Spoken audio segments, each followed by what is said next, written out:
A people-centered parliament.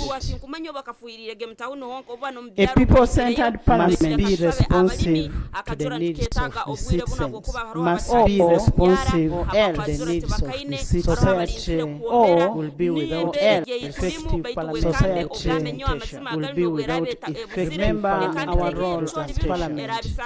Remember our role as parliament. Legislation, one, representation, appropriation, the 11th parliament, right from the 11th parliament 2021, right from inception to put 2021 at the center of the legislative process, at the center of the legislative process. That is why we are taking. That is why we are taking parliament to the people. We have brought that is why to the people. We are taking. We don't want people to come to the parliament. We have brought. We have brought parliament to the people. Legally and procedurally, people to come. The regional sittings we have brought it to the parliament are anchored legally and procedurally. Article 95, the regional sittings of the Constitution of Republic of Uganda. 1995 in Article 95, some of us of the Constitution of Republic of Uganda at one time, 1995, would decide to sit in where not, some of us were not even there, Masaka, but they and it is also prescribed one time under Rule 17 of the Rules of Procedure of Parliament, which empowers the Speaker to convene Parliament at such a place and time through a proclamation, which proclamation we have already done. You may recall that at the start of today's sitting, that proclamation was done, and it has always been done. That's why we always sit in Kololo.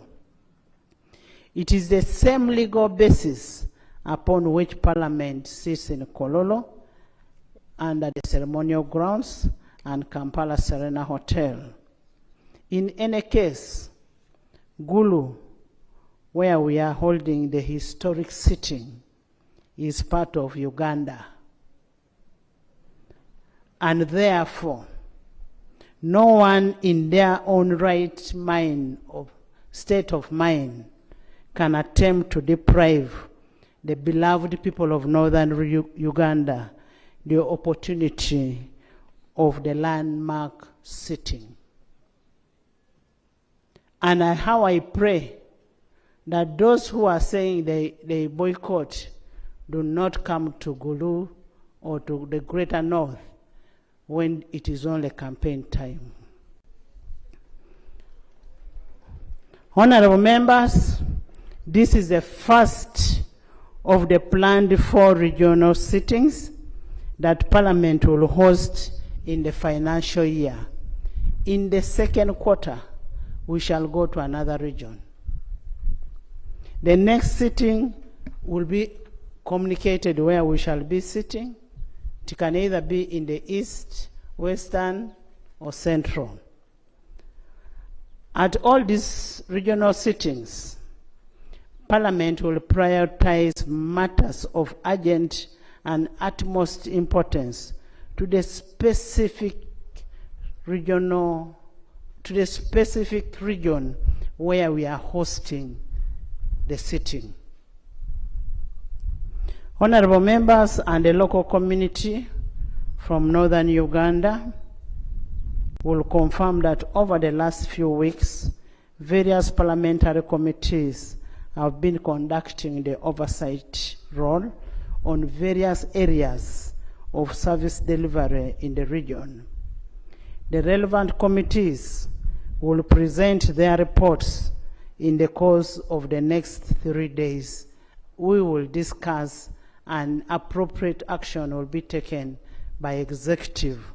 And to confirm all this, that's why the president will be here tomorrow to hear the issues that are rising out of northern region.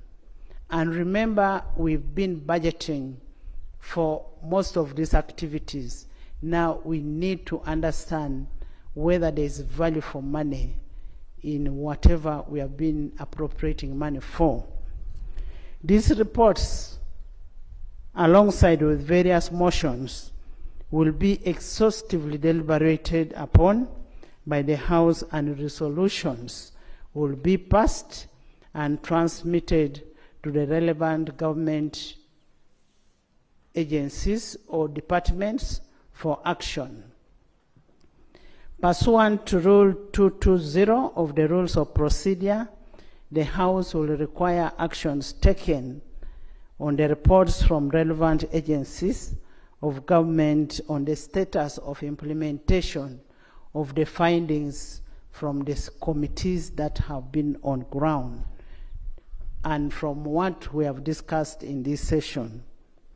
I therefore want to urge members of Parliament from across the political divide to actively debate and deliberate on issues that are affecting this region. We can find a solution for the benefit and well-being of people of Greater North. In the spirit of constructive engagement, we encourage all the stakeholders to desist from opposing progressive initiatives aimed at fostering cohesion and growth, and embrace unity and cooperation in furtherance to inclusive decision-making and progress. Unity is strength. Let us build Uganda that will work for everybody. You cannot be seen to fight a decision of sitting in an area or in Gulu Kaunda grounds, where the Pope was in 1993.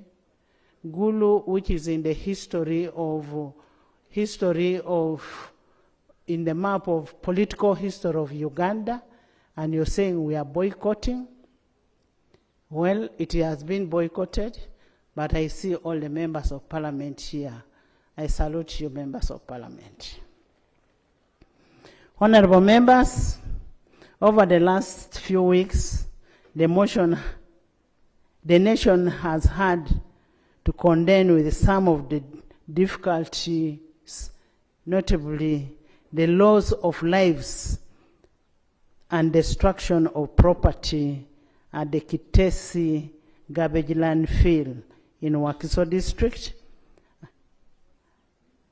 We also had the demise of Professor Edward Kidu Makubia, a former member of this House who represented Katikamu South constituency, and also a minister who served with distinct and different portfolios, including Minister of State for Luero Triangle, Minister of Education and Sports, Minister of Justice and Constitutional Affairs, and then Attorney General and Minister of General Duties in the office of the Prime Minister. May we rise and observe a moment of silence in honor of the deceased.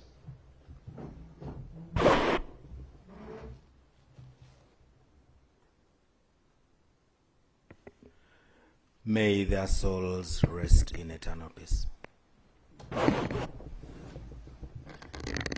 Honorable members, 29th August 2024, which is tomorrow, His Excellency the President will grace this sitting and address the House and by extension the region and the nation in line with Article 101(2) of the Constitution of the Republic of Uganda. So we should all be here to welcome the President and hear what he has to say about the people of Northern region, because we'll furnish him with all our findings. And as I said, we should debate with sanity. We should not play to the gallery. If the issue is, let's go straight to the issue. I know we'll want some of our voters to see us outside there, that he has expressed the issue. No, let's do it honorably, and the issue will be captured. Honorable members, we have a number of members in the gallery, public gallery, and I've always seen you just on TV. We even have the church leaders here. We have the cultural leaders who only see you on TV.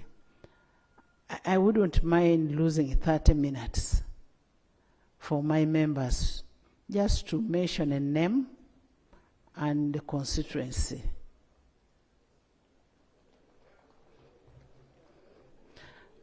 Kindly, members, mention a name and constituency. I can see they are starting with the leader of opposition. Thank you, Madam Speaker. Madam Speaker, my name is Oken Pipi Ojara. I represent the people of Chua West, Kitgum District. I belong to the FDC party.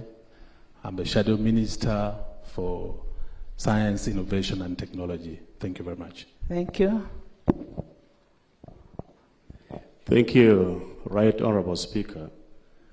I am Onekalit Dennis Amere, a member of Parliament representing the people of Kitgum Municipality. Thank you. Thank you. Right Honorable Speaker, Anthony Akol is my name, Member of Parliament, Kilak North in Amuru District. I am in FDC party. Thank you, and you're welcome to Gulu, Northern Uganda. Thank you. Thank you, Madam Speaker. I'm Ranga Jimmy. I represent the people of Njeru Municipality. I am a member of the National Inter-Platform legally, but General Mohos Kainerugaba is my next president. Thank you. Right Honorable Speaker, my name is Richard Lumu Chizito. I represent the humble people of Mitiana South in the Mitiana District. I'm from the Democratic Party. Thank you. I'm Haj Kazwe Bashir Mbazira, Member of Parliament representing the people of Kawempe South. As you can see, I'm a proud member of the National Inter-Platform. I'm also the self-appointed minister in charge of information, communication, and national guidance. Thank you. Right Honorable, Article 82A(1) clearly says that there shall be a leader of opposition in the Parliament. In absence of the leader of opposition, Dr. Abed Bwanika is able, willing, and ready. I'm a member of Parliament from Chimanya Kawonera Masaka City, and I'm a member of the National Unity Platform. Thank you, Dr. Bedi. Right Honorable Speaker, my name is Gilbert Olanya, Member of Parliament for Kilak South constituency in Amuru District, and I am the Chairman, Public Accounts Committee, in charge of local government. And you are most welcome, Right Honorable Speaker. All my colleagues, we welcome you to Acholi sub-region. Thank you so much. And I belong to the mighty FDC party. Thank you. Thank you. Thank you so much, Madam Speaker. I'm called Eric Musana Achali. I'm the Member of Parliament for Buyaga East Constituency, Kagadi District, all the way from Bunyoro sub-region. Thank you. Thank you, Madam Speaker. My name is Nelson Okello. I represent people of Maruyi North County in Apache District. I also double as the Vice Chair, Lao Parliamentary Group. Thank you. You are most welcome. Thank you. UPC party. Everywhere UPC. Right Honorable Speaker, I am Emmanuel Ongierto Obonyo Jor, the MP for Jonam in Pakwach District. I am a member of the FDC party in abeyance.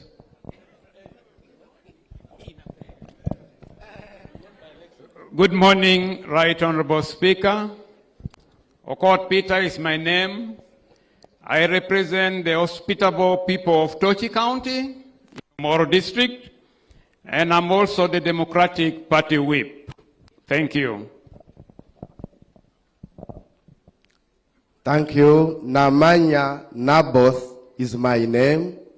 I represent the people of Rubabo constituency in Rukunjiri District, Kigezi sub-region. Thank you so much. Thank you.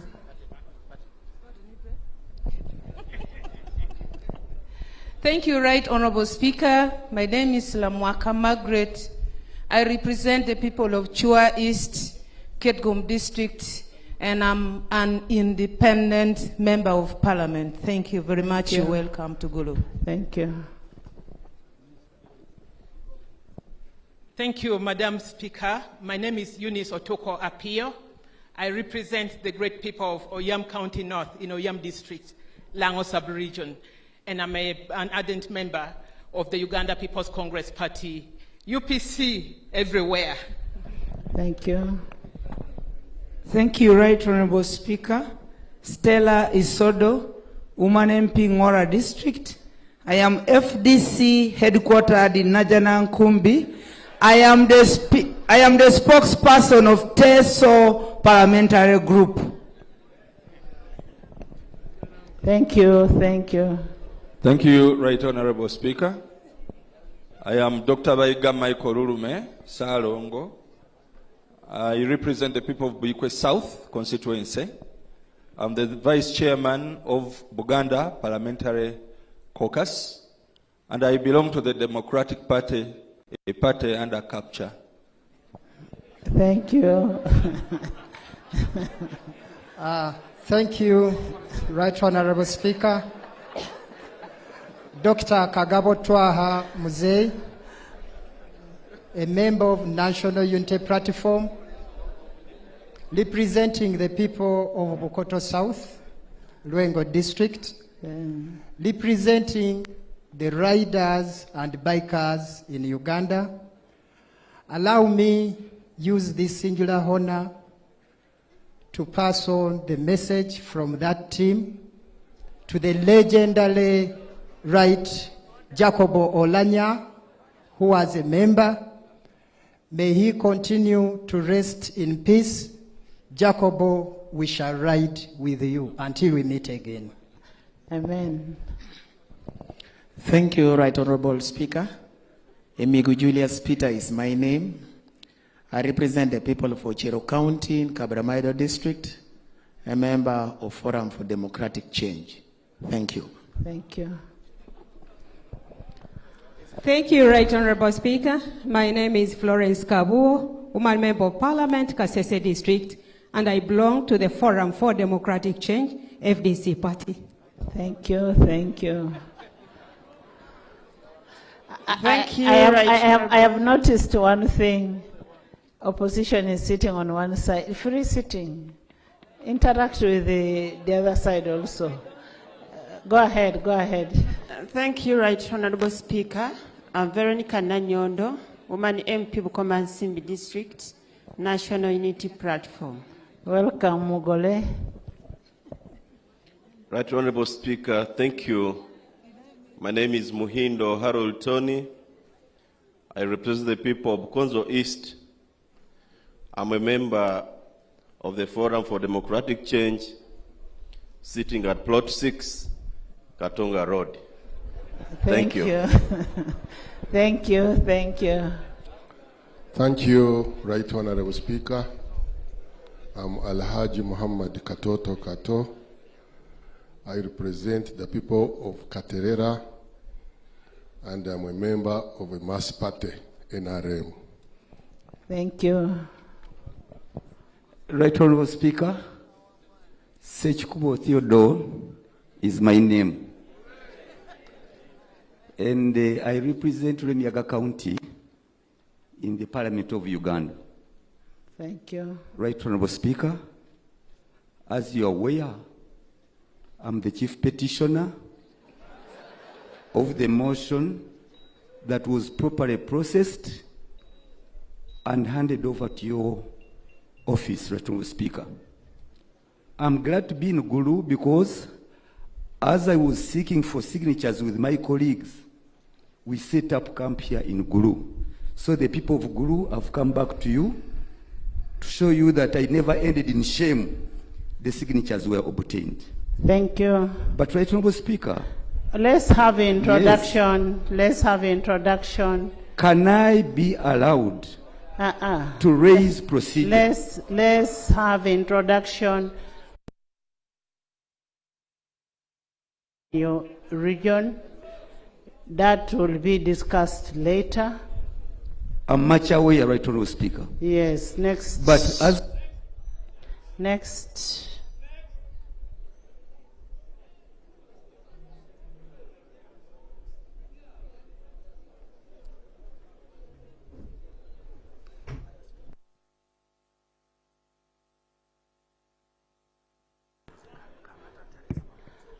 Honorable members, we have an order of business, and whatever you want to raise will come at an appropriate time.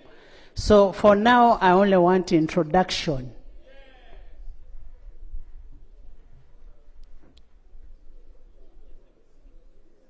Can I have the next person?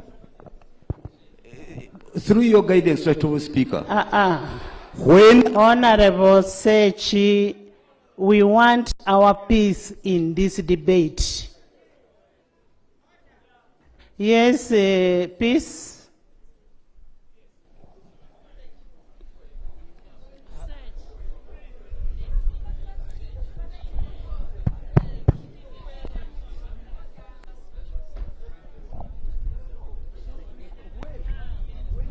Thank you, Right Honorable Speaker. Right Honorable Speaker, as a representative from this sub-region, I really want to thank His Excellency, the President of the Republic of Uganda, and your able leadership of Parliament and my colleagues who are here. Right Honorable Speaker, in this critical moment, we are here to deliberate on issues. Our hearts are bleeding to raise our issues. Is it in order for our colleague, Honorable Theodore, to continue resisting to obey your ruling, even after when you said it is only introduction? Right Honorable Speaker, I beg to be guided. Is it in order? Honorable members, this session is devoted for the people of Northern Uganda and for us to discuss issues regarding the Greater North. Let's have respect for the people of the Greater North. We should learn to have respect. Issues that do not concern this region should not be issues to be discussed. We have your Kampala house there, where you can do all the manyanga.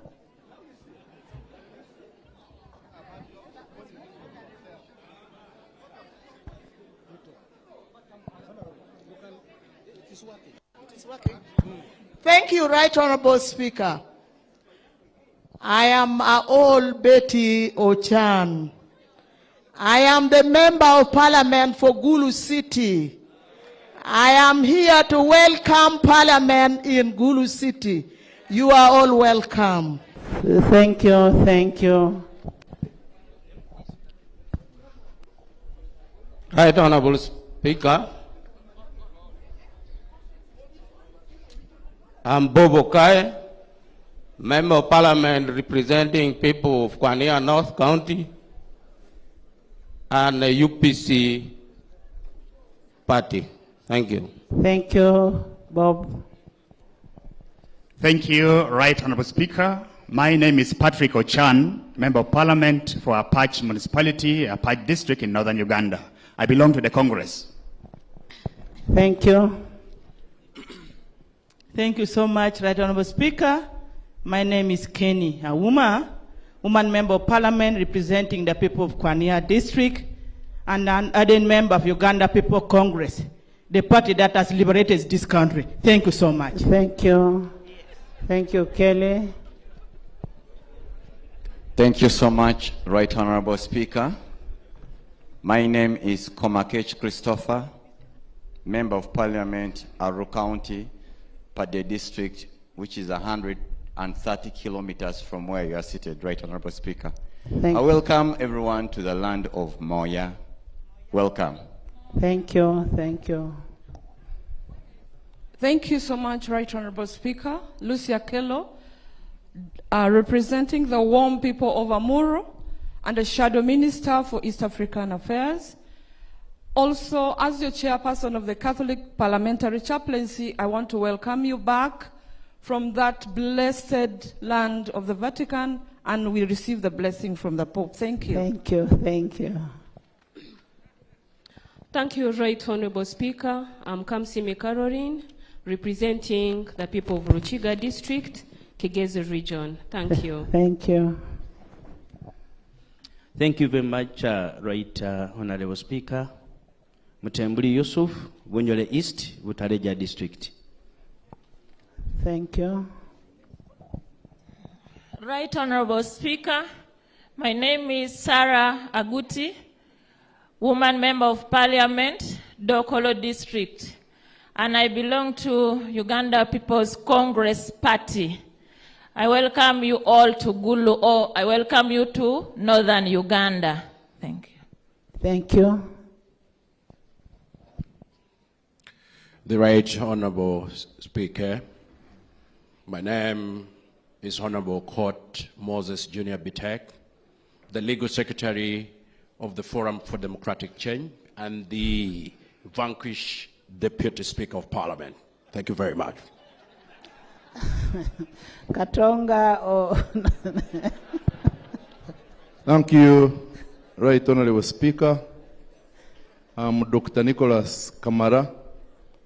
I'm a Member of Parliament representing the people of Kabale Municipality. I'm Chairman Parliamentary Forum on Non-Communicable Diseases. And these days I sit at Plot 6, Katonga Road in Kampala. I want to thank you. Thank you. Thank you. Thank you, Madam Speaker. I'm Sebikali Joel, MP Ntwetwe, Chankwanzi District. Thank you, Right Honorable Speaker. I'm Hope Grania Nakazwe, Woman Member of Parliament, Mubende District, and the Deputy Chair for the Committee on Agriculture, Animal Industry, and Fisheries. Thank you. Thank you. Thank you so much, Right Honorable Speaker. I'm Awumalinda Agnes, the Woman Member of Parliament for the people of Lira District, and the Publicity Secretary for Land Parliamentary Group. In Parliament, I'm the chairperson of the Committee on Agriculture, Animal Husbandry, and Fisheries. Welcome to Northern Uganda. Thank you so much. Thank you, Right Honorable Speaker. My name is Santa Okot, MP for Aru North constituency. And the Right Honorable Speaker, you know that I am the greatest member of Parliament because I represent the whole country. I'm the colleague of President Museveni because I am the acting president of People's Progressive Party. I am the whip of People's Progressive Party, a shadow minister for special regions. And one of the regions in the special regions is in northern Uganda. We have Karamoja, we have got Teso Affairs, we have Bunyoro, Tuluero Triangle, Bunyoro, and recently they added Busoga. Thank you so much, and welcome to Gulu. Thank you. Members, let's try to just mention the name and the constituency so that we can go to other business. Thank you, Right Honorable Speaker. My name is Sylvia Vahireira Tumwekwase, and I represent the people of Kamwenge District. Thank you. Thank you. Thank you, Honorable Speaker. My name is Tumwine Ann, woman MP in Toroko District. Thank you. Thank you, Right Honorable Speaker. My name is Twala Fadil, Member of Parliament for Tingei County, Kapiora District. Thank you. Thank you, Right Honorable Speaker. My name is Ayeku Patrick. I represent the people from Soroti County, and I'm happy to be in the north. Thank you. Thank you, Right Honorable Speaker. My name is Derek Kabura, Member of Parliament of Senyi Shaka Municipality. Thank you.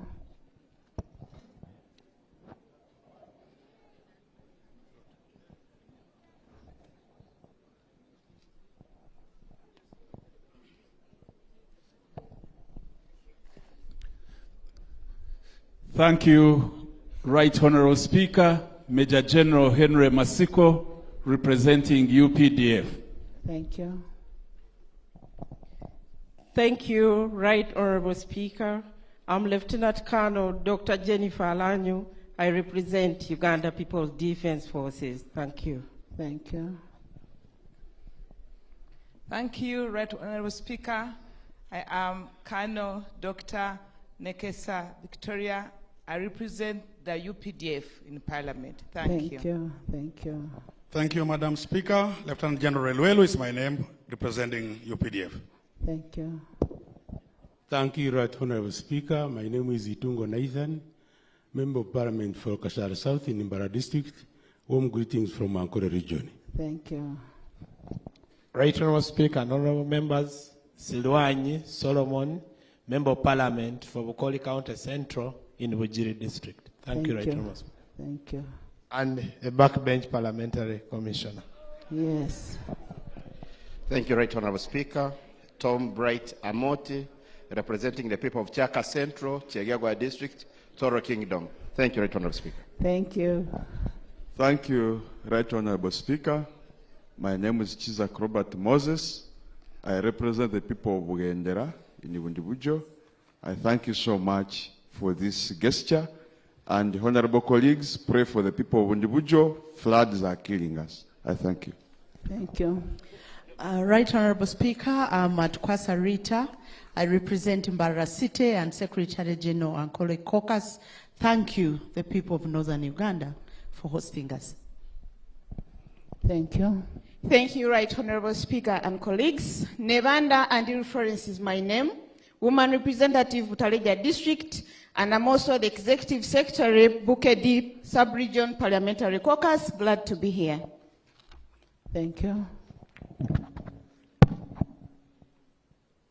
Thank you very much, Right Honorable Speaker. I'm Rabshija Margaret Namuviru, Member of Parliament representing the workers. Thank you. Thank you. Thanks very much, Right Honorable Speaker. I'm called Charles Bakabulindi, Workers MP Uganda and NRM. Northern Uganda, we are at home. We are together. Thank you. Asante, Mheshimiwa Speaker. My name is Chemta Evelyn. I represent the people of Bukwa District, that is in Sabay Sub-Region, and I'm a Vice Chairperson of Sabay Parliamentary Caucus. Thank you. Thank you. Thank you, Right Honorable Speaker. Honorable Panado, I represent Iganga Municipality. Thank you. Thank you, Right Honorable Speaker. My name is Mshemez Elijah Dickens, a professor of political science and a member of Parliament, Shema County South. Thank you. Thank you very much, Right Honorable Speaker. My name is Koluo Joseph Andrew. I represent the lovely people of Toroma County, Katakei District in Iteso region. Thank you. Right Honorable Speaker, my name is Geoffrey Feta, the Member of Parliament for Ayevu Division East Constituency. I bring you greetings from West Nile. I'm also Chairperson West Nile Parliamentary Caucus. Thank you, the Right Honorable Speaker and honorable colleagues. I'm Romlicha Iva and Gerard, representing the flooded in Toroko County, Rwenzori region, and General Mhozi is my next president. I thank you. Thank you, Right Honorable Speaker. Joyce Achan is my name. I represent people with disabilities in Uganda, I'm a member of NRM. Thank you. Thank you, the Right Honorable Speaker. My name is Komol Emmanuel from the Northeast, that's in Karamoja sub-region, from the original NRM.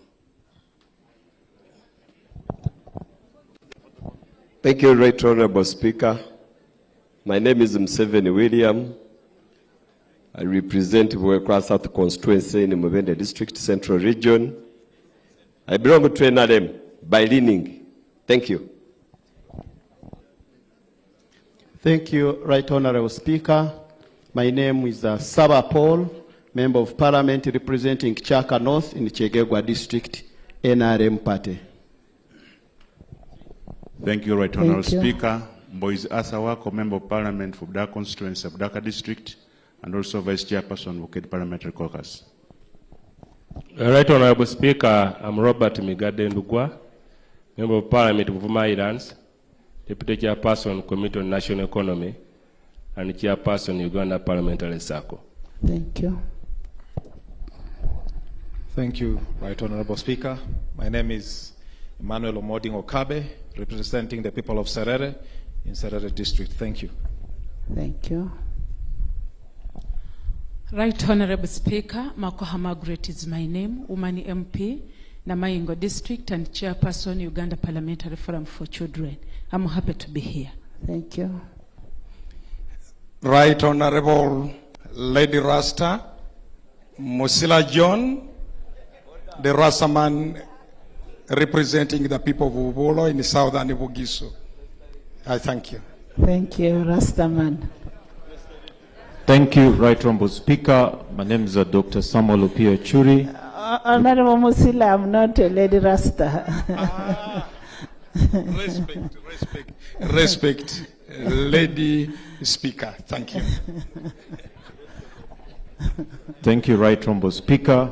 My name is Dr. Samuel Opio Churi, representing the people of Kole North, the Secretary General of Lao Parliamentary Group, and the Deputy Chair of the Health Committee.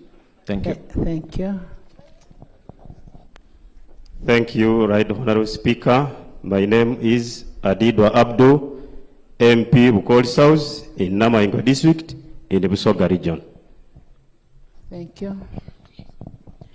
Thank you, Right Honorable Speaker. My name is Peg Joy Wako. I represent all old persons in Uganda, and thank you, Gulu, for welcoming us. Thank you. Thank you very much, Right Honorable Speaker, together with the Deputy Speaker and all your team who came out with this best idea of starting our first regional conference in my region. Akumu Catherine Mavenjina is my name. I represent the northern region and I am the happiest. My constituency is West Nile, Asholi, Lango and Karamoja, so I am the happiest. And thank you very much. I welcome all of you to Wipolo, that is heaven. Here we call it heaven. So you are all welcome and you are nearer to God. Thank you very much. Thank you, thank you, thank you. Thank you, Right Honorable Speaker. I'm Honorable Sinje Penny Nakabingani. I represent all the old people in Buganda region. Thank you, Guru people, to welcome us. Thank you so much. Thank you, thank you. Thank you, Right Honorable Speaker.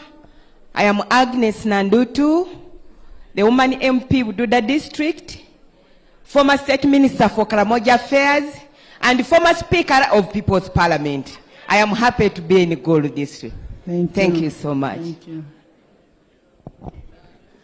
Thank you, Right Honorable Speaker. I'm Katenya Isaac, Member of Parliament for Bulambuli County in the Bugis sub-region, land of circumcision. Thank you. Right Honorable Speaker, my name is Kayanga Baroda Watongola, Member of Parliament, Kamuli Municipality. Thank you. Thank you, Madam Speaker. I'm Ambassador Dr. Isamat Abraham. I represent the people of Kapiri County, Ngora District in Teso Sub-region, a member of NRM. Thank you. Thank you, Madam Speaker. My name is Dr. Musa Noah, Member of Parliament, Koboko North Constituency, Koboko District in West Nile. I am also the General Secretary for West Nile Parliamentary Caucus. Thank you. Thank you. Right Honorable Speaker, colleagues, I'm Arnator Wakajara, Katambuka. In Northern Uganda, I'm called Obama. I'm the only MP who gets 100% from Northern Uganda votes. I represent workers. Thank you so much. Thank you. Thank you. Right Honorable Speaker, my name is Salongo Kakembo Mikaili Mbwate Kamwa. I represent the people of the Entebbe municipality. I belong to the mighty National Unity Platform. Thank you, Mbwa. Thank you, Right Honourable Speaker. Loi Katali from Jinja. Thank you, Loi. Thank you, Right Honourable Speaker. My name is Engineer Chobelu Kwinesko, MP for Ruka North, Busoga Sub-Region. Thank you. Thank you so much. Thank you, Right Honourable Speaker. My name is Richard Gafabusa, Member of Parliament, Boamba County, Vondebujo District. I belong to the Mass Party, NRM. Thank you. Thank you, Right Honourable Speaker. My name is Estambayo. I represent the people of Loka District, Busoga Sub-Region. Thank you. Thank you. Thank you, Right Honourable Speaker. I'm Ndamira Catherine Atwachire, Woman MP Kabale District, and the NRM Whip, Tegezi Region. Thank you. Thank you. Thank you. Thank you, Right Honourable Speaker. My name is Leku Joel, Member of Parliament, Terego West. Thank you. Thank you. Thank you, Madam Speaker. Dr. Charles Ayume, Member of Parliament, Koboko Municipality. Thank you, Doctor. Thank you very much, Right Honourable Speaker. My name is Abdu Katuntu, the district man MP for Bugweri District from Busoga. Thanks to the people of Gulu for welcoming us. Thank you. Former FDC. Now NRM. Thank you, Right Honourable Speaker. My name is Orone Derek, Member of Parliament, Gogonyo County and Regional Whip, Bukedi Region. Right Honourable Speaker, welcome back from Rome. Thank you. Thank you, Right Honourable Speaker. David Karuvanga is my name. I represent the people of Kigorobia County, Hoima District. Thank you, Daudi. Thank you, Madam Speaker. My name is Dennis Nyangweso. I represent Samia Vugwe County in Busia District, and I'm proudly independent. Thank you. Thank you. Madam Speaker, the people of Rwampara East have told me to thank you for this innovative legislative agenda. My name is Julius Tusime Karhanga. I represent the people of Rwampara East constituency. Thank you. Thank you. Thank you, Right Honourable Speaker. Particulars, my name is Bosco Kiror, the Member of Parliament representing the people of Usuk County, that is US, UK. You can only find it in Katakwi District in Teso Sub-Region. Thank you. Thank you. Thank you, Right Honourable Speaker. I'm Alan Antgonza, Member of Parliament representing Bulisa County in Bulisa District. Thank you. Thank you. Thank you, Right Honourable Speaker. My name is Nakayenze Koni Galiwango, Woman MP Mbale City. Thank you for this innovation. Thank you. Thank you, Right Honourable Speaker. My name is Abeja Susan Jolie, the Woman MP of Otuke District. Thank you, Jolie. Madam Speaker and colleagues, my name is Ojokando Lanya. I represent Omoro County in Omoro District, the last born child of Gulu District. We are very honored to have you yesterday, and Moro is very happy to host in Gulu. Thank you very much. Thank you. Thank you so much, Right Honorable Speaker. Akugiziwe Aled Ronald, Member of Parliament, Bururi County, Masindi District, Bunyoro Sub-Region. Thank you very much. Thank you. Madam Speaker, my name is Moses Kabusu. I am Member of Parliament for Chamswa. Madam Speaker, Chamswa is in Kalangala, Lake Victoria, in the northern region here. Thank you. Thank you. Madam Speaker, I'm in the transitional party, former FDC, now transiting to a new party. Thank you.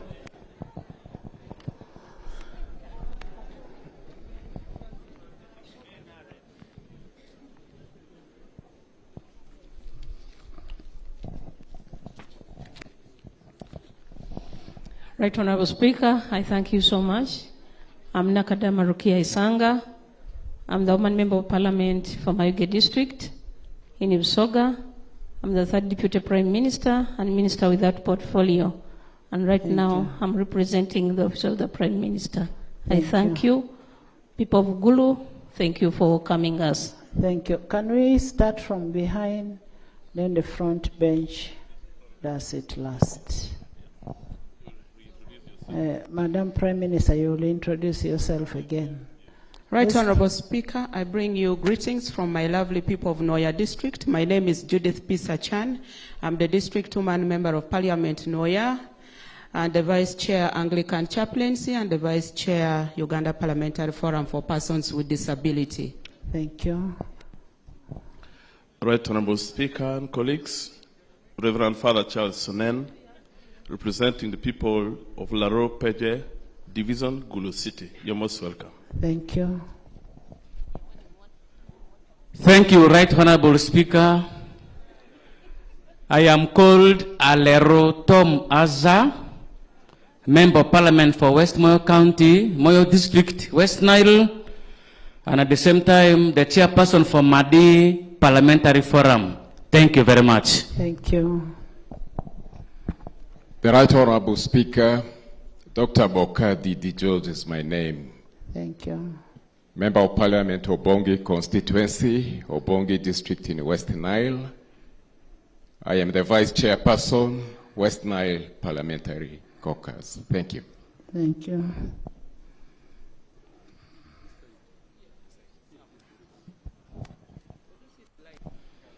Thank you very much, Madam Speaker.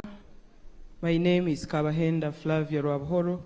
I represent the people of Chegegwa District, and I'm a founding member and the chairperson of the Uganda Parliamentary Forum on Social Protection. Thank you. Thank you. Thank you, Right Honorable Speaker. Right Honorable Speaker and colleagues, my name is Avur Jen Pachuto. I am the woman member of Parliament for Pakwach District. Right Honorable Speaker, I humbly beg that proposed seating in the middle of Kampala Road be taken to Pakwach District along the Nile so that our economy can as well improve like the one of Gulu. Thank you very much. Thank you. Thank you, Right Honorable Speaker. My name is Maneno Zumra, the woman member of Parliament to Obongi, the only district that's not having electricity in this country. Thank you. Thank you. Honorable Minister of Energy is here. Yes. Thank you, Right Honorable Speaker. My name is Achiro Pasca Menya, woman representative Pade District. Most welcome to Acholi Sub-Region. Thank you. Good morning, Right Honorable Speaker and colleagues. I'm Judy Saliek, a member of Parliament for Kwale District.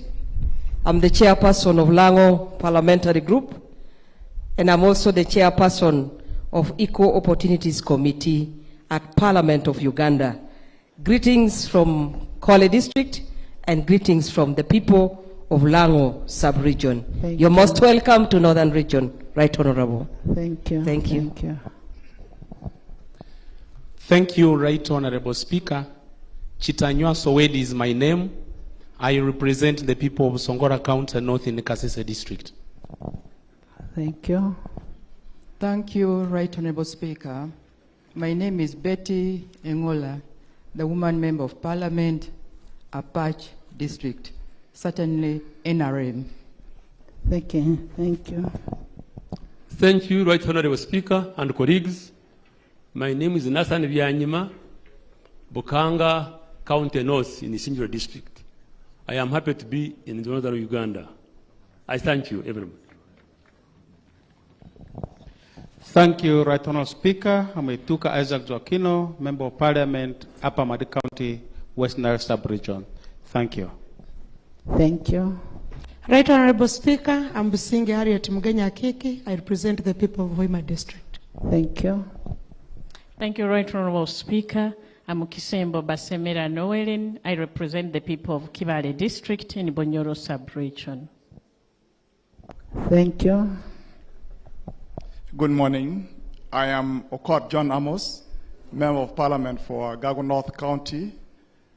You are most welcome to Acholi Sub-Region. Glory be to Almighty God. Thank you. Amen. Thank you, the Right Honorable Speaker. I'm Christina Kello, a Member of Parliament from Erute North Constituency, Lira District, and I belong to the Mighty Party, NRM, Steady Progress. Thank you. Thank you. Thank you very much, Right Honorable Speaker, for making this a wonderful decision. Gulu has been our headquarters in Northern Region, and today, if we're able to see this wonderful opportunity of holding the parliamentary meeting in Northern Region, we are grateful to you. My name is Lematia Rutu Moli Ondoro. I represent the people of Maracha East constituency, that is in the Maracha District, West Nile Region. Thank you very much. Thank you. Thank you. Thank you, Right Honorable Speaker. My name is Tumwesi Josephat. I represent the people of Bugangai South in Kakumiro District. I am the NRM District Chairperson, and at the same time, I'm the Chief Whip, Bunyoro Parliamentary Caucus. Thank you. Thank you, Madam Speaker. I'm Dr. Emily Kugonza, Member of Parliament for Buyanja East County in Kibale District, and that is Bunyoro Sub-Region. Very pleased to be here in Gulu. Thank you, Doctor. Thank you, Madam Speaker. I'm Achaya Juliet Lodo, Member of Parliament for Kura County. Thank you. Thank you. Thank you, Archie.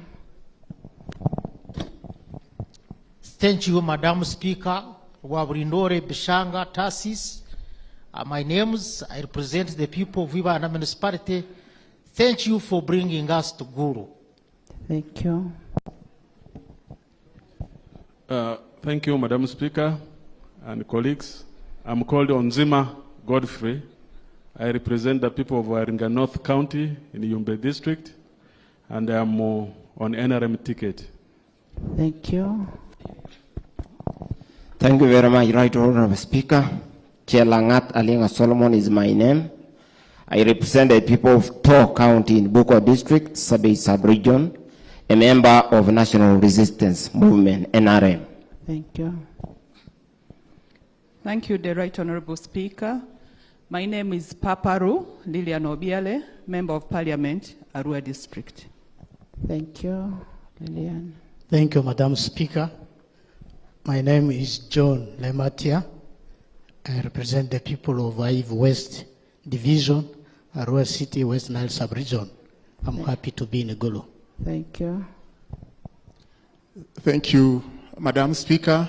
My name is Afidra Olema Ronald. I represent the people of Lower Madi from Madi Okolo District. Madam Speaker, I want to disagree with Honorable Avur that instead of having the next parliament in Kampala, it should be taken to Madi Okolo. We shall discuss that. Here. We shall discuss that. Answered, please have everything recorded. We need to know the people who are in Gulu. Right Honorable Speaker, My name is Rachel Magola, District Woman Member of Parliament for Bugweri District and Chairperson for the Parliamentary Forum for the Creative Industries. Thank you. Thank you. The Right Honorable Speaker, Ashibo Agnes is my name, Woman Representative, Nebi District, West Nile Sub-Region. Thank you. Thank you. Madam Speaker, Druaro Jennifer, District Woman MP, Marata District from West Nile, and I belong to the mighty party NRM. Thank you. Thank you.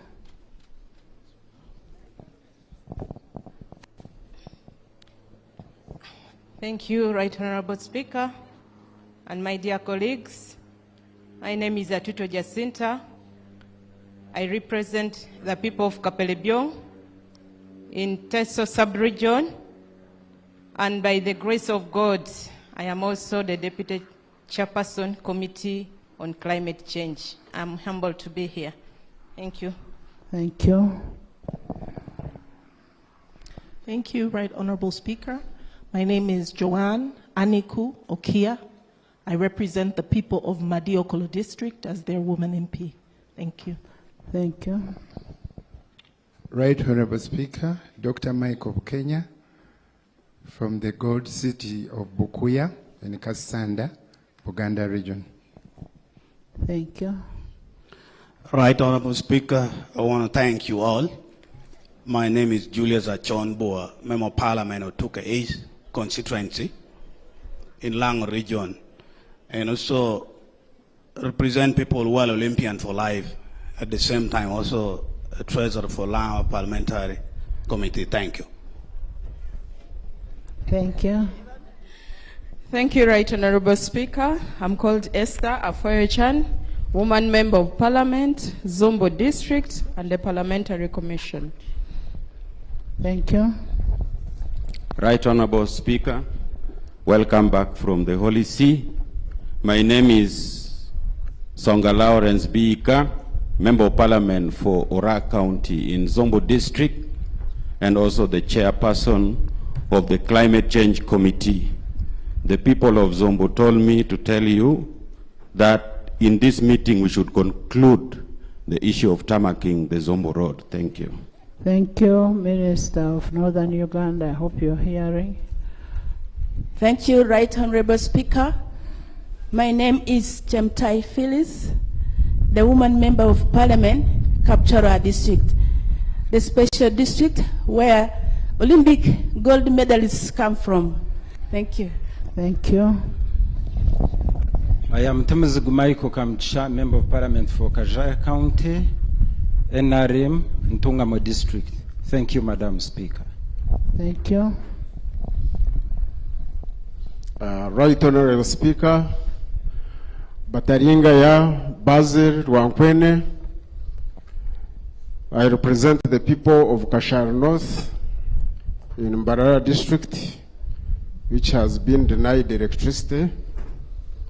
I'm also the NRM whip for Ankwere Sub-Region and also the chairperson, Ankwere Parliamentary Group. Thank you. Right Honorable Speaker, Nathan Nabeta Igeme, representing Jinja Southeast Constituency, NRM. Thank you. Thank you. Thank you very much, Right Honorable Speaker. Emma Rose Cherkut is my name, the District Woman MP Queen from Sibei Sub-Region. Asante sana. Thank you. Thank you, Right Honorable Speaker. Bajire Agre Henry is my name, representing the people of Bunya County West in Mayuge District. I am also the chairperson of the NRM party in the district. When I was entering this house, Honorable Speaker, my people had gathered somewhere watching us, and they told me that I share with you and the entire August House about their problem of the lake. The fishing community is still suffering. Thank you. Right Honorable Thank you. Right Honorable Speaker, I am Nakut Faith, the woman MP for Napak District and the treasurer of the NRM Parliamentary Caucus. Thank you for bringing the parliament to the people of northern Uganda. Thank you. Right Honorable Speaker, Mutiwa Geoffrey Eric is my name. I represent the people of Bunyole West Constituency in Butaleja District. Thank you. Thank you. Thank you, Right Honorable Speaker. James Solobo Dubai is my name. I represent the people of Kyoga North in Amolata District, the center of Uganda. Thank you. Right Honorable Speaker and members, Binji Patrick Nyanzi is my name. I represent the people of Butemba County, Chankwanzi District, NRM. Thank you. Thank you, Right Honorable Speaker. My name is Stephen Kangwajer Wakanuma, representing the people of Ukanga constituency, Sinjiro District, Ankole sub-region, and I come from the most affected and hard to reach district due to lack of Isinjiro Rakai Road. You're most welcome, people. Thank you. Thank you.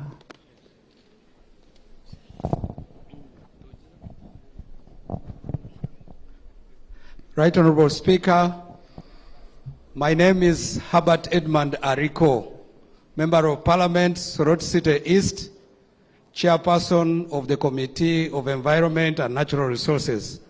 I thank you for the very wise idea of us coming to sit closer to the people. I thank you. Thank you. Right Honorable Speaker, my name is Semwanga Javira. I represent Boyamba County in Rakai District, the only district with the 2 lakes, that's Lake Kachera and Lake Chijanabarola. And the beauty with it, we supply water to the first district, that is Chiruhura, and yet in Rakai we don't have piped water. Thank you so much. Thank you. Thank you. Take note of that.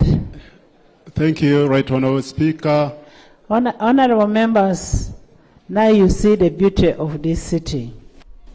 Now, in northern region, we are going to discuss issues pertaining the north.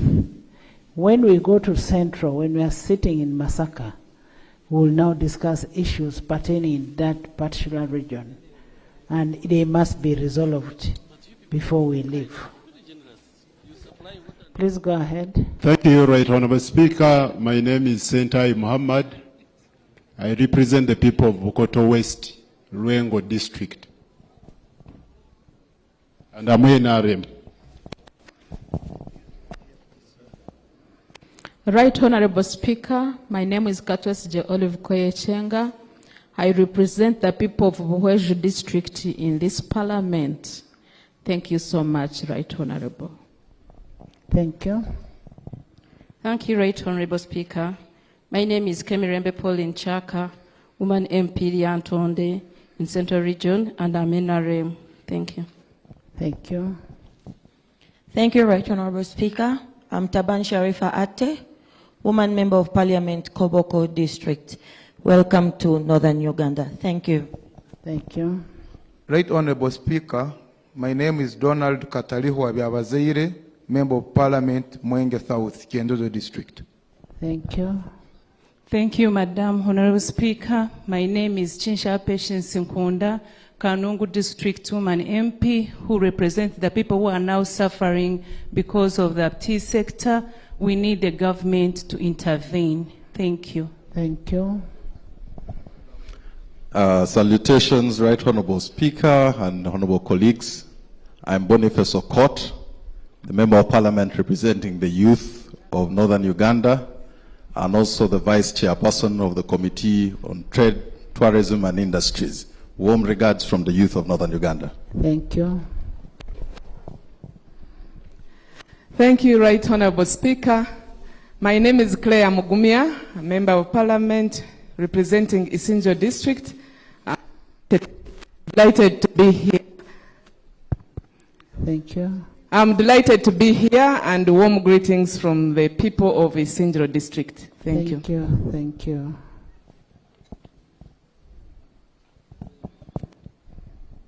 Thank you, Right Honorable Speaker. I am Amos Kankunda. I represent the people of Rampara County in District of Rampara and Greater Ankole.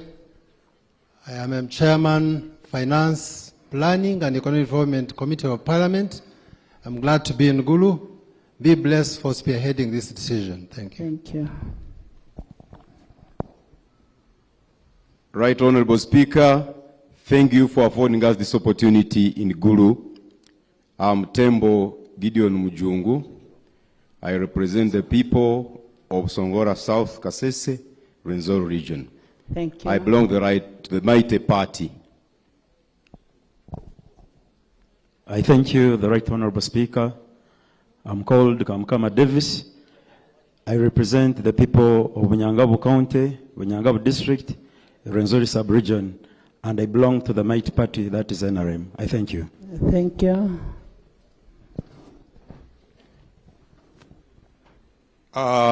Thank you, Madam Speaker. Wakikona David.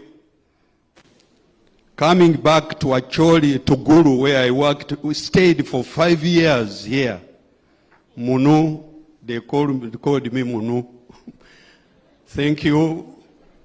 I represent people of Bududa in Buchigai constituency.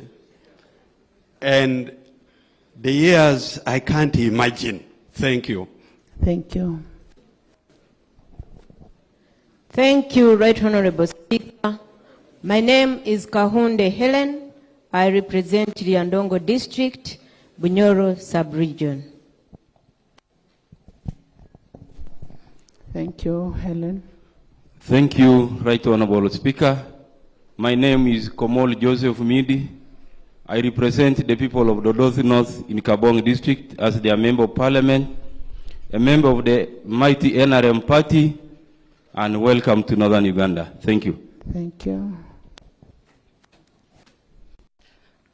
Thank you, Right Honorable Speaker.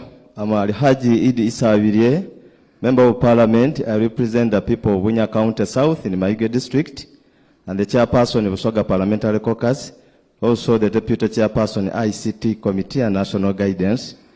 This sitting, Right Honorable Speaker, my people said that they will benefit more if we talk about the suffering community, the fishing communities on Lake Choga. They will directly also benefit. I thank you, Right Honorable Speaker. Thank you. Thank you, Right Honorable Speaker. Izama Siraji Brahan is my name. Member of Parliament in Ringa County, from Yumbe District, West Nile. I affiliated to Mighty NRM Party. Thank you. Right Honorable Speaker, my name is Ngoya John Bosco, Member of Parliament for Bokora in Napak. Thank you. Thank you very much, the Right Honorable Speaker. My name is Apollo Yeri Ofono. That's my name. I represent the people of Toro Municipality, Toro District. I'm also the chairperson NRM Toro District. Thank you. Thank you very much, Right Honorable Speaker. My name is Awas Sylvia Vicky.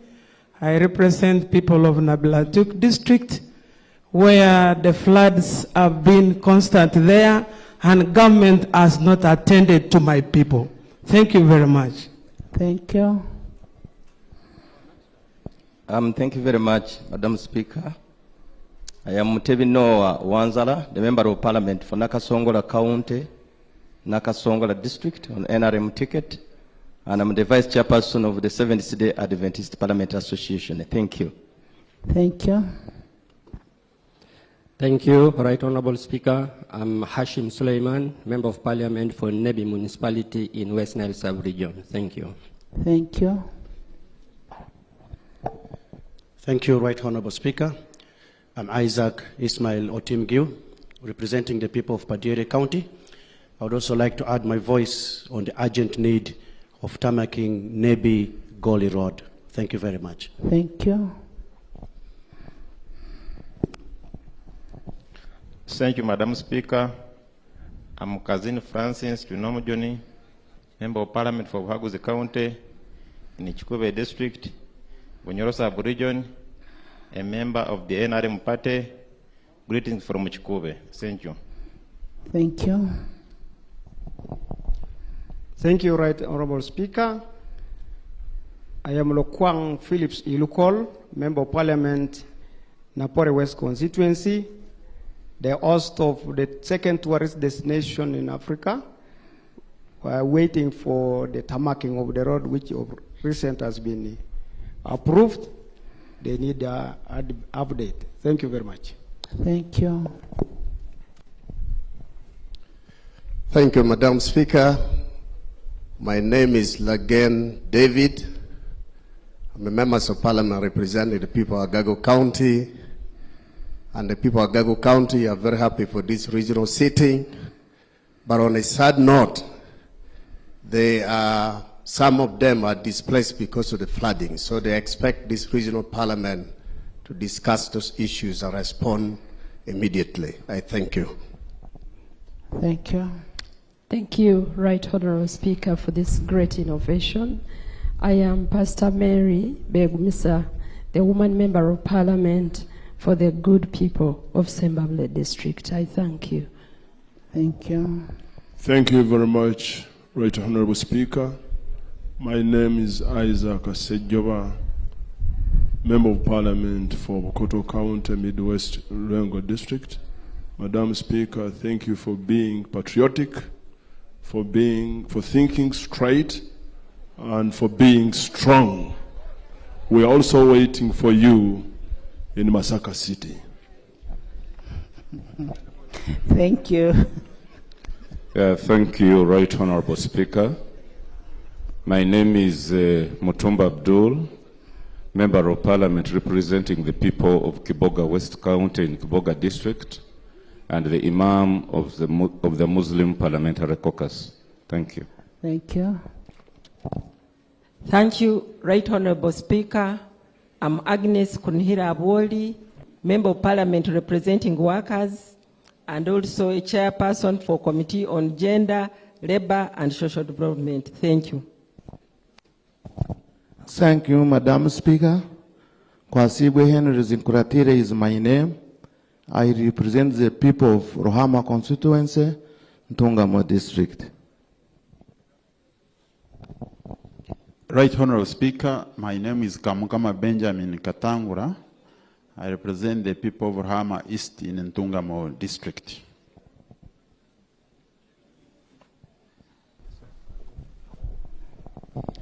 Right Honorable Speaker, I'm Rakojo Robin Agureme, MP Gomba West, NRM.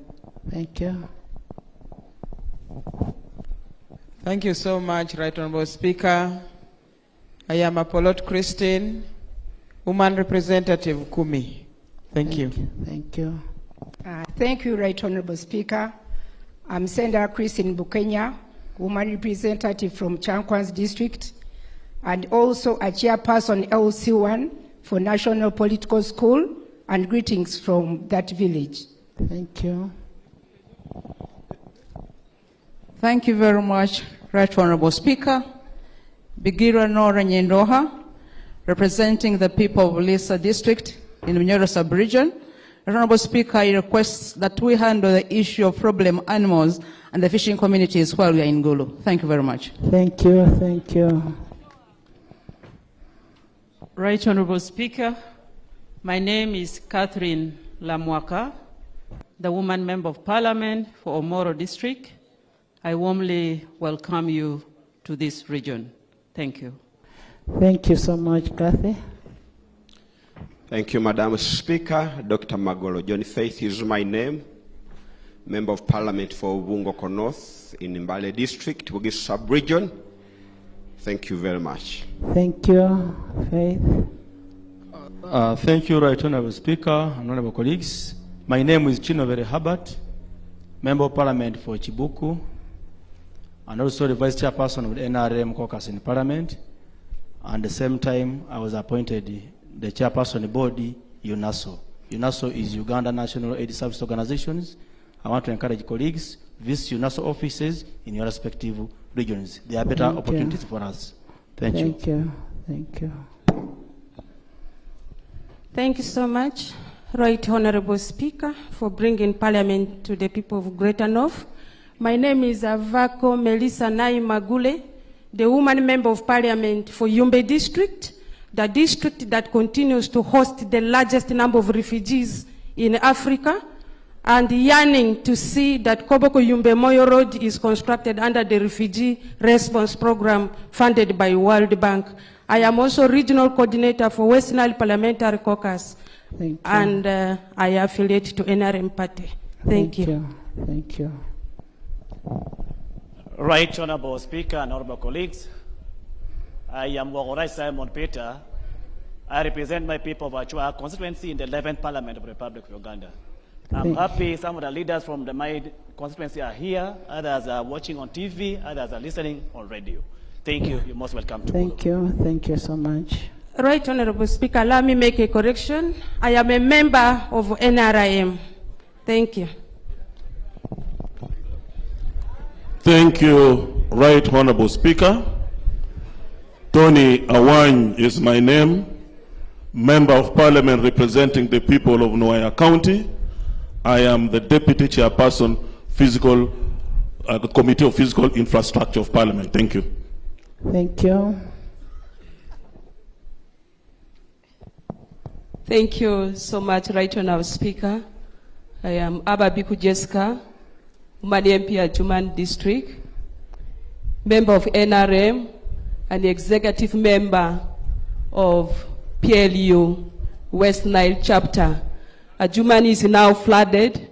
Right Honorable Prime Minister, please, if you could really assign people to go to Adjumani. We have lost a person 2 days ago in Arinya sub-county. Thank you. Thank you. Right Honorable Speaker and honorable colleagues, I am Dan Chimosho. I'm a member of Parliament for Kazo County. I am the Chair, Physical Infrastructure Committee of Parliament. Right Honorable Speaker, being that this is our first sitting in regions and in northern Uganda, I would request that we consider a motion to thank UPDF for galvanizing and returning peace to this region. With the able leadership of President Museveni, and aware that the final assault was done in Garamba by General Muhoozi Kainerugaba, that should also be rightly captured in the motion. Thank you very much, Right Honorable Speaker.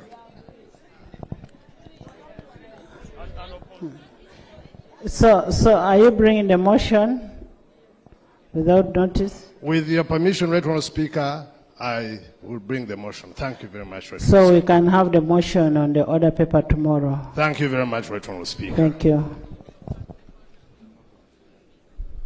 Thank you, Right Honorable Speaker.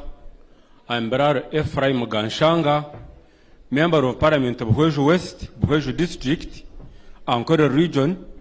Buhweju is the only district I know with no single inch of tarmac and suffering under the tea sector neglected by government. Thank you. Thank you. And of course, when you're bringing the motion, the commander-in-chief is the first person to be recognized. Thank you, Right Honorable Speaker. I'm Engineer Irene Nafuna Mloni, Woman Member of Parliament representing Bulambuli District. It's a pleasure being in this beautiful city of Gulu, and thank you for making it happen. Thank you. Thank you very much, Madam Speaker. I am retired Major Dr. Abuka Okulo Jalon Anthony, NRM Member of Parliament for Lamuo County. The people of Lamuo County would like to thank the President and Commander-in-Chief for stationing a brigade in my constituency to protect them from Southern Sudan raids. Thank you very much. Thank you. Thank you. Thank you very much, Madam Speaker. My name is Gerard Nangoli, Member of Parliament, Yologon North in Bulambuli District, Bugis Sub-Region, and also Vice Chairperson of Bugis Parliamentary Caucus. Thank you. Thank you. A very good morning to you, Right Honorable Speaker. My name is Angura Frederick, a Member of Parliament for Tororo South County. Thank you. Thank you. Thank you so much, Right Honorable Speaker. I'm Wandwasi Robert, MP representing the people of Bungo County South in Mbale District, Bugisu Sub-Region. I'm happy to be here in Gulu. Thank you. Thank you.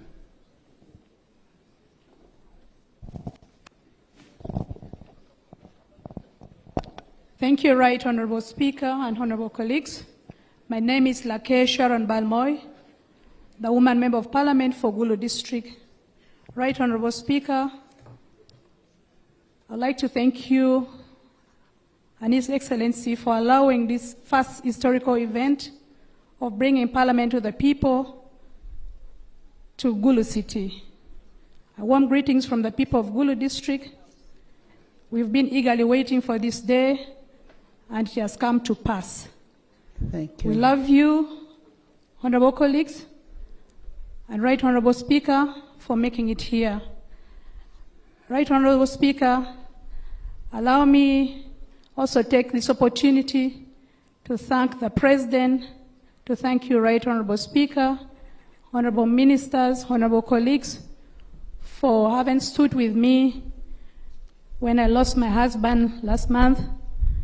Thank you for all the support that you rendered to me and my family. We are forever grateful, and may God bless you all. Thank you for coming. Feel at Gulu, feel at home. Thank you. Thank you, Sharon. Thank you, Right Honorable Speaker. Such as Bernard Chiria is my name, representing people of Budiebo County in Nakasongola District. Right Honorable Speaker, I want to correct my colleague Dubai, who said that the center of this country is in Amorota. It is in Nakasongola. In my constituency, even for him is just a neighbor. Then another thing, Right Honorable Speaker. Can we move faster? Right Honorable Speaker, one of our escort cars yesterday knocked a child in my constituency at Nachitoma, and they didn't identify well these escort cars. So, colleagues, I request, and they didn't stop, by the way, and this is a very poor family. So we need to help them. Bernard, yes. How did you know that it was our escort car? They called me, and even they talked to me over the phone when I was even here. We have always agreed on evidence-based. How did you know I will it table was, the evidence, how Right did we know that it was one of our escort car? As far as I know, none of our cars, God was with us, none of our cars got an accident while coming over. And we really thank God for that. Unless it was another car, but not for my members or Parliament. Thank you, Right Honorable Speaker. My name is Ochua David. I represent the people of Agule, Palisa District. Thank you. Thank you. And Honorable Bernard. Honorable Bernard, accidents are not reported in plenary, they are reported in police, but where I can be able to help through a member of Parliament of the region, then we shall help. But accidents are reported in police, not Parliament. Thank you, Right Honorable Speaker. My name is Goli, Ogwal Goli. I'm a Member of Parliament for Doholo North, a constituency which is dark without electricity. Thank you. Thank you. Thank you. Thank you, Madam Speaker. My name is Naume Kabashara. I represent Rushenyi County in Ntongamo District. Thank you. Thank you for this wise and electoral recording. Thank you. Thank you, Right Honorable Speaker and honorable colleagues. My name is Katsime Aneti Mujisha, the woman member of parliament, Bushenyi district. I'm happy to be here. Thank you. Thank you, Right Honorable Speaker. Agasha Juliet Bashisha is my name. I represent the people of Mitoma district. I'm glad to be here. Thank you. Thank you, Right Honorable Speaker. I represent the disaster-prone constituency of Luseshi in Bududa. Bududa, which has been demanding for tarmacking the circular road to Buburo, but with no avail. I'm called Modoi Isaac. Thank you. Thank you, Madam Speaker and honorable colleagues. My name is Dr. Rutahigwa Elisa, Member of Parliament, Rukunjiri Municipality. Madam Speaker, I want to request that the parliamentary sitting for Western Uganda takes place in Rukunjiri. I thank you. Thank you. Thank you. Madam Speaker, I'm Dr. Ninksima John Paul Panado, Member of Parliament, Ibanda South. Thank you. Thank you, Panado. Thank you, Honorable Speaker. Mika Lole Makasile. I represent the people of Upe County, Namuda District, the community that still survive on El Center 2, and they have never seen something called tarmac. Thank you. But I'm Yellow Karachuna. Thank you, Karachuna. Thank you, Right Honorable Speaker. My name is Sarah Opendi, Member of Parliament from Tororo District, Bukedi Sub-Region. I want, in a special way, to thank the people of Gulu, Right Honorable Speaker, for enacting the alcohol ordinance in 2017.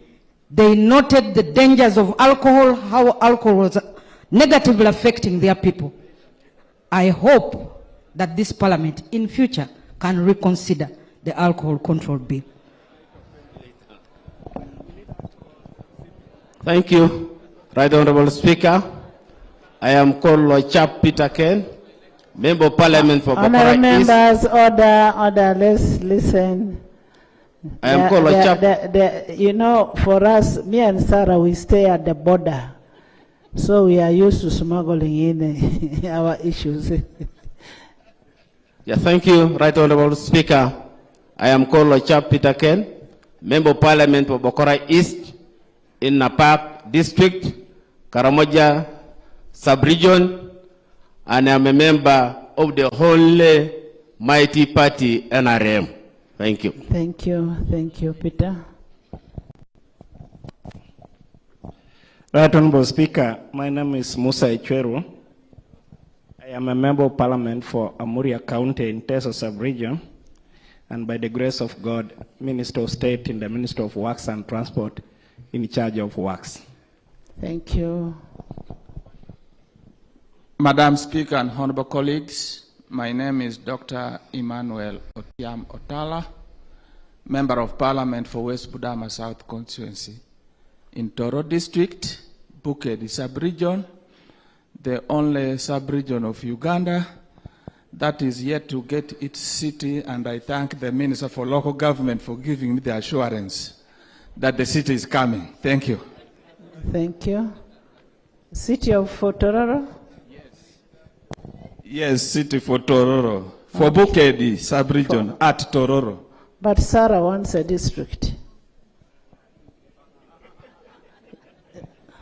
Thank you, Right Honorable Speaker. My name is Richard Wanda, Member of Parliament for Bungoho Central in Mbale, the chairperson Bugisu Parliament.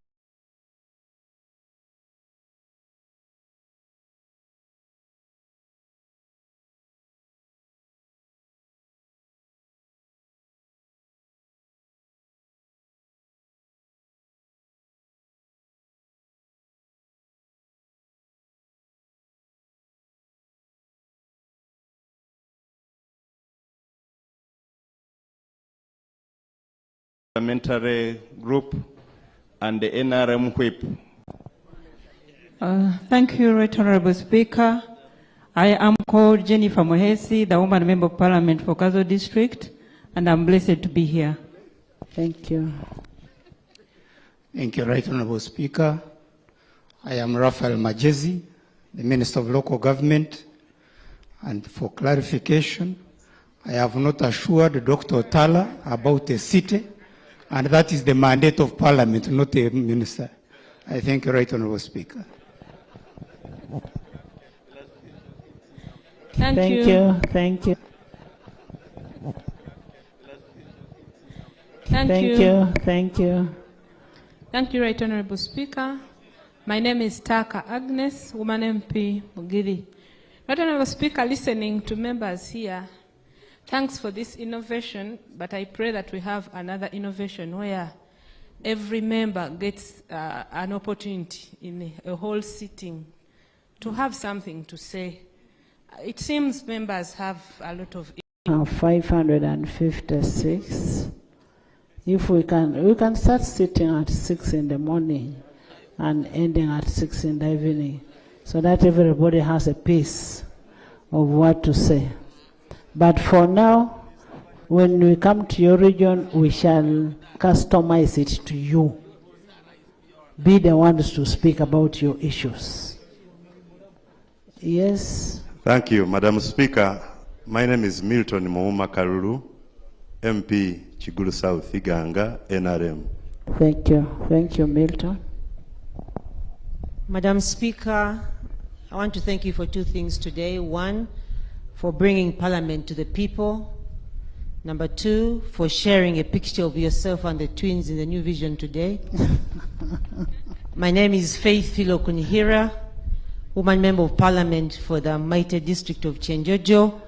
We're also praying for a municipality, Minister of Local Government, when you bring those other issues. Think about us. Thank you. Thank you. Thank you, Right Honorable Speaker and colleagues. My name is Achora Nancy Odonga. I represent the wise people of Lamu District, bordering South Sudan, one of the refugee hosting districts in northern Uganda. And I want to take this singular honor to welcome you to Acholi, the land of Moya and Odi.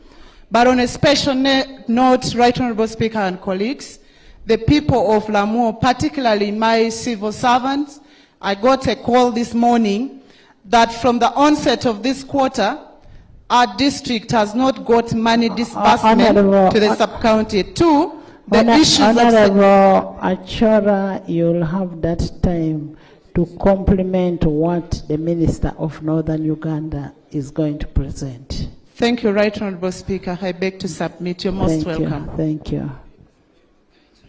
Yes. Thank you, Right Honorable Speaker, for this initiative of regional parliamentary sitting. Stella Tiang is my name, representing the people of Moroto District. I pray that the next regional parliamentary sitting for Northern Uganda is taken to Moroto District, Karamoja sub-region, so that the Karamojongs have the feel of the regional sittings. Thank you. The honorable members, we are going to have this annually by God's grace. Now, if this time we have sat in Gulu, the next time we will sit in another place in North.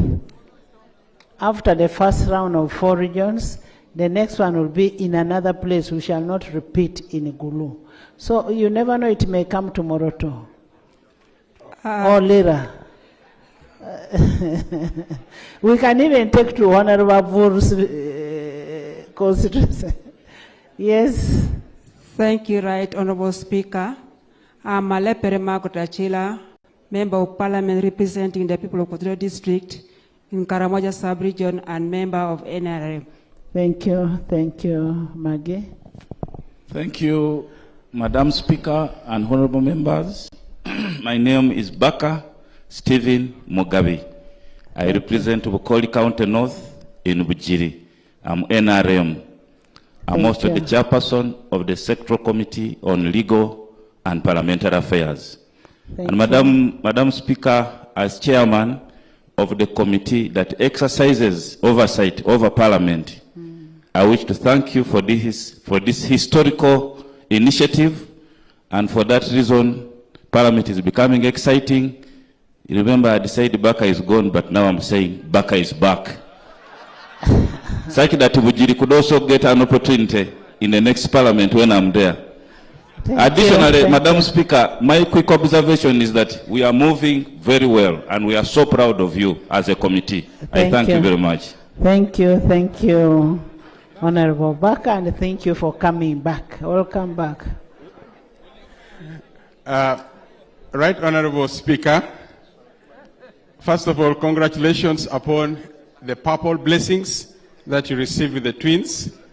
And thank you for organizing these innovative regional parliamentary meetings. Esenu Anthony are my names, Member of Parliament for Kapelebiong. Thank you. And very happy to be here. Thank you. Thank you, Anthony. Front bench. Front bench? No, finished. Front bench. The minister refused. Right Honorable Speaker, I'm David Muhozi, General. I represent UPDF and I'm Minister of State for Internal Affairs. Thank you, David. Thank you, Right Honorable Speaker. I'm Kabyanga Godfrey Baruku, Minister of State for ICT and National Guidance, and also Coordinator PLOU, Rwenzori Region. Thank you. Right Honorable Speaker, welcome back from the Holy See. I'm Kitutu Merigoreti, representing the people of Manafa District, a member of NRM Party. Thank you. Madam Speaker, I welcome my colleagues to Kidepo Valley National Park for Karamoja cultural event taking place on Monday entire week. My name is Lukwang Hilary. I represent people of E County in Kabong District, Karamoja sub-region, where there is no power and network. I thank you. Thank you. Right Honorable Speaker, Loki Peter Abrahams, Member of Parliament for Gia County, Kotido District. Thank you. Thank you, Right Honorable Speaker. And we congratulate you for visiting the Pope and bringing the papal blessings to the 11th Parliament. Thank you very much. I know we have gotten those blessings by osmosis. Everyone here has got the piece of that blessing. My name is Loki John Baptist, Doctor. I am the Member of Parliament for Matheniko County in Moroto District, Karamoja Sub-Region. I am NRM Parliamentary Whip for Karamoja Sub-Region. The youth of school-going age in Karamoja are saying they need boarding primary schools so that these young people can remain at school and stop moving with animals from place to place. Thank you. Thank you. Thank you, Right Honorable Speaker. I'm called Dr. Joseph Rionga, representing people of Hoima West and Hoima City, and I'm the chairperson of the committee. Greetings from Bunyoro. They have sent a request that the next sitting be held in beautiful Hoima Old City. Thank you. Thank you. Thank you, Right Honorable Speaker. Mwesgwa Robert Rukari, Mbara State North. Thank you. Right Honorable Speaker, my name is Ujara Martin Mapenduzi, Member of Parliament for Badege Division, where Parliament is sitting today. And I also chair the Committee on Public Service and Local Government. Right Honorable Speaker, thank you very much for bringing Parliament to the north, and welcome to Gulu, where God lives. Right Honorable Speaker, I also would like to, I'm very happy that the Honorable Minister Musa Ichwero is here today. He had promised to come to Gulu to see the road that was poorly designed by UNRWA and claiming lives almost weekly. Honorable Minister, the road is right there on your right, and it runs from Bank of Uganda to Custom Corner. Probably you will take time to work with your team to do the needful. Thank you very much. Thank you. Thank you, Right Honorable Speaker.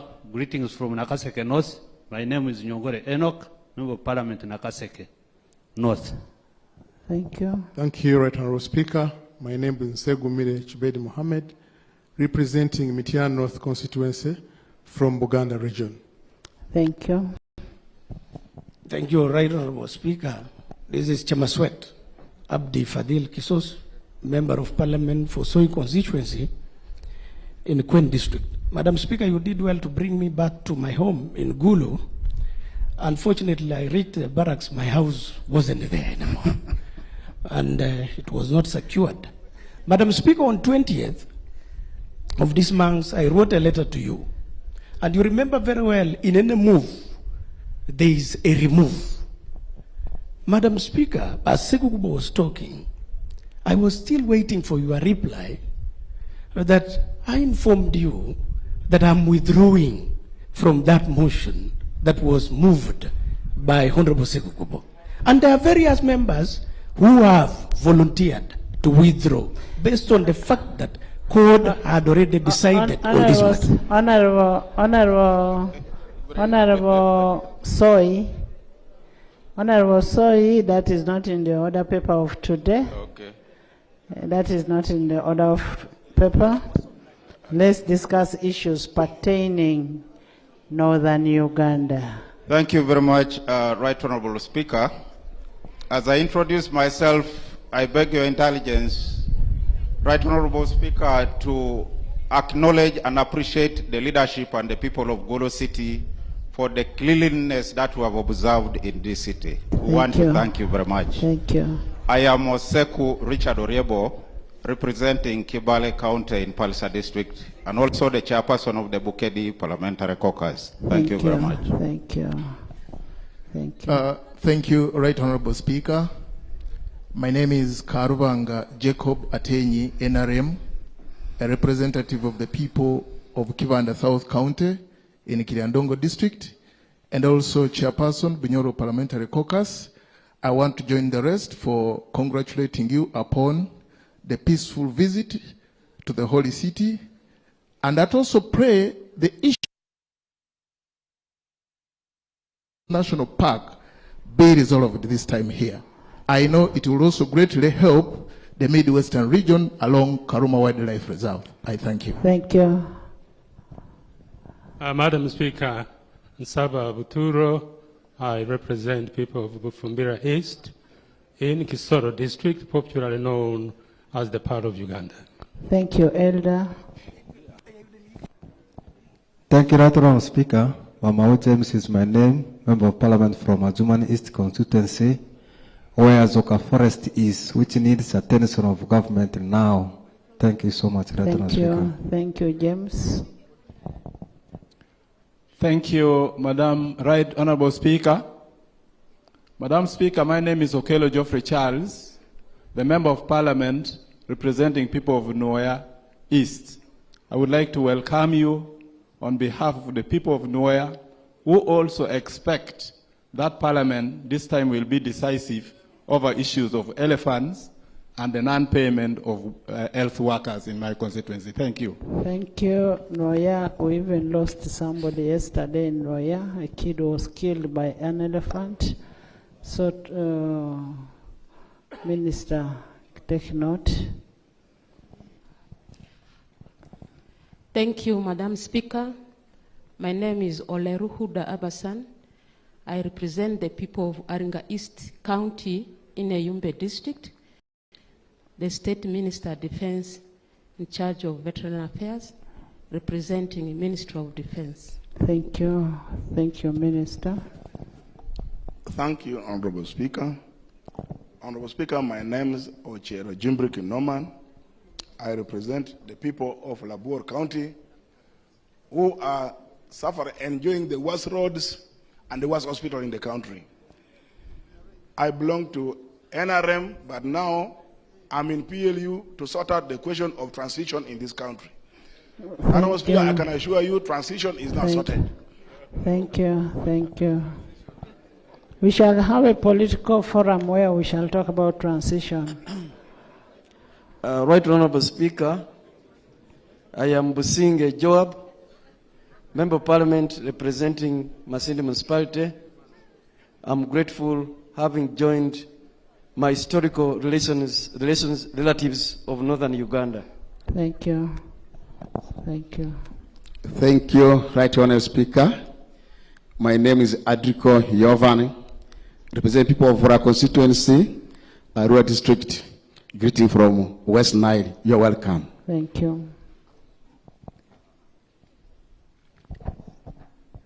Right Honorable Speaker, Akins Katsabe, by the grace of God, I represent the people of Konzo County West, and with the support of the people of Konzo County West, Kasese District. Greetings everybody from the Rwenzururu Kingdom. Madam Speaker, I want to urge our honorable sisters and our honorable brothers that today is a day for our brothers and sisters of Northern Uganda. So I will focus on the Northern Uganda. Madam Speaker, I really appreciate it. Thank you, thank you, thank you. The ayes have it. Yes. Right Honorable Speaker and colleagues, Kambale Ferigo is my name, representing the people of Kasese Municipality, proud member of NRM, and proud person who comes from Rwenzori region. The people of Rwenzori greet you. Thank you. Right Honorable Speaker, I am Max Ochai, member of the NRM party, Member of Parliament, West Budama North Constituency in Toro District. I want to thank you for this strategic sitting. Thank you. Thank you, Right Honorable Speaker. I am Lokoru Albert, Member of Parliament representing Tepeth County in Moroto District, Karamoja Sub-Region. Thank you for this wise idea. Thank you. Thank you. Right Honorable Speaker, my name is Batom Ben Koryang. I represent the people of the Northwest constituency in Parliament, the Northwest in Karenga District. Thank you. Thank you. Thank you, Right Honorable Speaker. I am Okorimoy Janet Grace Akech, Member of Parliament for Abim District. Thank you. Madam Speaker, I am Anyoa Ricky. I represent the people of Bagago West constituency. Madam Speaker, I'm also the regional whip for NRM for Acholi sub-region. Madam Speaker, Agago district is about 1.5 hours from where we are sitting. It is one of the districts without a tarmac road, and they're expecting good news from this sitting about the Moroto road. Thank you. We'll get that from the Committee of Infrastructure. Thank you, Right Honorable Speaker. My name is Tubo Christine Nakwang, the Woman MP Kabong District. I'm also the Vice Chairperson Karamoja Parliamentary Group and a senior member of the mighty NRM party. You're welcome back and thank you for being in Gulu. Madam Speaker, Kabong District, because of its porous borders, requires a brigade to beef up security. And thank you. Thank you. Right Honorable Speaker, Tayewa Habat is my name, Member of Parliament, Kashonji constituency in Chilhura District. Thank you. Thank you. Warm greetings to you, Madam Speaker and honorable members of Parliament. Okot Ogong Felix is my name, Member of Parliament representing Dokolo South, Dokolo District, Lango Sub-Region. You're most welcome. Thank you, Felix. Can we move faster? We go to the next item.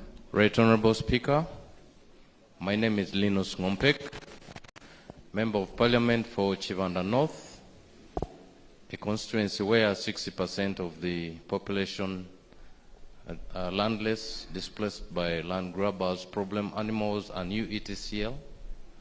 I'm the Deputy Chairperson of Defense and Internal Affairs, a member of the NRM, and in charge of special operations in Bunyoro Region PLU. Thank you. Thank you. Thank you, Right Honorable Speaker. My name is Sandra Alum Ogwang, Member of Parliament representing Oyam District and the whip of UPC in the Parliament of Uganda.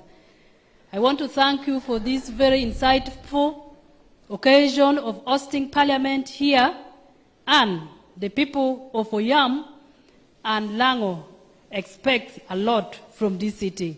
Right Honorable Speaker, I've seen the Minister of Works seated here, Minister of State. Our road from Konamolem to Bobby is blocked, and I would expect that this sitting helps us.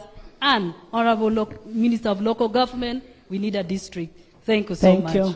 Thank you.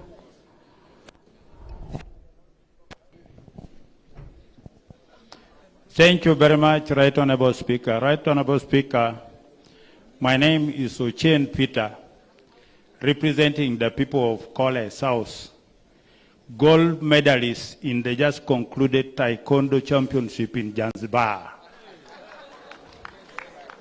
And it is here. Madam Speaker, I want to sincerely thank you so much for the support that made it possible for me to compete favorably and came back with a gold medal.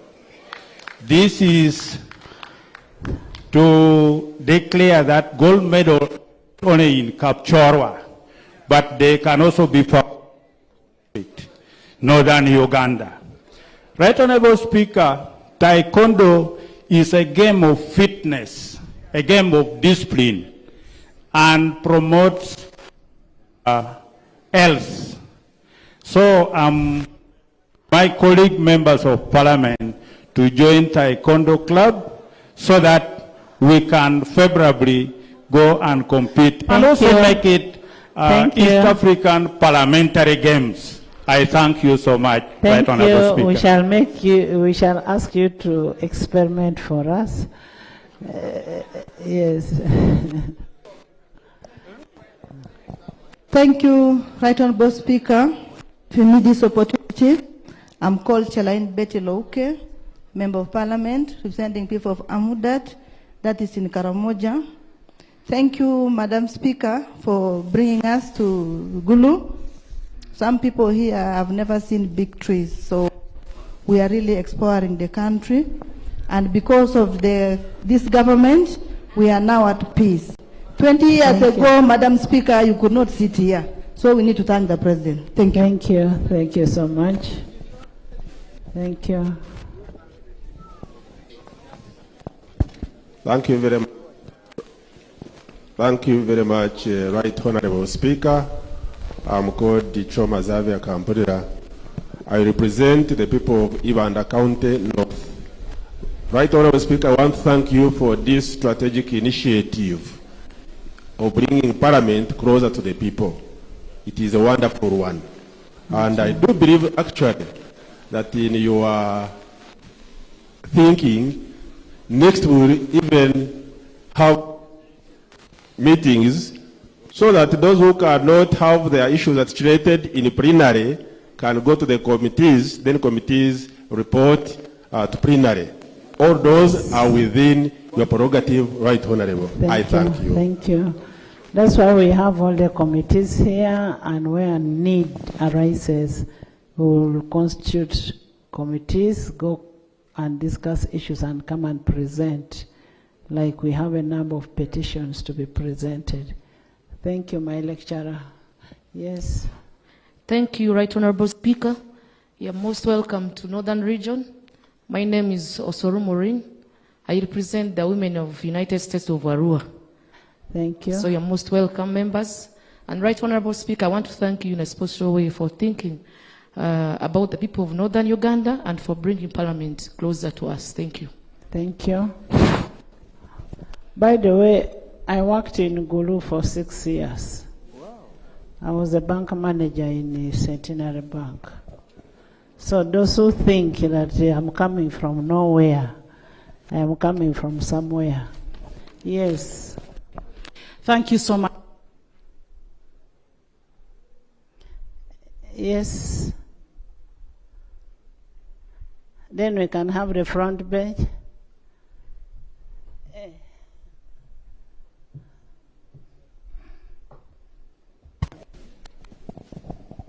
I know why that microphone refused, because I think God wanted me to use the yellow one because I'm affiliated to NRM. But I would like to thank you, Right Honorable Speaker. My name is Jen Veinomujisha, and I'm a woman member of Parliament for Ivanda District. And I would like to take this honor to thank, first of all, His Excellency, the President of Uganda, for bringing peace here in Gulu, because really we are seeing peace, and really I would like to express my gratitude to him and the entire people of Gulu. I thank you. Thank you, Jen. Right Honorable Speaker and colleagues, my name is Eddie Wagahungu, and I want to thank the Right Honorable Speaker for encouraging members of Parliament to do domestic tourism, because I believe there are some members of Parliament who have not discovered the whole country. We thank you for that, and I'm from Uchimbiri, which is the most visited county in the whole world. I thank you. Thank you, Eddie. Thank you, Right Honorable Speaker. I'm Kesande Grace Wataringaya, Woman MP, Rubiris District. Thank you. Thank you. Thank you, Madam Speaker. Prosim Babazi, the Woman Member of Parliament, Rwanda District, and of Parliament. Thank you so much, Madam Speaker. Thank you so much. Thank you so much, Madam Speaker and colleagues. My name is Molly Asimwe, the woman representative for Ampara District and the Vice Chairperson, Education and Sports Committee. Thank you. Thank you, Molly. Oh, beloved Achenio, Madam Speaker, my name is Remigio Achia, Member of Parliament for Pian County, and the chairperson of the Karamoja Parliamentary Group, an association of 26 members of the NRM party. I'm also the deputy chairperson budget. We want to thank you for the blessings from the papal seat. And I also want to thank the Honorable Mapendusi, the former chairperson of Gulu City, for the beautiful roads and clean town. Thank you so much for the work you did here before coming to Parliament. Thank you. Thank you. And Madam Speaker, thank you for putting Karamoja on the order paper, the motion for free compulsory education for the people of Karamoja, so that they stop the recklessness of being recruited into cattle thefts. Thank you. Thank you. Thank you so much. Greetings from Busoga sub-region, the land of the Chabazinga, Henry Morris Chibalia, Bugabula South constituency. Thank you. Thank you. Thank you very much, Right Honorable Speaker. Cosmas Elotu is my name, Member of Parliament representing the people of Dakabela County in Soroti. Thank you. And thank you for really this great initiative while on the way to Gulu. And I think all members may have realized the infringement on the road reserves. Actually, as you approach Gulu City, I don't know how we shall expand those roads because of the new incoming pipeline. Thank you very much. Thank you. Thank you, Dr. Cosmas. Front bench. Thank you, Right Honorable Speaker. My name is John Taylor from Bugabula County North. Vice Chair. Thank you, Right Honorable Speaker. My name is Bernard Odoy Onen Mutusa. I represent the youth of Eastern Region. Thank you. This special sitting coincides with my birth date, and I'm Happy very excited. birthday, Thank you. Bernard. Happy birthday, Bernard.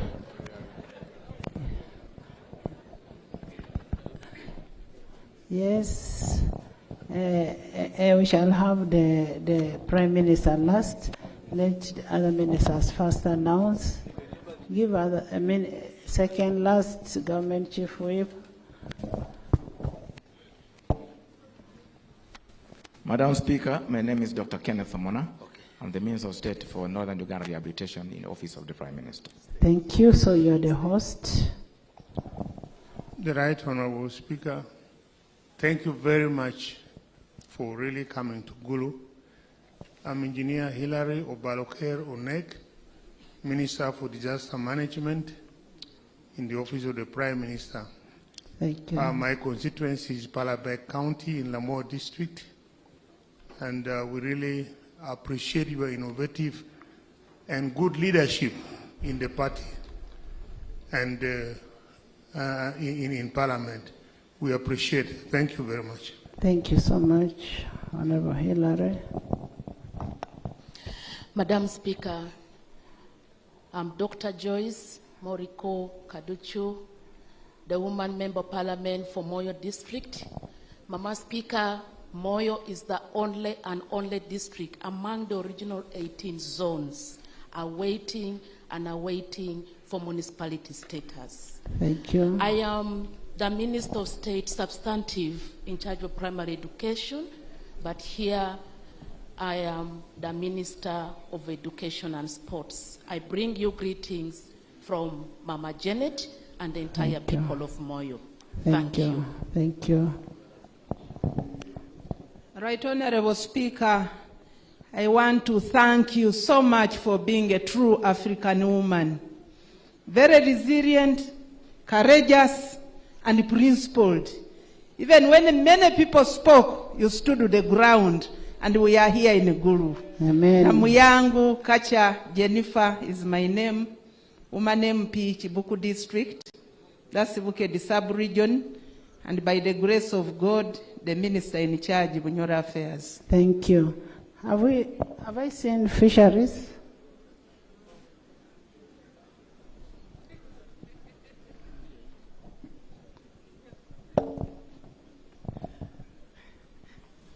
Right, Honorable Speaker. Thank you so much for bringing us to the land of the food. This is a region that is a food basket for East Africa. I am Helen Adoa. I represent the people of Serere District in Teso, NRM, and I'm also Minister of State for Fisheries, and I want to assure all the fishing communities represented here, soon we shall minimize the challenges. Thank you. Thank you. Honorable Ministers, when you're mentioning your name, mention your docket so that we know where to direct the question to. Okay, thank you so much, Right Honorable Speaker. My name is Beatrice Akelo Akori. I'm the woman member of Parliament for Agago District. I'm the Minister of State in the Office of the President in charge of economic monitoring. Madam Speaker, I want to thank you so much for prioritizing the issues of the people of Northern Uganda, where these issues are isolated and different arms of government will decisively handle them, including the issues in Agago District. We want to thank His Excellency, the President, for restoring peace in Northern Uganda and also accepting to come tomorrow to attend this sitting to help deal with issues affecting Northern Uganda. Thank you, Speaker. We love you. Thank you. Thank you so much. Margaret Muhanga, MP for Poto North, for Poto Tourism City, Minister of State for Health, PHC. The Fort Poto Tourism City, where we ply on the worst road in the country. I hope Matia Kasaija has heard. Thank you very much. Thank you. Honorable members, if the ministers are crying, what about us? Yes. Right Honorable Speaker, Fred Bwino Chakulaga, Member of Parliament for Gulu North in Iganga District, Busoga Sub-Region, and Minister of State for Agriculture. Thank you. For these sittings, I'll be holding forth for my senior colleague, Honorable Frank Tumwebaza. Thank you. And honorable members, our sitting is up to 30th. Nobody should just come today and report and go back. We shall still do roll call until the last day. Yes. Thank you, Right Honorable Speaker. Bahinduka Martin Mugara is my name, Minister of State, Tourism, Wildlife and Antiquities. And I want to thank you, Right Honorable Speaker, for promoting tourism. A tourist is a person who lives their normal place of abode, goes somewhere else and stays for more than 24 hours. So all these people here are tourists. I want to thank you for promoting this and the benefits it comes with. Thank you. Thank you. Right Honorable Speaker, my name is Esther Anyakunda Vinia, Woman Member of Parliament for Nakaprepit District. I'm also the State Minister for Labor, Employment and Industrial Relations. But in a special, want to thank you for making an initiative to ensure that we come to this part of the country, because most people leave government positions without even coming to see what happens here. Thank you. I come from Karamoja, and Karamoja is more affiliated to Northern Uganda. Thank you for making Northern Uganda the first to host the regional parliament. Thank you. Thank you. Thank you. Right Honorable Speaker, Ambarugahara Balamateng, Mujukuru wa Kawalega, Mujukuru wa Rukidi Mpuga. I'm the Minister of State for Youth and Children Affairs. I'm the Vice Chairman of MK PLU in Western Uganda. And I'm also M7ist and M-Hosist. Thank you.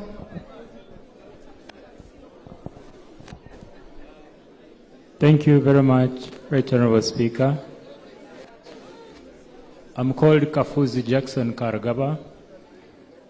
I'm the Deputy Attorney General and a Member of Parliament for Chaka South, Chegegwa District. Thank you. Thank you. Thank you, Right Honorable Speaker.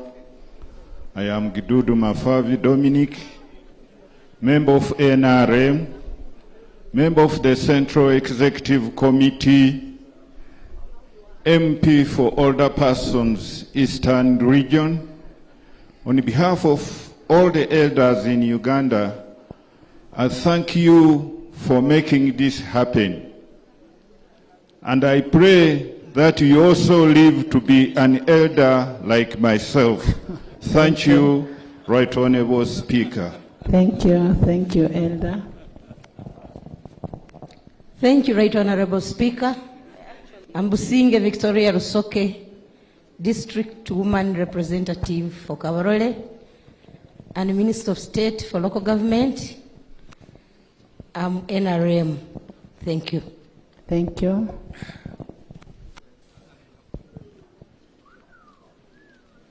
Thank you very much, Honorable Speaker. My name is Matia Kashaija. I'm one of the still living founders of the NRM party. I almost lost life here when I was pacifying the people who Konyi had made them possible. In Parliament, I represent Buyanja County, Kibale District, Sub-Region, the Bunyoro Sub-Region. But I'm also the Minister of Finance, Planning and Economic Development. Matters of finance should not be raised today. We will go somewhere, and when we are budgeting, then we make a decision. Come on, thank you.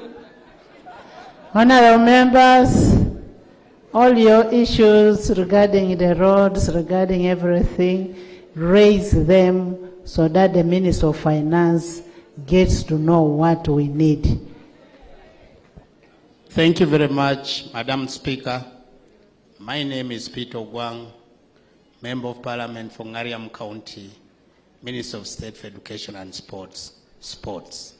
Thank you, Sports. Thank you very much, Madam Speaker and honorable members. My name is Chris Bariomunsi. I am a member of NRM and also Vice Chairperson NRM for Western Uganda. In Parliament, I represent Chinchizi East constituency in Kanungu district. Kanungu is in Kigezi southwestern region. And I'm also the minister in charge of information, communications technology, that's ICT, and national guidance. And together with my colleague, Minister of State, we are ready to answer all issues to do with communication, radios, TV signal, internet, network, and all other issues of national guidance. Thank you, Thank you very much. Thank you. Government Chief Whip. Government Chief Whip.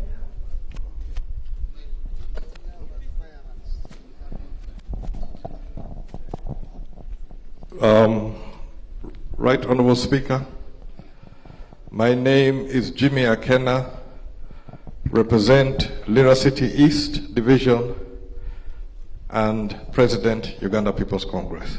Thank you. Thank you. Right Honorable Speaker, my name is Obua Dennis Amson. I represent the people of Ajuri County in Lango Sub-Region, Aleptong District. I serve as the Government Chief Whip of the Republic of Uganda.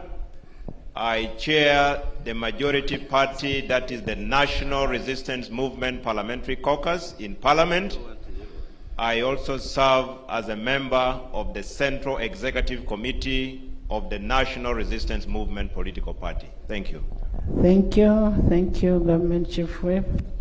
Right Honorable Speaker, once again, I'm Nakadama Rokia Isanga.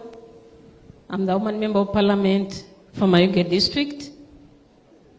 I'm the third Deputy Prime Minister and Minister without portfolio in the government of His Excellency, the President of the Republic of Uganda, General Yoweri Kaguta Museveni. And I'm NRM, woman member of Parliament. I bring you greetings, the people of Gulu, from the office of the Prime Minister, and from the Right Honorable Robin Anabanja, who is out of the country on official duties. I thank you.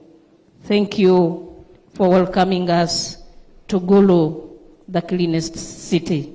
Thank you. Thank you so much, honorable members. From the roll call, we have 310 members physically here. I want to thank all of you for coming, and that is the sign of unity that we are showing in Uganda. Honorable members, yesterday since when we came, we visited the late Right Honorable Jacob's home with the Honorable Boa. We want to thank Honorable Chris Bariomusi for giving the family a signal. We finally opened that radio yesterday. We want to thank you so much. We also, our team of Parliament also has been camping here. We have one of the oldest school called Peche Primary School, together with the Government Chief Whip. We went and commissioned the medical camp that is there and is still there.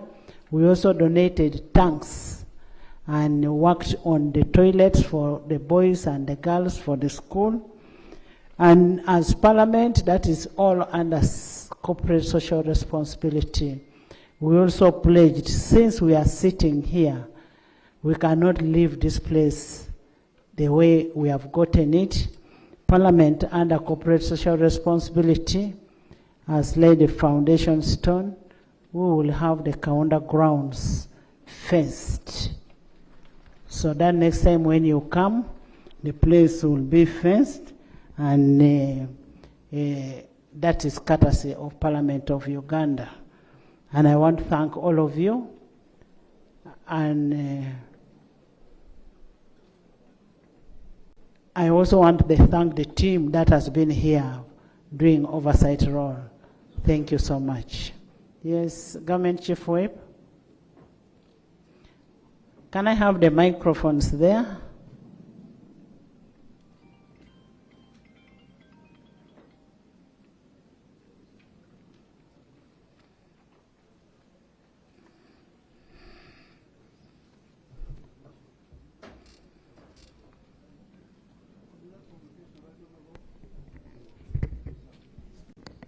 Right Honorable Speaker, pursuant to communication from the Chair and subject to the provision of Rule 25(2)(e) of the Rules of Procedure of Parliament,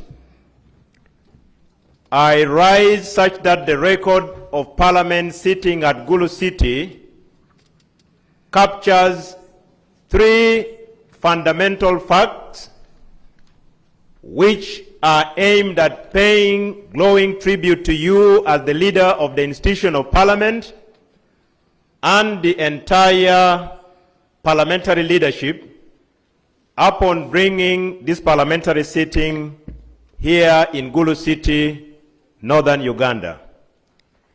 Right Honorable Speaker, I pay tribute to you and the entire leadership of Parliament because first and foremost, historically, in the post and pre-independence history of Uganda, this is the first time that Parliament of the Republic of Uganda, from the 1st to the 11th Parliament that you preside over, is sitting outside Uganda's capital city, Kampala, and we need to commend you on record for this.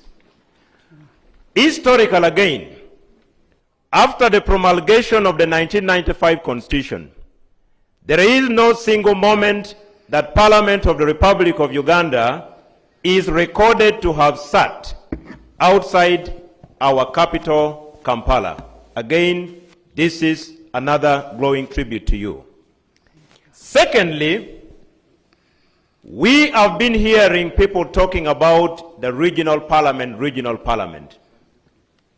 I would wish to state that legally, in the minds of the framers of the Constitution of the Republic of Uganda, 1995, as amended, they envisage a situation where the presiding officer would take Parliament to any part as long as it is within the Republic of Uganda.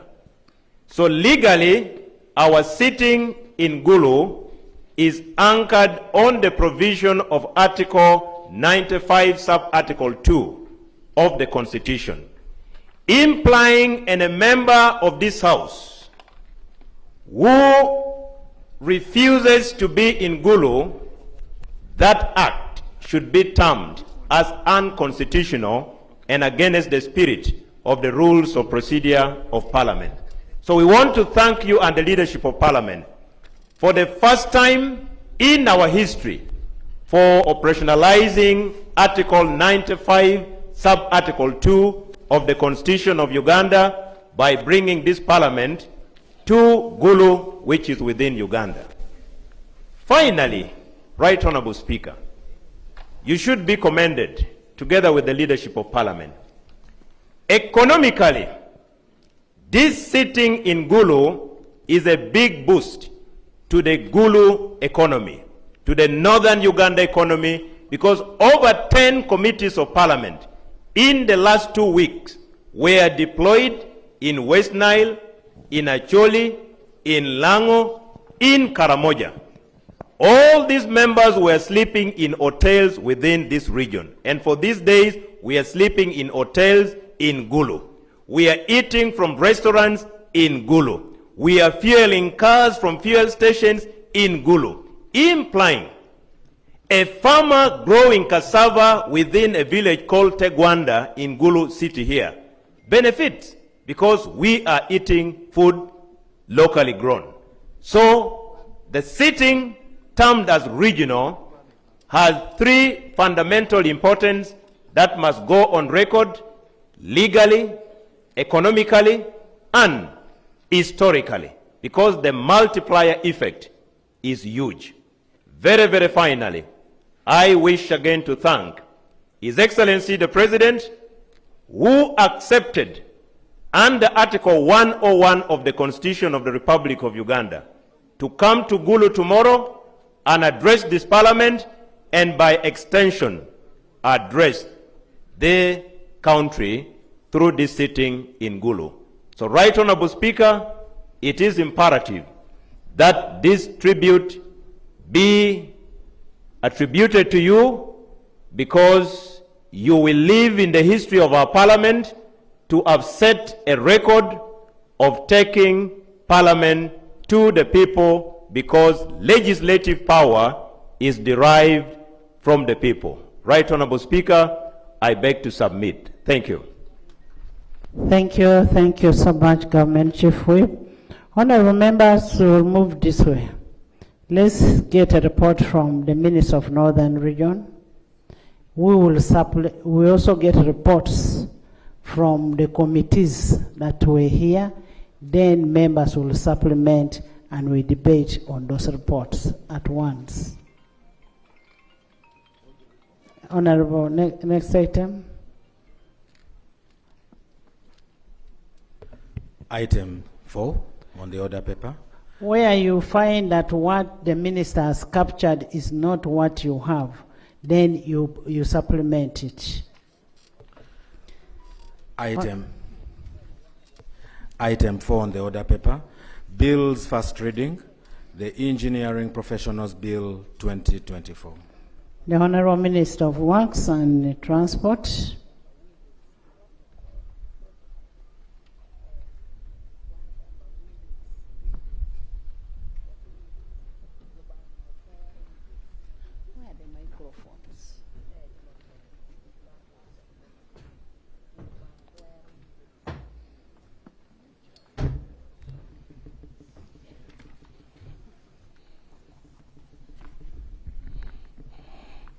Right Honorable Speaker, before I state what has brought me here, Right Honorable, allow me also add my voice to those of my colleagues who have thanked Honorable Ojara Mapendusi for the oversight work he did in the management oversight and support supervision of the roads in this city while he was a chairperson. This is one of the most organized roads in the city, and I will be very happy to sit with my team to discuss some other things that will arise from the reports that are following. Right Honorable Speaker and members, pursuant to Rule 1282 of the Rules of Procedure of this Parliament, I beg to move that the bill entitled the Engineering Professionals Bill 2024 be read for the first time. I beg to move.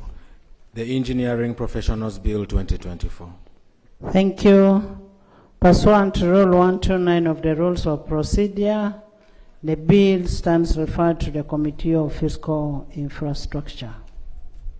Right Honorable Speaker, I beg to lay a certificate of financial implications accompanying the bill. I beg to lay. Please lay. Thank you.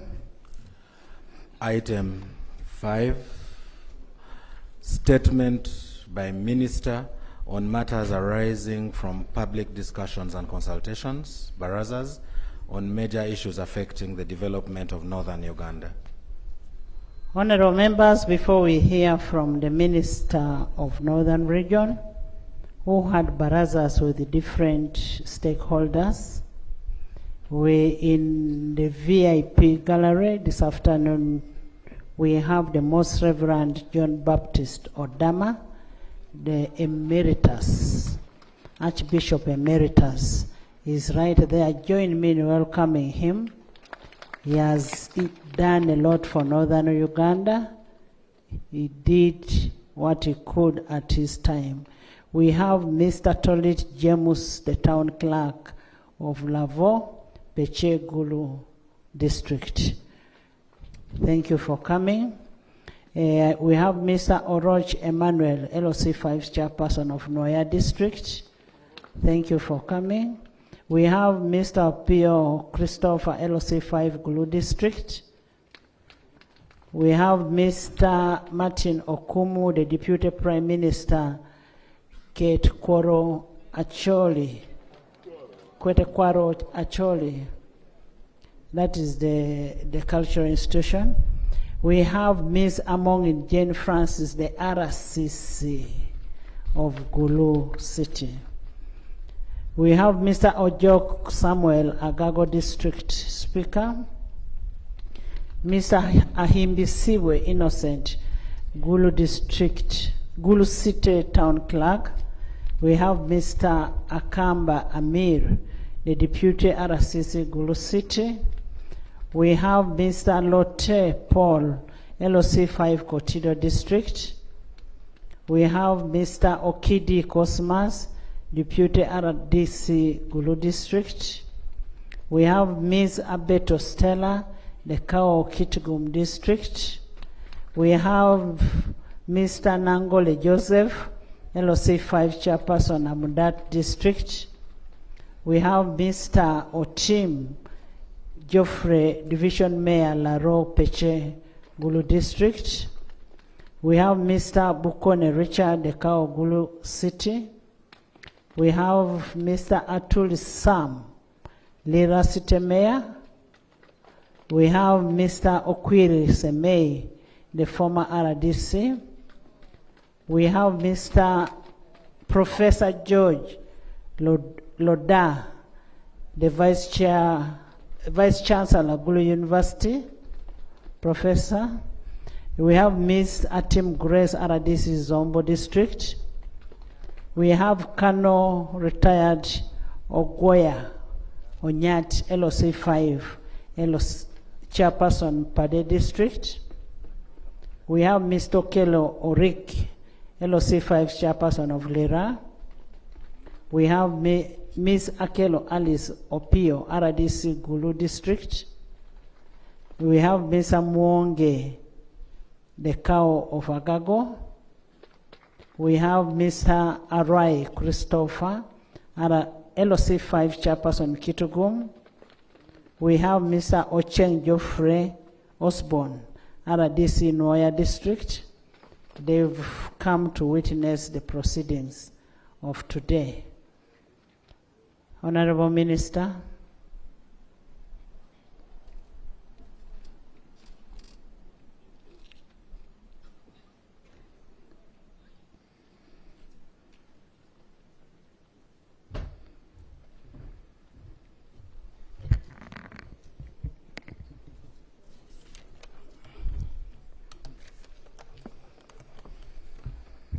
Right Honorable Speaker, honorable colleagues, I take this auspicious and historic occasion to welcome you to northern Uganda and particularly Gulu City. Right Honorable Speaker and colleagues, sitting to conduct business or parliament in this beautiful, lively, and peaceful city, especially on Kaunda ground here. 2 decades after the war in this region gives me hope that as long as communities live, anything is possible in their journeys. I now have great hope in the transformation and development of this region, and I thank the people, their leaders, the government of Uganda for their resilience and resolve for peace. This peace and tranquility came at a huge cost, and we should guard it jealously. Right Honorable Speaker, when I talk about northern Uganda, which falls under my docket, I mean the 6 sub-regions of Uganda. This is West Nile, Acholi, Lango, Elgon and its slopes, which is Bugisu, Sebei, and Bukedi, touching the international borders of the DRC, South Sudan, and Kenya in the east. However, for this sitting, Right Honorable Speaker, and my statement, I will confine myself to the sub-regions of West Nile, Acholi, and Lango. And I'll wait for you. There's a procedure matter. Honorable Minister, is it written or have we uploaded what you're giving us? Right Honourable Speaker, I submitted this to the Secretariat of Parliament, and I hope that is being uploaded for the members to follow. Thank you. Isaac? Thank you, Right Honourable Speaker. I rise on a procedure matter, mainly on the heading of item 5, as the Minister put it on the order paper. It reads, statement by Minister on matters arising from public discussion and consultations, barazas on major issues affecting development of northern Uganda.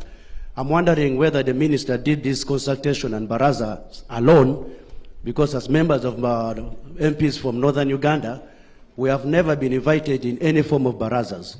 If the Minister is giving a statement on matters that members of Parliament have raised on the floor of Parliament, then that is what it should read. But barazas, we have never, I don't know when he held these barazas. Thank you. Isaac, you're actually reacting in anticipation. Having a baraza does not mean I have to meet with the members of Parliament, because you have a privilege to get a report out of a committee. Personally, I had a baraza yesterday with the Archbishop, with the religious institution, and they were able to tell us all the issues that are happening in northern Uganda. We went to the cultural institution. They were also able to tell us all. Those are the barazas. It doesn't mean that you have to announce. But let's not act in anticipation. Let's hear what the Minister has to say, and then we shall complement. Thank you, Right Honourable Speaker. Right Honourable Speaker, I was saying that for the purpose of this sitting and then my statement, I'll confine myself to the sub-regions of West Nile, Acholi, Lango, and again wait for you when we sit in Mbale City, which still falls within my area of operation. Right Honourable Speaker and colleagues. For this, we are looking at West Nile, Acholi, Lango, and Karamoja. Thank you, Right Honourable.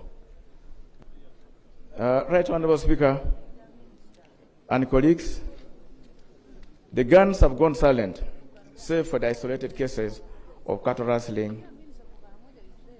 The guns have gone silent in this region, save for some isolated cases of cattle rustling, but the poverty levels in this region are still lingering,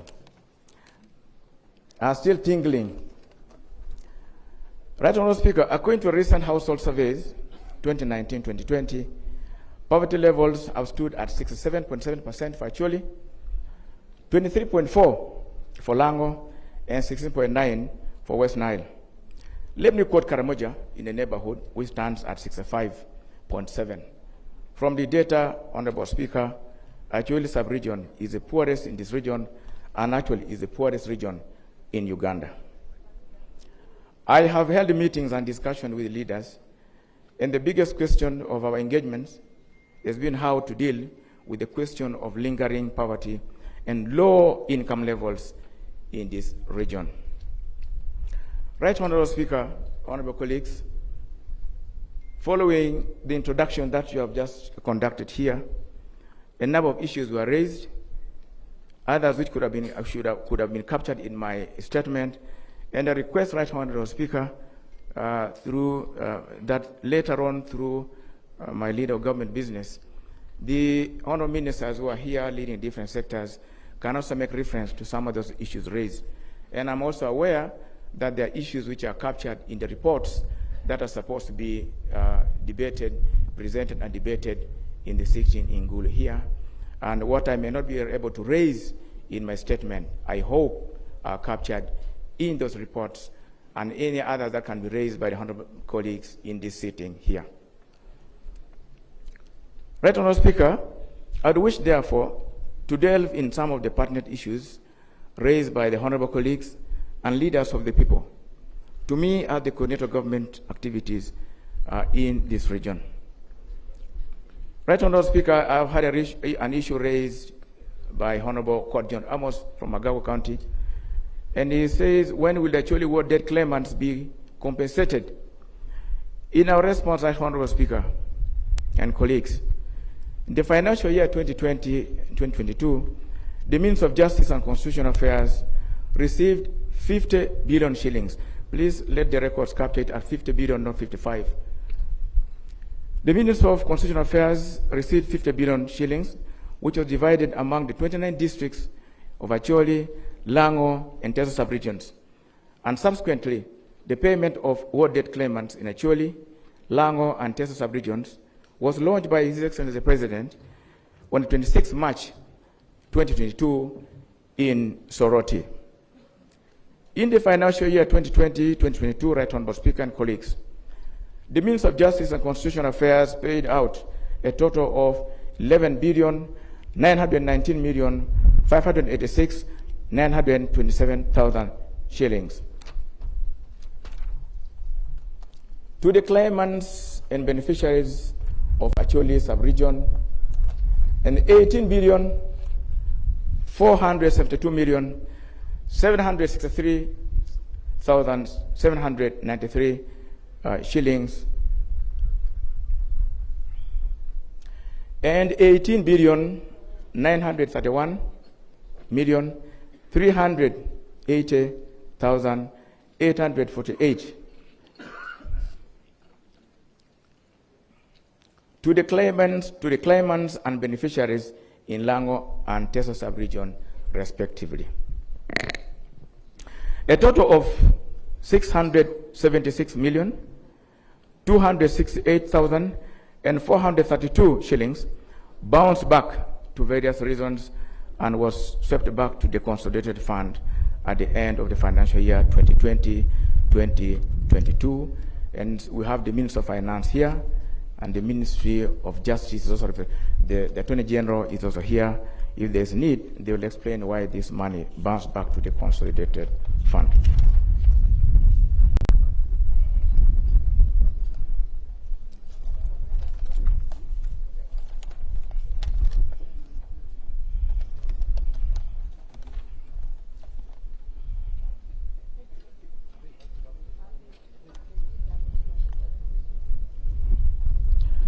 Right Honourable Speaker, in the financial year 2023-2024, the Ministry of Finance, Planning and Economic Development released Uganda shillings 71.28 billion, which was to be divided among the 29 districts of Acholi, Lango, and Teso sub-regions. It's a procedure matter.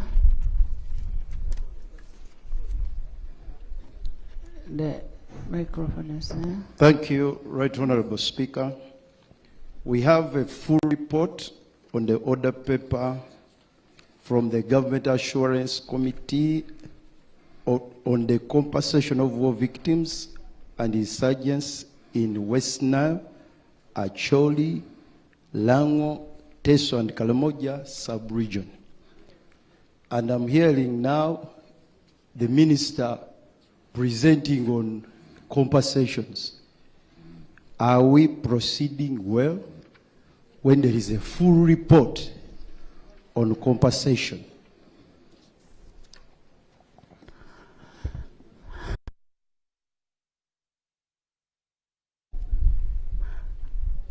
And Honorable Minister of Northern Uganda, our expectation now goes back to what Honorable Isaac was saying. The expectation is and would be that you had a meeting, like just on a quick one, when we visited the, talked about the poverty in this region, talked about the war victims, talked about the land grabbing, talked about those are the issues that this House wants to hear from you. The issues affecting Northern region, not you answering the issues raised by members. You need to give us the issues affecting West. This area is impossible. Then we throw it back to the Minister of Infrastructure. For you will have identified the issues in your region.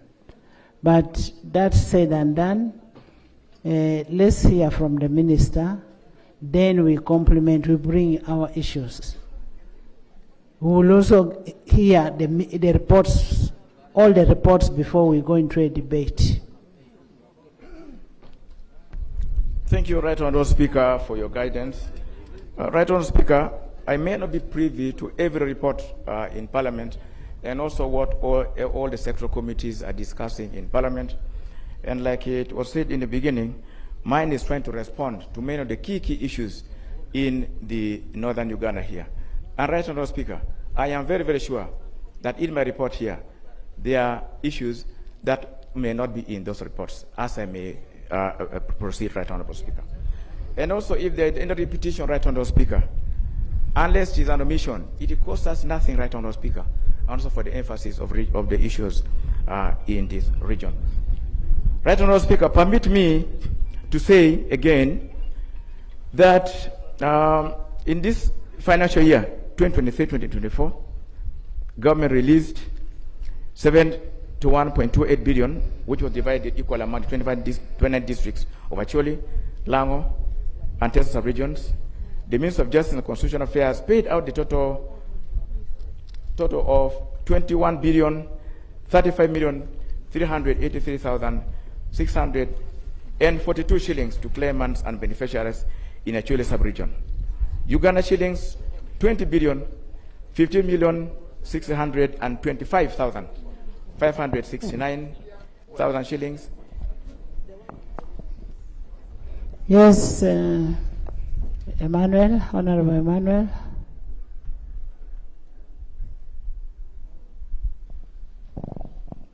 Right Honorable Speaker,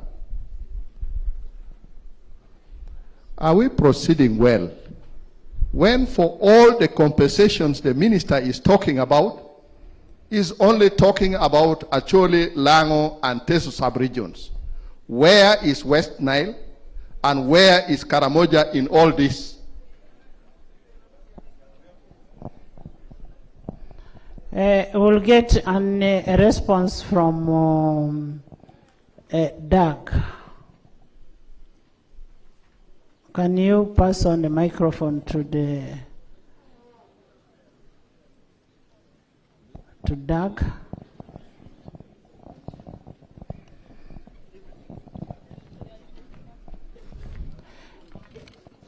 I expect a lot of responses from you, but what we need to do, let's get the report first, then we ask or we supplement. Yes, Doug? Thank you, Right Honourable Speaker. Currently, the Ministry of Justice and Constitutional Affairs is handling war debt claimants, compensating 3 sub-regions of Acholi, Lango, and Teso. That is the instruction we have. There are requests from West Nile, Karamoja, Bukedi, Busoga, and Rwenzori sub-regions. Cabinet agreed that since the resources are not enough, we do this, we first handle the 3 sub-regions, then if resources are available at a future date, we can consider the other areas. I beg to submit. Thank you. Honorable members, let's get the report, and then those are some of the things that we must raise to the President tomorrow. That why are other areas not catered for? Why did you make a political decision to have only Acholi, Lango, and Teso?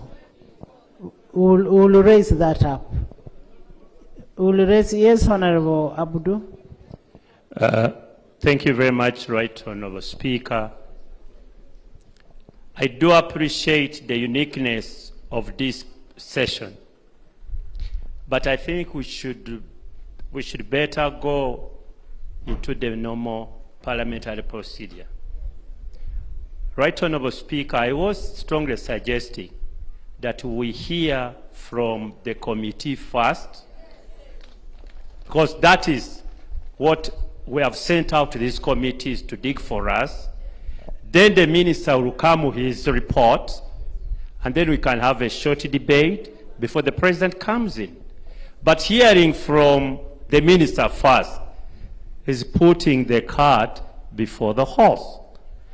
If it may please you, let us hear from our committee, and then it can be followed by the minister's statement. I beg to submit. Honorable members, I want the minister to go and reorganize himself and have issues of Greater North, not answering questions, because those questions should be answered by different ministries. If we are talking about compensation, compensation must be answered by the Deputy Attorney General. If we are talking about infrastructure, then infrastructure should be handled by the Minister of what? Infrastructure. So, Honorable Minister, reorganize your issues concerning the Greater North. Then you come and present the issues. Thank you, Right Honorable Speaker, for your guidance.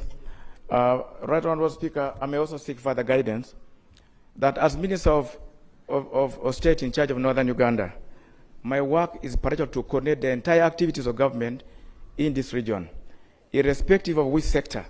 I look at infrastructure, I look at security, I look at household income, I look at all these activities of government in this region. Honorable Minister, please come back and tell us the issues that I have in my region is 1, there are no health centers. 2, the roads are bad.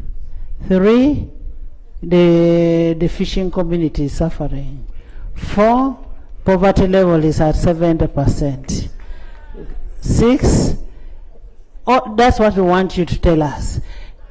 6, interference on cultural institutions. 7, you bring that. We have the next committee? Item 6. Much obliged, Right Honorable Speaker. Thank you.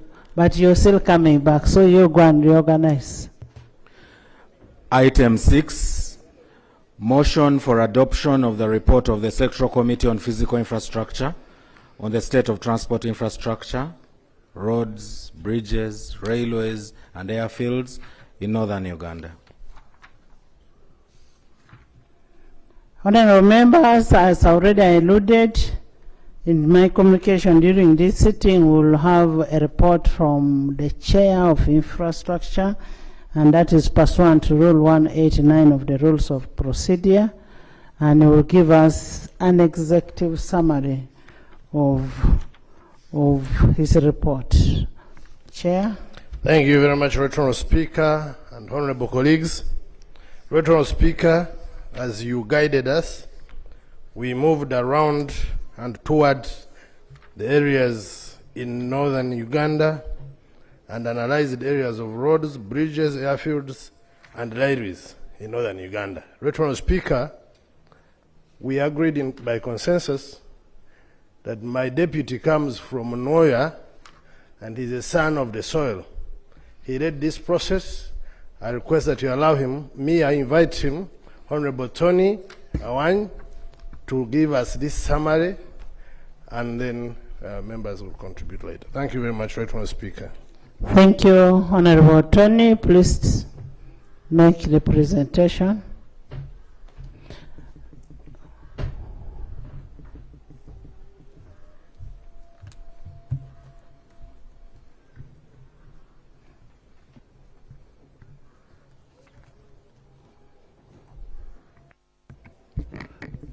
Thank you, Right Honourable Speaker, for giving me this opportunity to present a report of the Committee of Physical Infrastructure on the state of transport infrastructure, that's roads, bridges, airfields, railways in northern Uganda.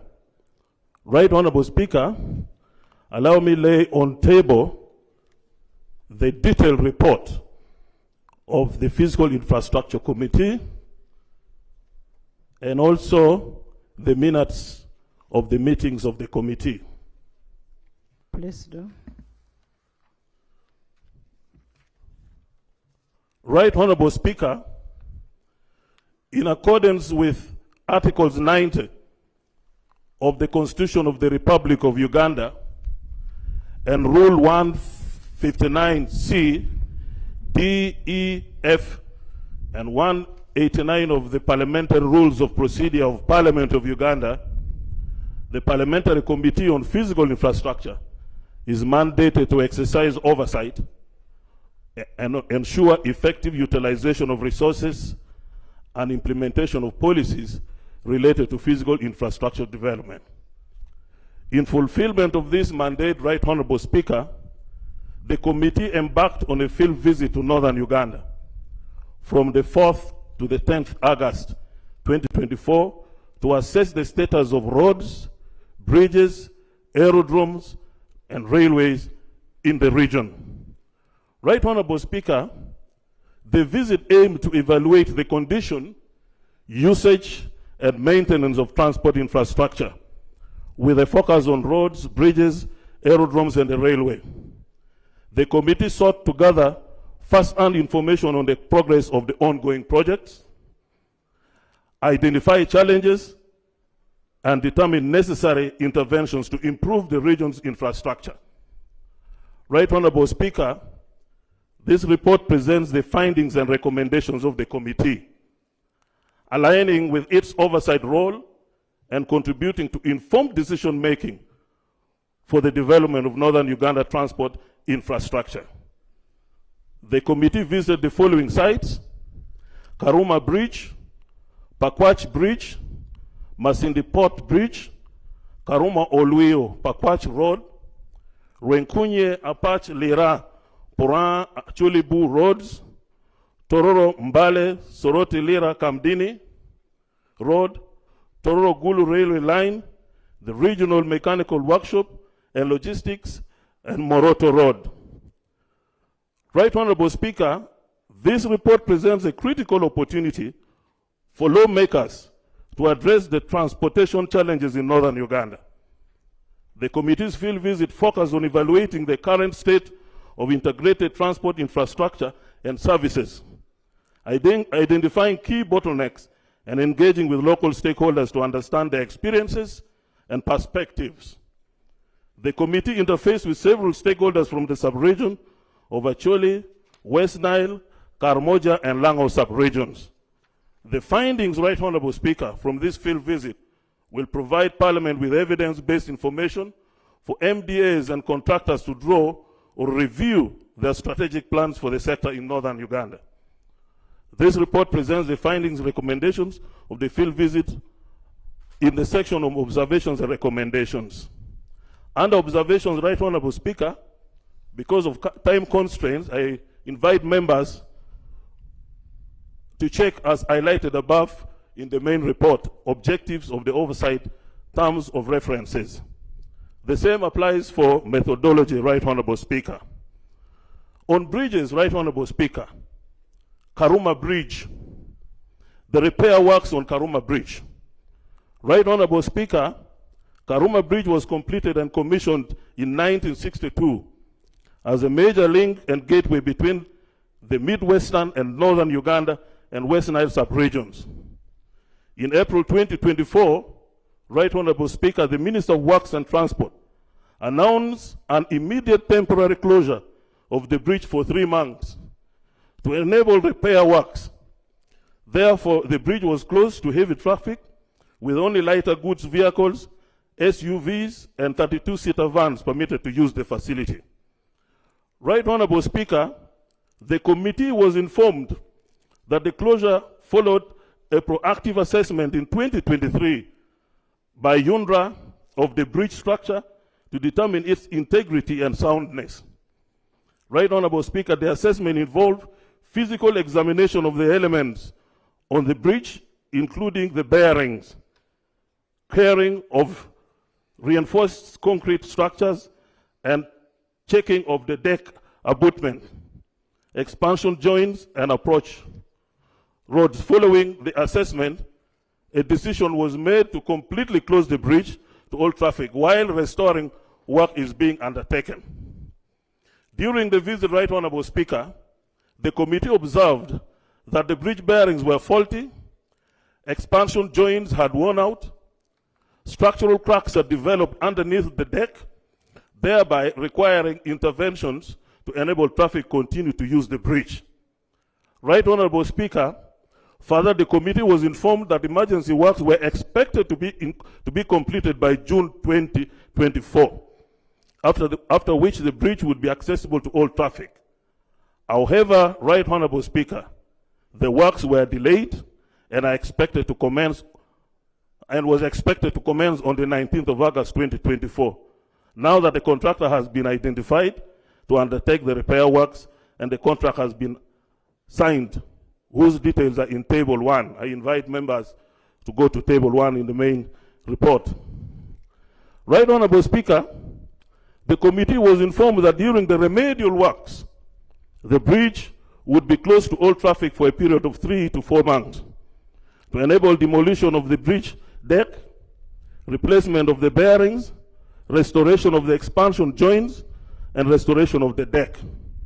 Remedial works are expected to extend the lifespan of the bridge by a further 2 to 5 years, during which time normal traffic use will be possible.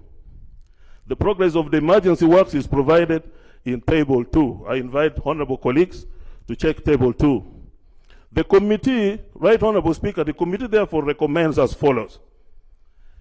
UNRWA should ensure strict adherence to the work program for the remedial works on Karuma Bridge so that normal traffic is restored within 3 to 4 months. In any case, not later than 19th December 2024. 2, Right Honorable Speaker, the committee recommends that UNRWA should ensure that funding is availed for the proactive assessment of the major bridge structures across the country in order to determine their structural integrity and soundness, as this would prevent a likely sudden failure and closure that are inconveniencing road users. Right Honorable Speaker, the committee also recommended that Uganda Wildlife Authority should consider providing a waiver for public transport through the national park during the period when emergency restoration works are being undertaken on Karuma Bridge. Right Honorable Speaker, construction of the new bridge at Karuma. The committee was informed by UNRWA of plans to construct a new bridge over the River Nile at Karuma. The commencement date for the new bridge is expected to be September 2026, after feasibility studies are completed, among others. The current Karuma Bridge was constructed in 1962 with a design lifespan of 50 years. The ongoing repair works are expected to increase the service life of the bridge by a further 2 to 5 years. Right Honorable Speaker, therefore, it is imperative that the government of Uganda considers a long-term solution to the movement of traffic at Karuma, and construction of the new bridge is an ideal proposal by the committee. The committee recommends that UNRWA should expedite the completion of the necessary processes, including feasibility studies, designs, acquisition of land, and sourcing of funding in order to ensure that construction of a new bridge at Karuma commence as planned in September 2026.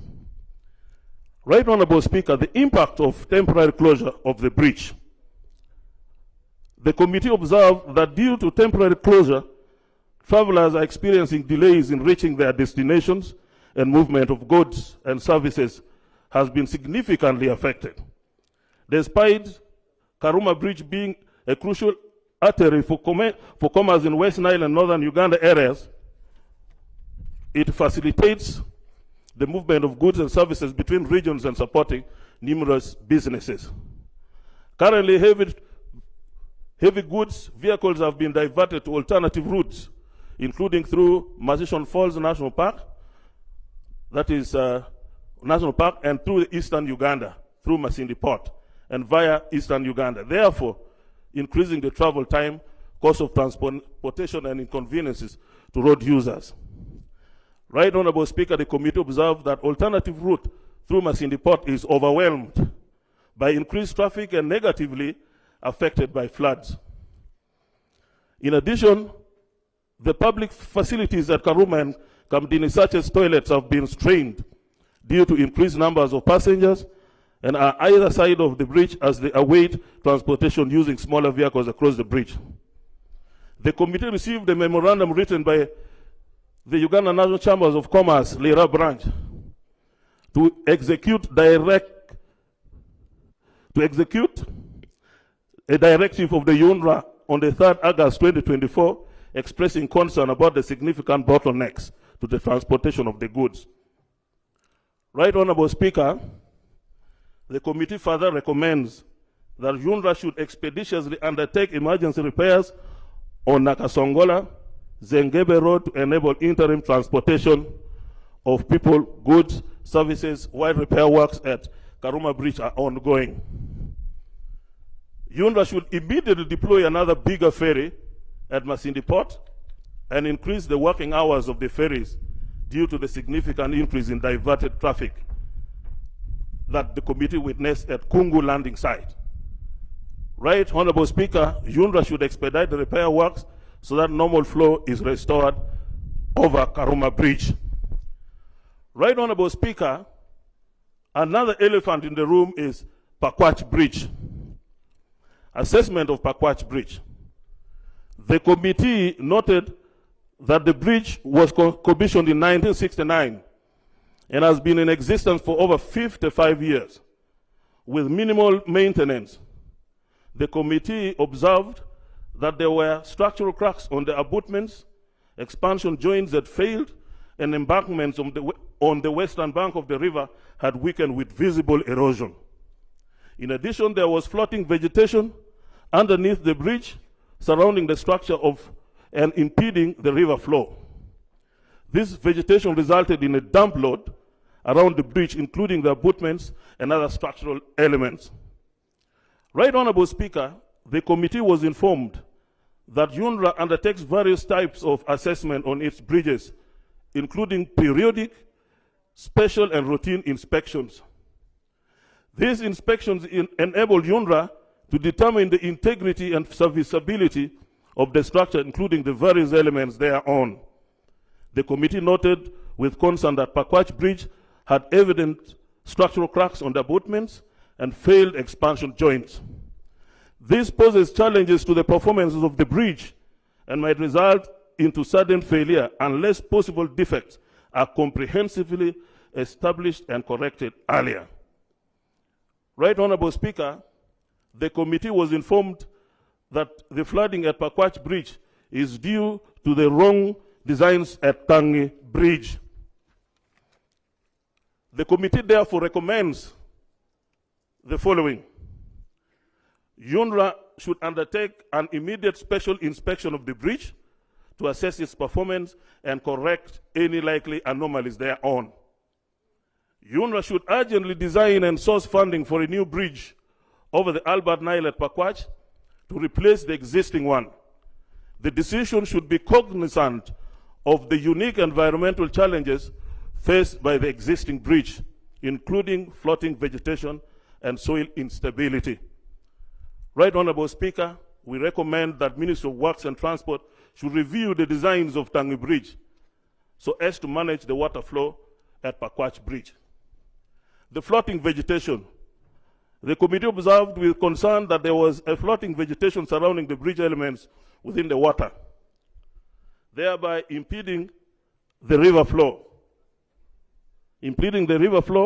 and creating other challenges. It was noted that this vegetation is likely to lead to dump loads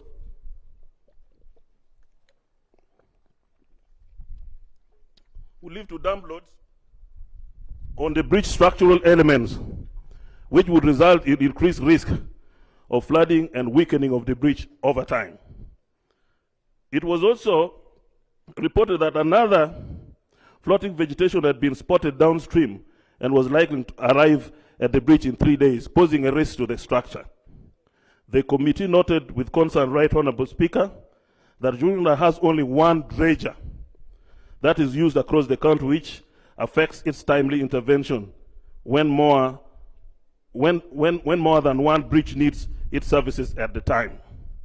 The committee recommends, Right Honorable Speaker, that UNRWA should institute a debris removal system and increase the frequency of dredger operations at the site. In addition, the local community should be mobilized to engage in a maintenance program for clearing the debris and floating vegetation on routine basis. UNRWA should immediately return the dredger that has transferred to Zengebe to Pakwach Bridge so that it can be used to clear the floating vegetation. Due to the persistency of the flooding vegetation, UNRWA should procure more dredgers to facilitate timely interventions on the various bridges and landing sites in the country. Degradation on the embankment of the western bank of Pakwach Bridge. The committee observed that the embankment on the western river bank had eroded and was weakening as a consequence. There were visible signs of failure and the situation was expected to get worse as there was no intervention taken to protect it from erosion. Therefore, the structural integrity of the bridge would be affected over time if the embankment was not protected. The committee recommends that UNRWA should urgently build a retaining wall and undertake sheet piling at the exposed embankment in order to protect it from further deterioration and likelihood of catastrophic failure. Masindi Port Bridge. The delayed construction of Masindi Port Bridge. Right Honorable Speaker, the Masindi Port Bridge is expected to be completed under Phase 4 of the Renkunye Masindi Port Apach Lera Poranga Acholebu Road Project. It should be appreciated that the bridge is under procurement and therefore the commencement date is yet to be established. UNRWA informed the committee that Islamic Development Bank, who are financing the road projects, have committed to funding the bridge works at Masindi Port. Right Honorable Speaker, the committee noted that the construction of this bridge is a long-time presidential pledge, and therefore delays in commencements of works on the Masindi Port Bridge are expected to affect the optimization and the under construction of Rekunye Masindi Port Apach Lera Poranga Road. Right Honorable Speaker, this is because upon completion of the road, there will be diverted traffic on the road, leading to an increase in the number of vehicles using the newly constructed road. Consequently, the delays will be longer, since more vehicles will be using the new road, and yet only a single ferry remain being used at the crossing point.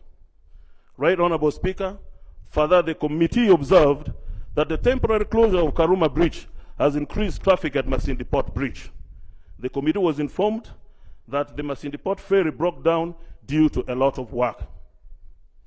The committee therefore recommends that UNRWA provides a bigger ferry to manage the situation. Government should expedite the sourcing of funding and identification of a contractor to undertake construction of the Masindi Port Bridge. Right Honorable Speaker, the national roads, Karuma Olweo Pakwach Road. The committee was informed that rehabilitation of the Karuma Pakwach Road is currently ongoing under two separate lots, namely Lot 1, Karuma Olweo, which is 43.5 kilometers. Then Lot 2 is Olweo Pakwach, which is 62.5 kilometers. The works on the two lots are being undertaken in separate contracts, but the same contractor. The previous works on the road were completed in 2007 with a design lifespan of 15 years. The scope of the works for Lot 1 constitutes rehabilitation works mainly comprised of provision of an asphalt concrete overlay on the entire section to replace the existing double bituminous surface treatment. These works are to ensure that the service life of the existing road is extended by at least 7 years.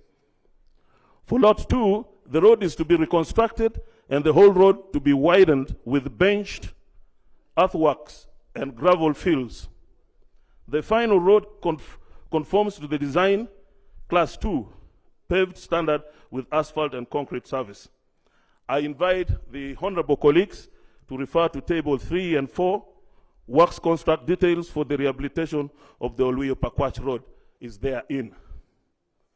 Right Honorable Speaker, the committee also examined issues of the delayed payments to contractors. The committee noted with concern that the contractors were demanding money for unpaid work since interim payment certificate remained outstanding. The total value of the unpaid IPCs was 15 billion shillings. That is to say 2 billion on lot 1 and 13 billion on lot 2. The works contract contained provisions permitting the contractor to claim for interest payments on any outstanding IPCs, as well as an option to stop execution of works until payment are effected. The committee recommendations, therefore, Right Honorable Speaker, government provides adequate funding to enable UNRA immediately pay the outstanding payment of Uganda shillings 15 billion to the contractors in order to curtail further accumulation of the interest and enable works proceed as per approved work plan. The committee also recommended, Right Honorable Speaker, that UNRA should ensure contractors are paid for any completed works in the future as per agreed time frame in the works contract. Delays in completion of the work. Right Honorable Speaker, the committee noted with concern that the works on the road project are behind schedule and are likely to be completed on time. Karuma Oluyo section works are supposed to be completed on the 30th of November 2024. Yet physical progress was at only 16.7%. And those for Oluyo-Pakwach section are to be completed by the 25th May 2025, but physical progress is only at 28.8% as at July 2024. Right Honorable Speaker, UNRA attributed the delays to the late commencement by the contractor on Lot 1, the riots in Kenya that affected the supply chains of imported construction materials such as bitumen. Despite concerns by the committee, UNRA reported that the contractors had deployed adequate resources on Lot 1, Karuma, to ensure completion of the project within the remaining time frame, including machinery to apply 500 meters full width asphalt concrete surfacing. The committee recommends that in order to ensure timely completion of the project, UNRA should effectively monitor and enforce the contract to ensure compliance with the contract terms and project timeliness. Right Honorable Speaker, the structural damage and blocked access to property. The committee met individuals whose property were damaged due to the ongoing works and were demanding for compensation. These individuals were located in Agung along Oluyo-Pakwach section.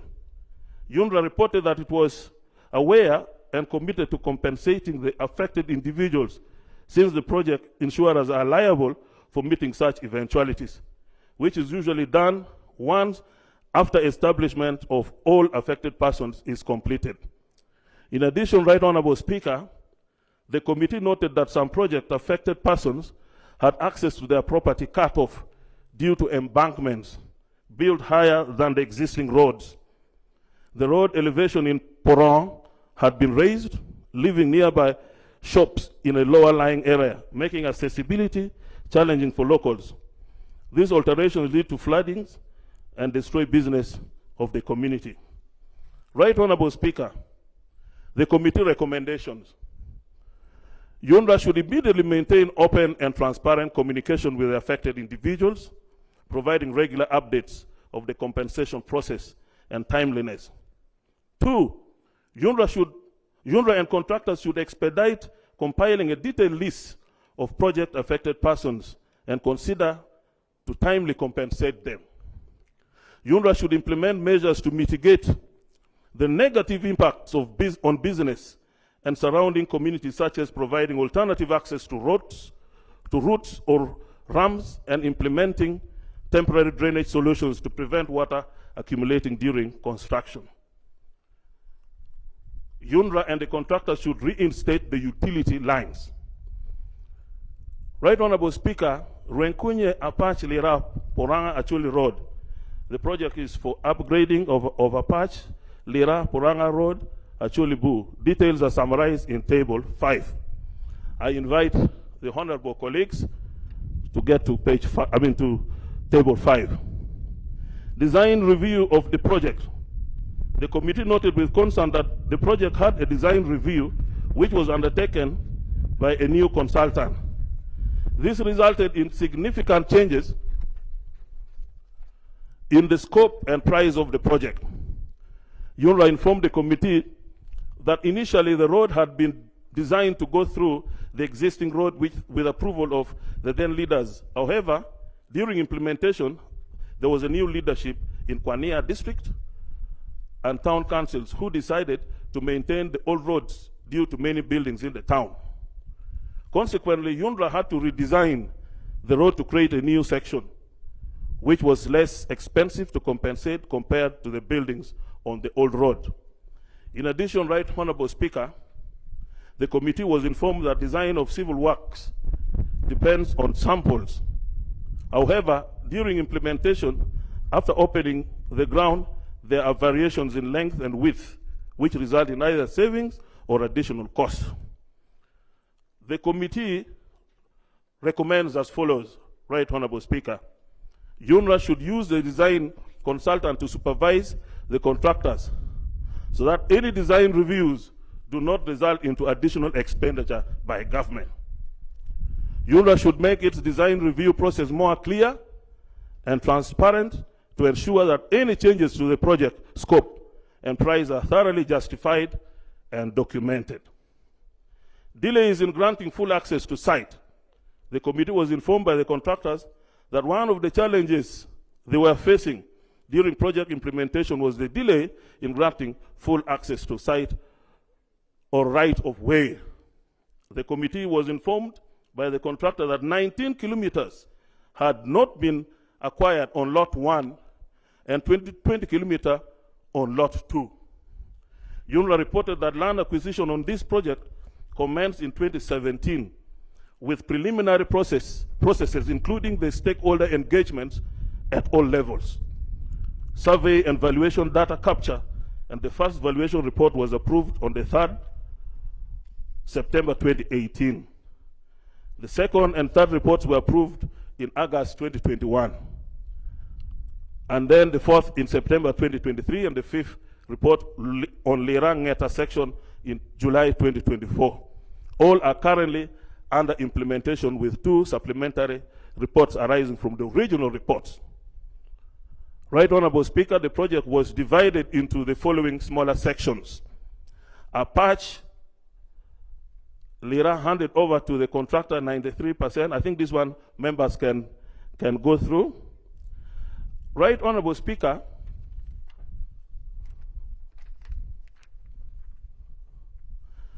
Tororo Mbale Soroti Lira Kamdini Road.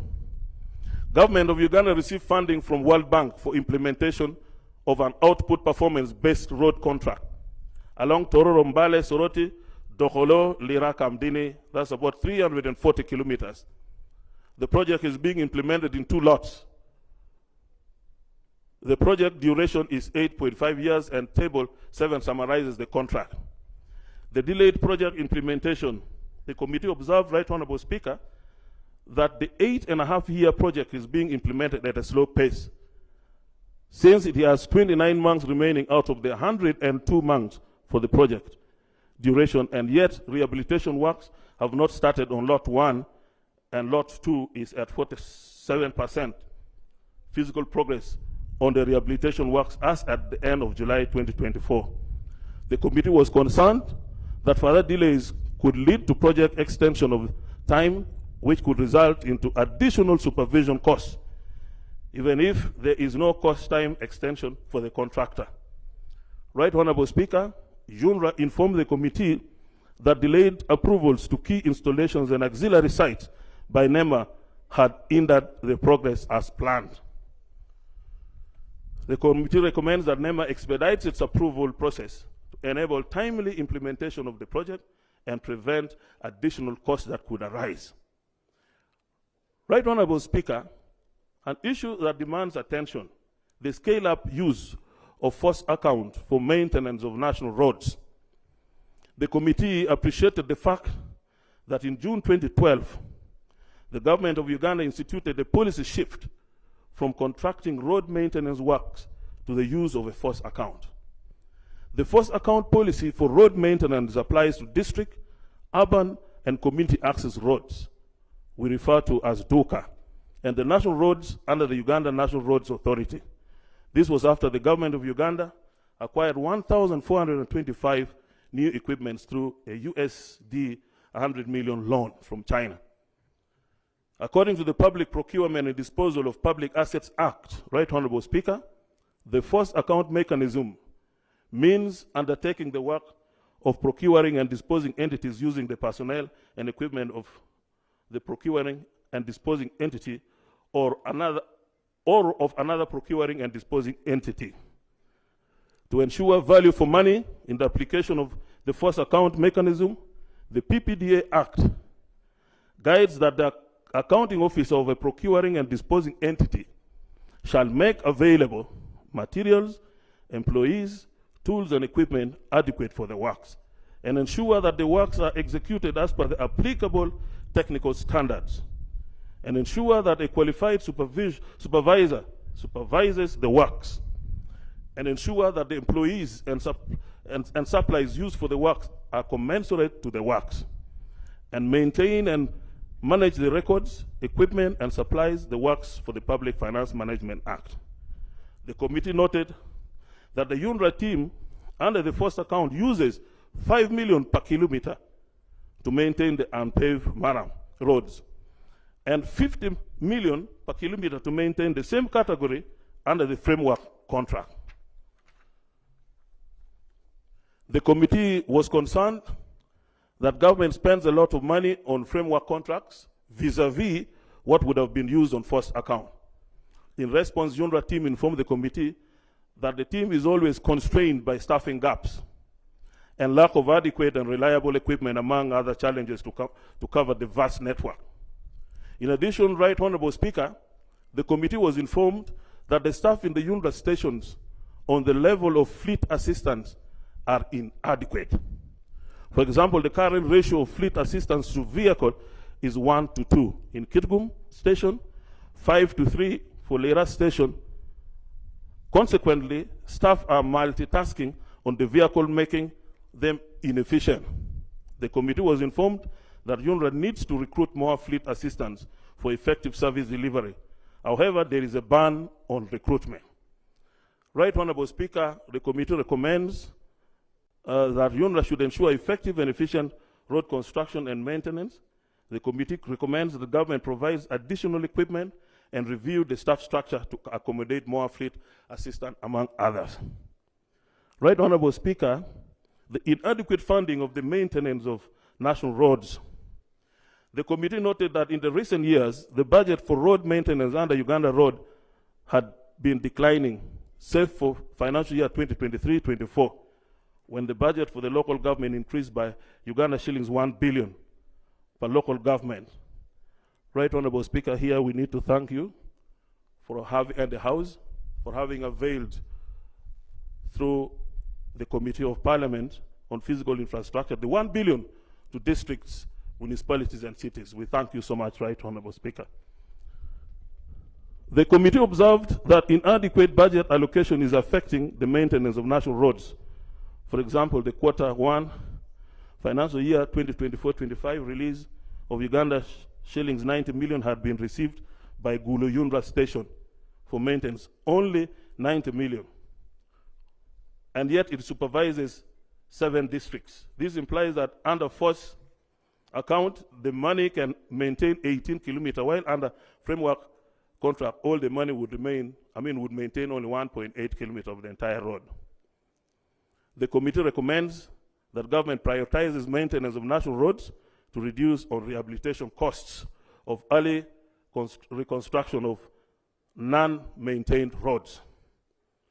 Right Honorable Speaker, encroachment on road reserves, like a honorable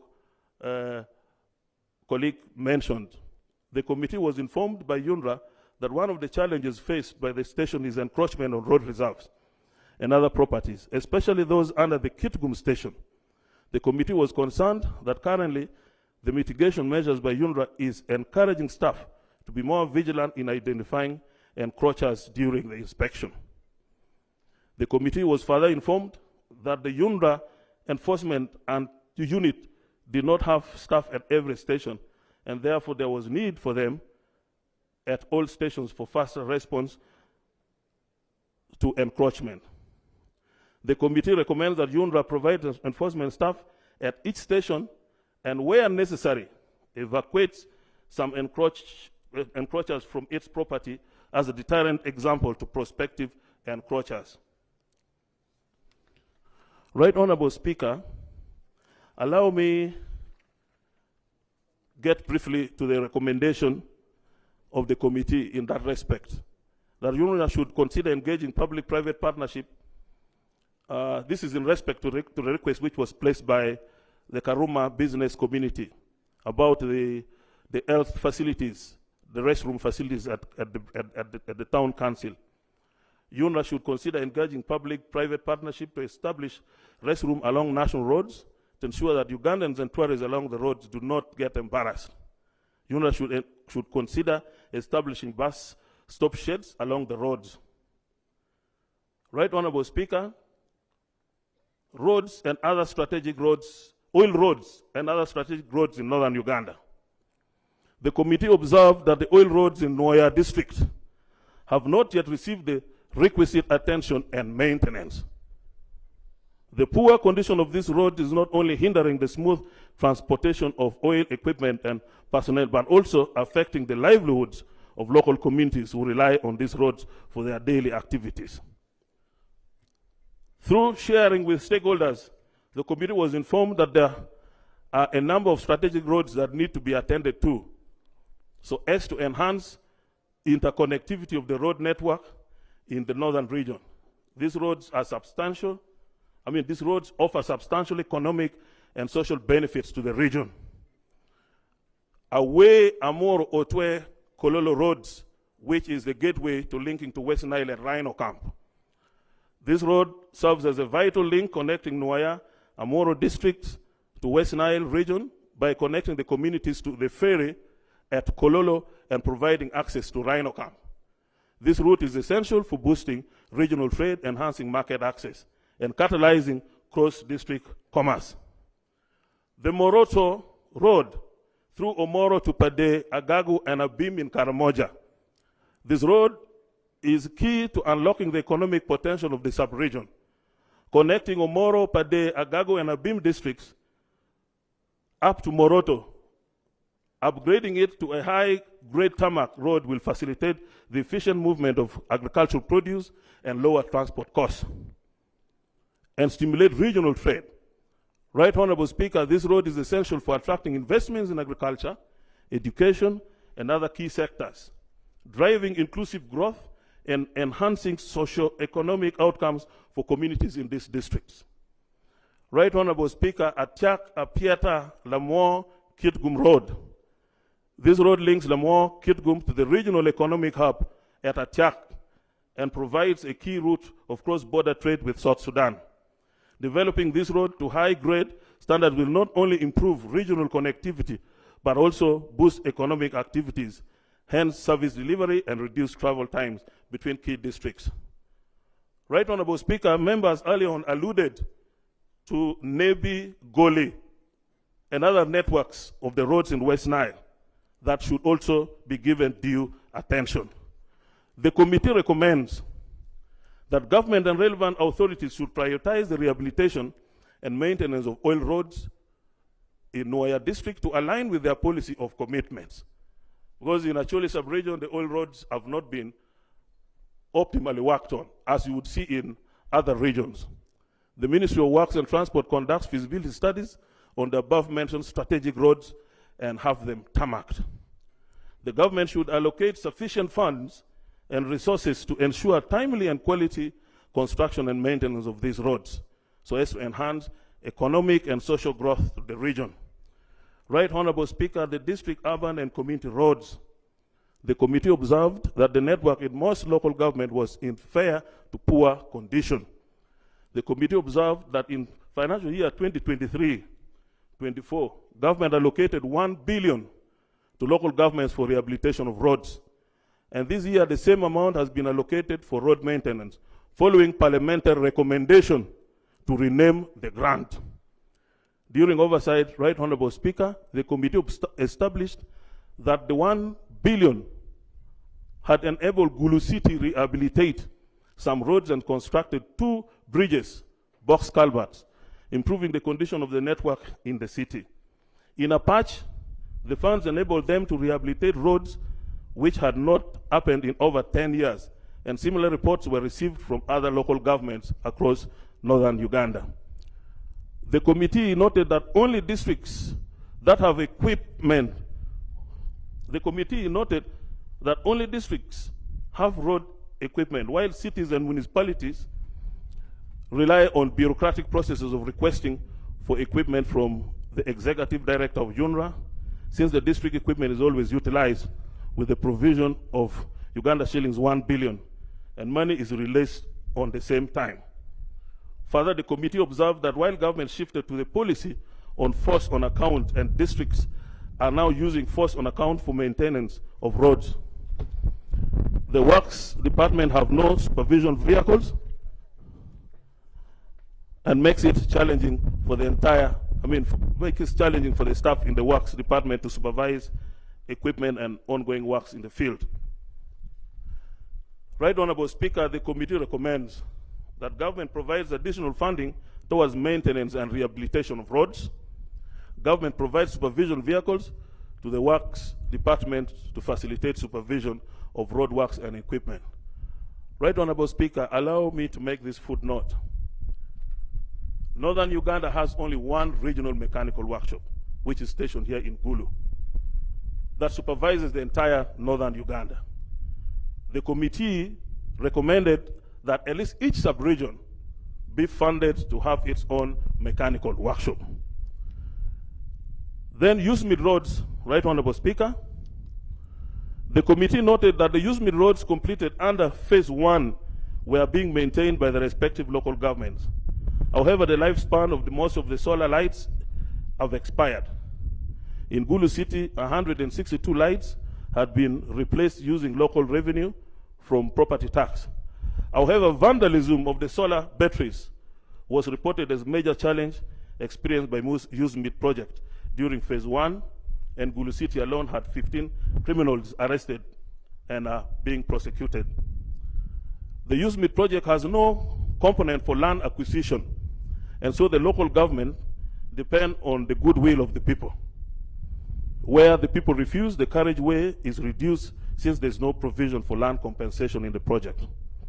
Further, Right Honorable Speaker, the committee was informed that often road construction works involve relocation of utilities. However, during the process of implementation, the utility companies demand that local governments to replace them with upgraded and more expensive installation.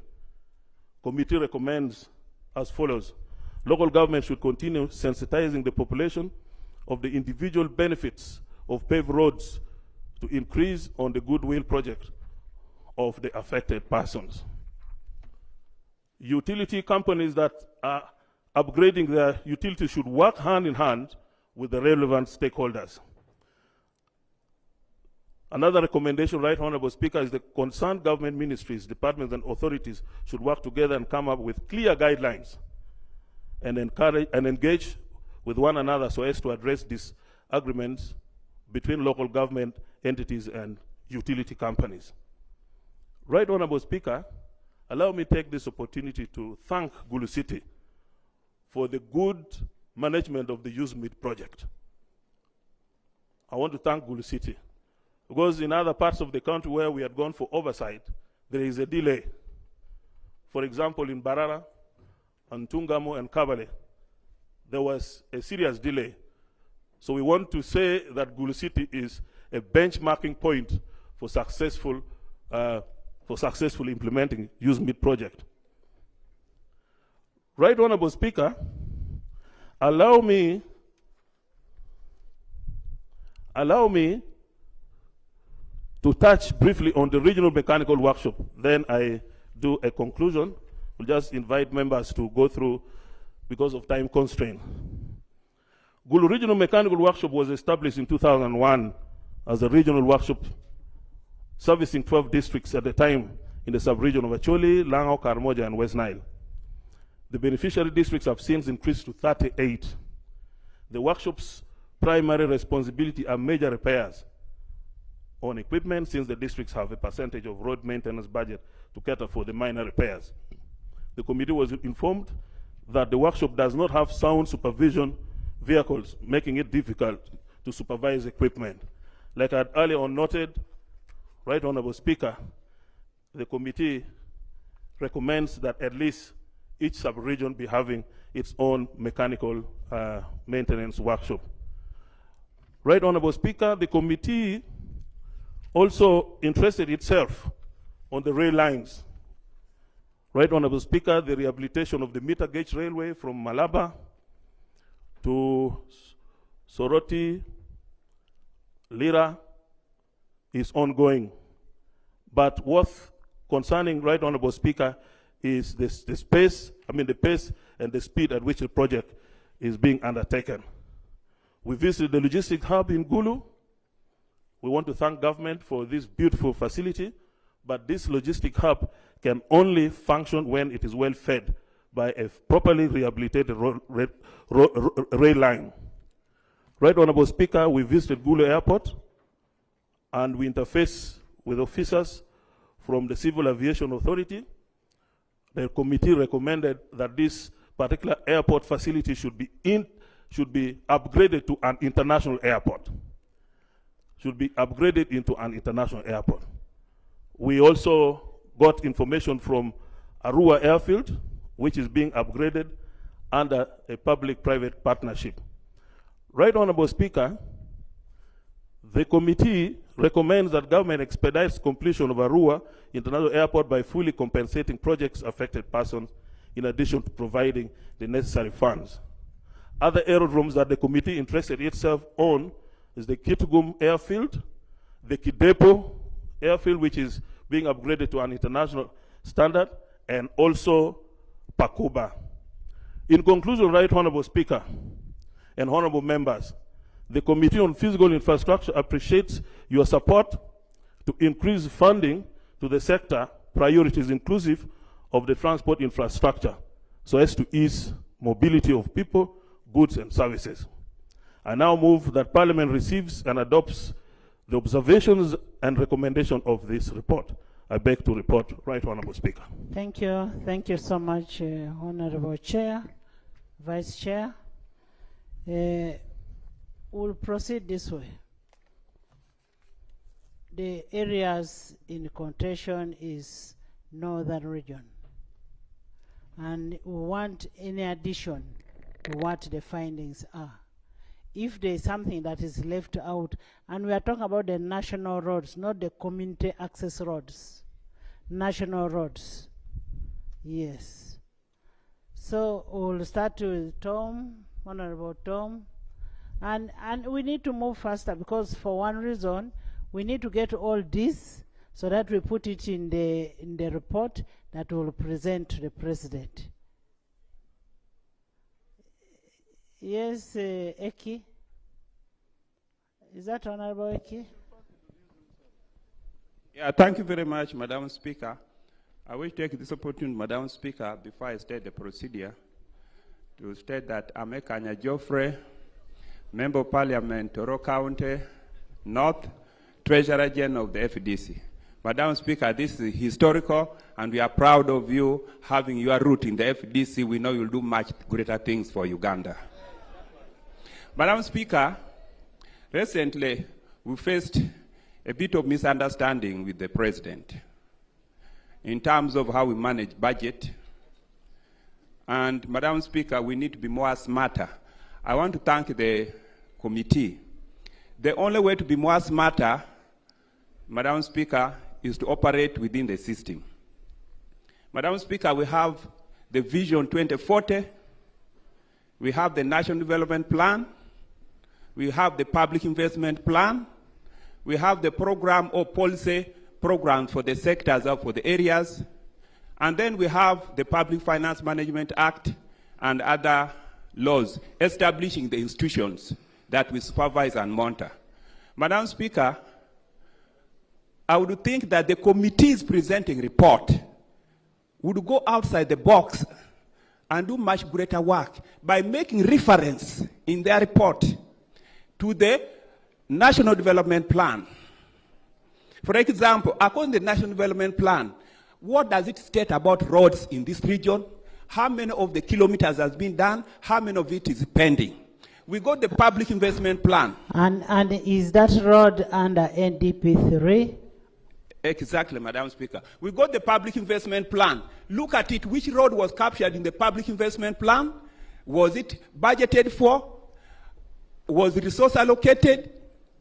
Because unless we do that, Madam Speaker, we are going to be glossing over, and you find that other areas where issues are not captured get swept year in and year out. And therefore, Madam Speaker, I request the committees, especially the Committee of Infrastructure, please, we thank you for this report, but go in depth, look at the Public Investment Plan, look at the National Development Plan, look at the resource allocation. Sometimes we allocate resource for roads and then it is diverted year in and year out. And then, Madam Speaker, the committee establishes very fundamental legal glitch.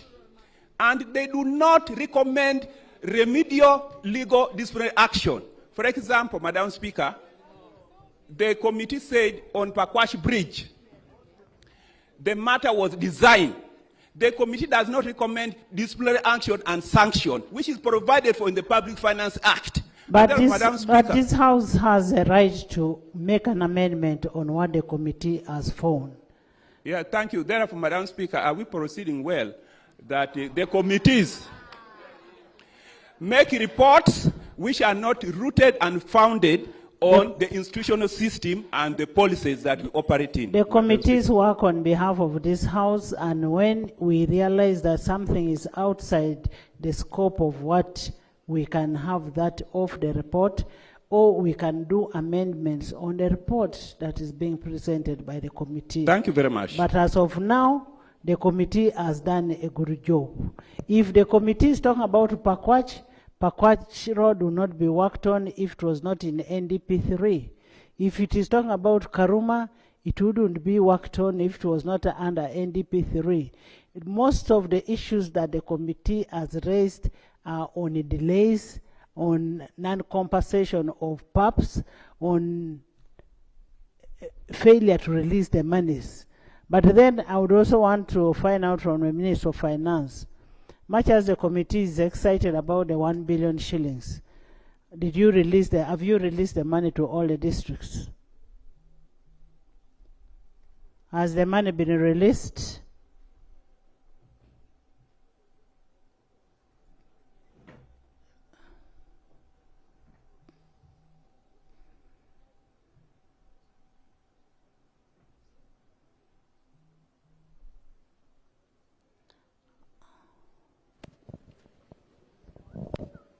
Madam Speaker, I don't want to give a half answer. I would request that you give me some time. I go on the ring maybe tonight, my permanent secretary, with the specifics, and then I can answer this question tomorrow. We need an answer on the release of the 1 billion shillings that was supposed to go to the districts. As of the last sitting that we had, the monies were not released. So we need that response, and it will not cost you to, because we are closing this debate on infrastructure.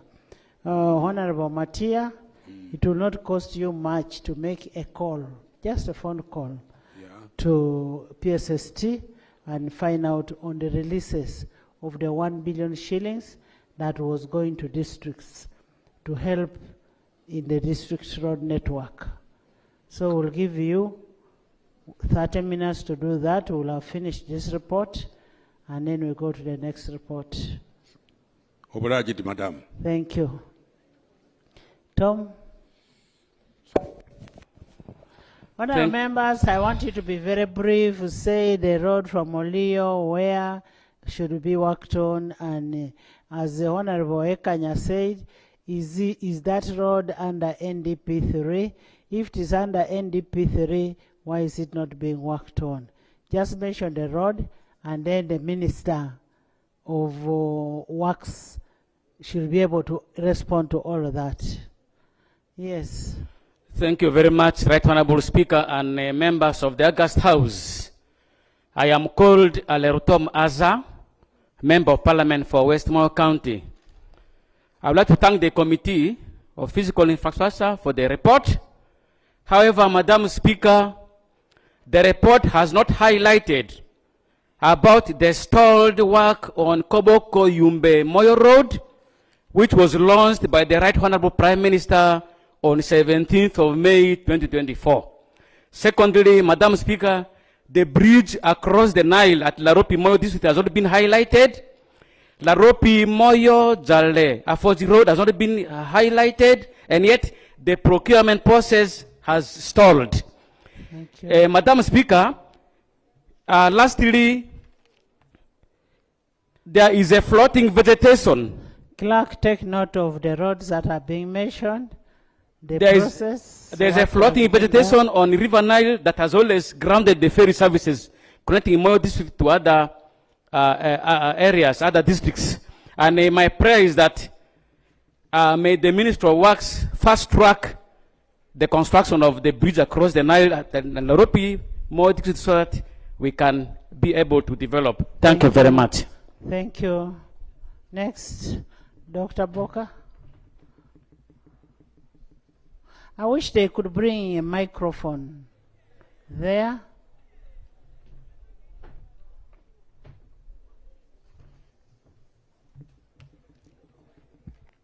Yeah, thank you, Madam Speaker. I want to thank the committee chair and the committee members for the very comprehensive report. But I note with concern, Madam Speaker, that the report seemed to have focused more on the mid-north than West Nile and Karamoja. Within West Nile, we have the Greater Nebi with infrastructural challenges. Dr. Boka, mention what you want to mention. I have the following, Madam Speaker, to highlight. We have a strategic security and tourism road from Panyemuru, Pakwach, Rhino Camp, Obongi up to Dufile that for the last 15 years has been highlighted in both the party manifesto as well as the NDP3. It's not been mentioned. The same applies to the road that comes from Arua City through Obongi, Ajumani to Eleguen International Road, not mentioned. And lastly, under transport, water transport is very important, Madam Speaker. In the 40s, 50s, and 60s, the West Nile was served by steamships that plied from Nimule to Namasagali. In our strategic plan, there has been a highlight about reintroduction of water transport system that would reduce the cost of movement of people and goods. I pray that the Infrastructural Committee, as well as the Ministry of Works, Transport, takes interest in investing in water transport as an alternative means of transport to improve the movement of goods and people. I thank you. Thank you so much, Madam Speaker. Honorable members, some of the spellings may be misspelled because a clerk may not write it very well. So put it down in writing and give it to the clerk to capture it, and that will be our opening remarks to the President tomorrow. Yes, next. The microphone is supposed to be there, unless you want. Who has the microphone? Give it to Avuru. Father Avuru has the microphone. Who has the microphone?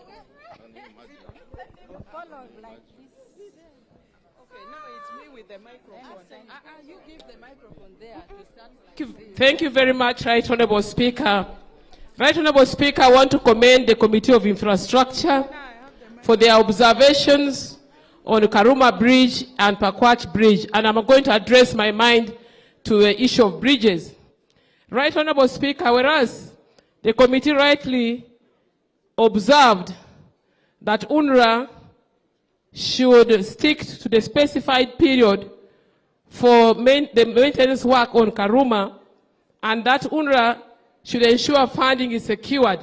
Right Honorable Speaker, aware that UNRWA stops at planning and budgeting, and the approval is done by Parliament, and the release is then done by the Minister of Finance. I therefore want to implore this August House to send a strong signal to the Minister of Finance to ensure that expenditures, government expenditures on critical projects like bridges and roads be addressed with immediate effect. Right Honorable Speaker, if we are supposed to yield the high returns that we expect from this infrastructure. Leaving it to UNRWA may not solve the issue because the releases are not done by UNRWA. Right Honorable Speaker. Right Honorable Speaker, constant movements of goods and services, both domestically and internationally, is key if we are supposed to compete comparatively within the region and outside our country. And for our goods to earn the requisite foreign exchange that we badly desire, I therefore want to pray that Karuma Bridge and Pakwach Bridge, the works on them be expedited sooner than later. Right Honorable Speaker, about the vegetation, the floating vegetation in Pakwach, indeed I want to commend the committee because I was home just yesterday. The floating vegetation is very close to the bridge now, and this is impeding the fishing activities on the Albert Nile, and even killing our fish, which is really our cash cow in the district. Thank you. Right Honorable Speaker, I pray that we move fast to even clear them. Right Honorable Speaker, I want to disagree with the committee calling upon my people to come and support in clearing the floating vegetation. Right Honorable Speaker, aware that the fisheries operations on both the Lake Albert and Albert Nile has left 90% of our boats not only destroyed but burned. Then how possible is that our people are going to help in supporting UNRWA to clear this vegetation without having boats in place? I therefore want to call upon this House to emphasize to government that whereas we are ready as people of Pakwach and beyond to adhere to the new fishing policy, we need to be supported. I thank you. I wish we could summarize and thank you, Right Honorable Speaker. Right Honorable Speaker, I thank you. You asked for those with a microphone, and I'm one of them. I want to thank you for bringing this because it's the right time that we raise these issues. I want to thank the committee for the elaborate reports, Right Honorable Speaker. However, within the national roads that we have in Waya District, we have Oyam, Koch Lee, Koch Goma Town Council Road, which is in the National Development Plan. And then we also have Katikati, Alero, Kona Nwaya Road, which is also in the National Development Plan.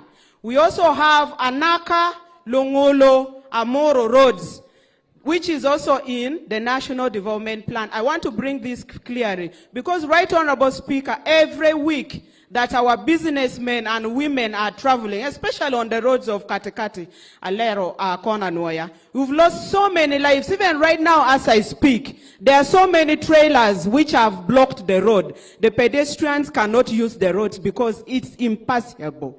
And I would like to request that the Ministry of Works sends UNRWA today as we plan and look for the contractors to start working on these roads for the maintenance. Right Honorable Speaker, it's my humble. Thank you. Thank you very much, Right Honorable Minister of Speaker. Works, you've heard. Can we first hear from the Minister of Finance? I have the microphone, Honorable Speaker. Minister of Finance.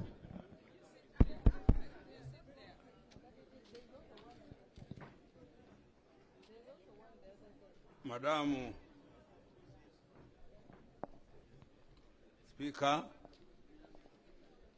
by good chance, as I was going to phone my permanent secretary, I met two people who said, Minister, don't waste your time. Money has been sent. I quote, Navy District, this money is sent quarterly. So the first quarter, Navy District has got 250 million.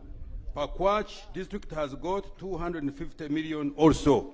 Even Kibali, even Gulu, now I'm being told. So I think that I have answered the question. Thank you. And then on the priority on releases of money for working on the bridges. The bridges, the main bridges like, like Karuma. Karuma, Pakwach. Karuma, Pakwach. That one again, because as I said, these more details at times I don't catch them. Thank you.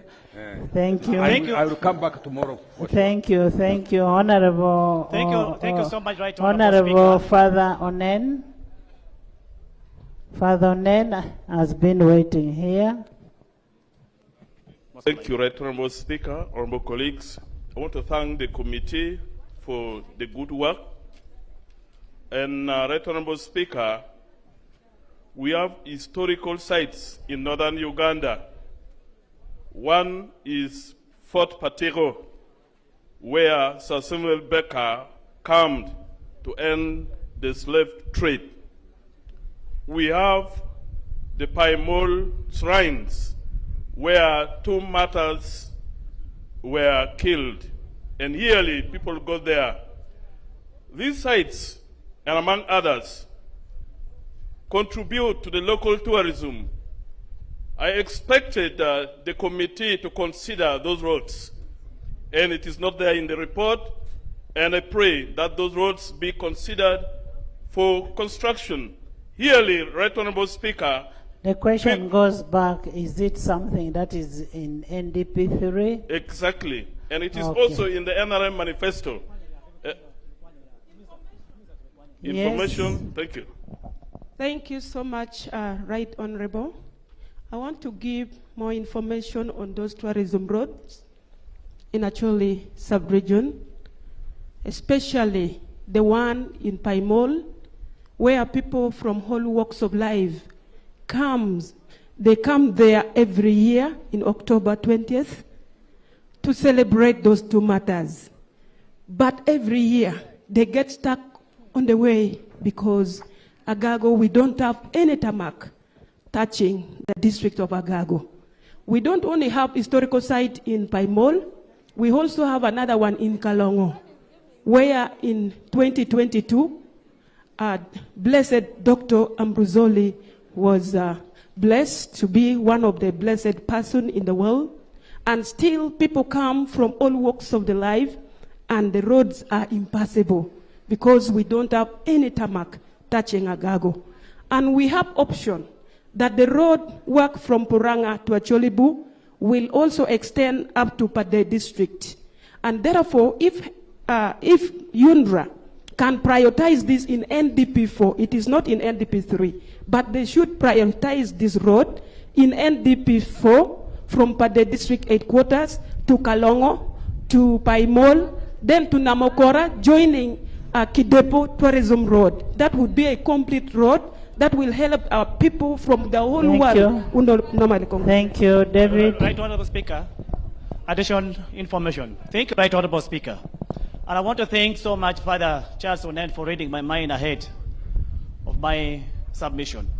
Right Honorable Speaker, on Gulu Patiro Road, which is 72 kilometers, is a national road.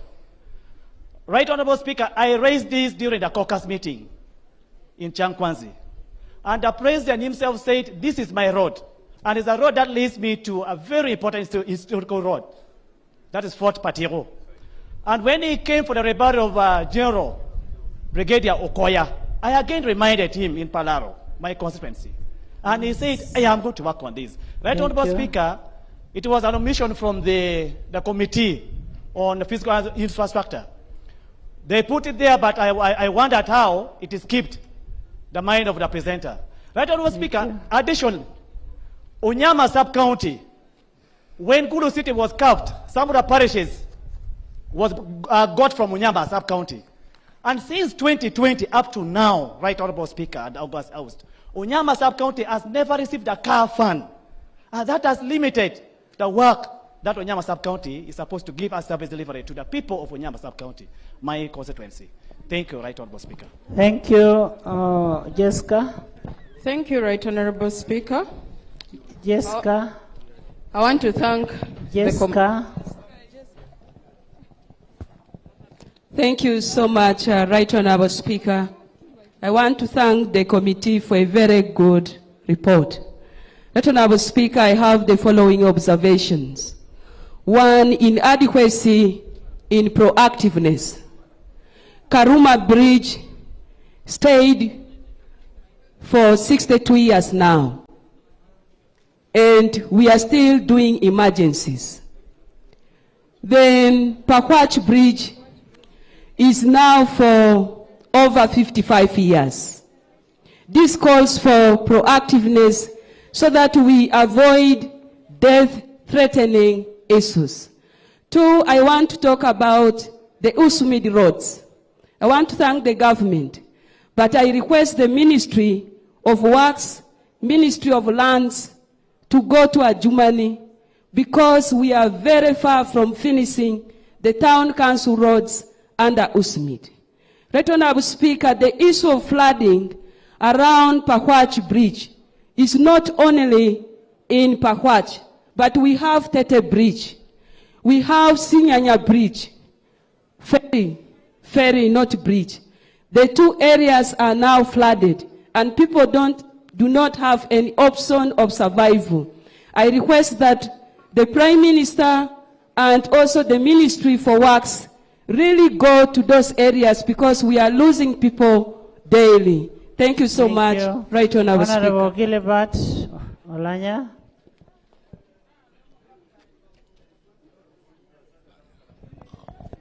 Right Honorable Speaker, as I pass the microphone to Honorable Olanya, Right Honorable Speaker. Honorable Gilbert Olanya. Thank you, Right Honorable Speaker. Right Honorable Speaker, in a special way, on the behalf of the FDC, I would like to welcome this sitting in Gulu and northern Uganda, and I am proud that we are the first in the region. I would like to thank you, Right Honorable Speaker. Right Honorable Speaker, on the Karumba Bridge, I would like to appreciate the committee, but the closure of Karumba Bridge has bogged down the development and the businesses in northern Uganda. Right Honorable Speaker, I am happy you are here. Most of the bus owners have parked their buses. Big trucks, those are who will transport heavy goods from Kampala, they are no longer bringing commodities like tiles in northern Uganda. Right Honorable Speaker, there's a new bridge which was really constructed and it is operational near where electricity plant is in Karumba. I pray that let the minister direct that that bridge be used temporarily. The bridge is very strong and is working very well. Right Honorable Speaker, when we do that, it will ease the transport to northern Uganda. Thank you. Number two, Right Honorable Speaker, about the maintenance of roads in the district. Government provided equipment, graders, the lorries, but most of those equipments are down, Right Honorable Speaker. Many of the districts are crying of bad roads. The feeder roads across the district in northern Uganda are down because the district do not have power and they don't have the road equipment. I pray that the Minister of Work should really provide new equipment to all the districts, or they have the special mechanic to repair those road equipments that were provided to our districts. I thank you, Honorable Speaker. Honorable Songa.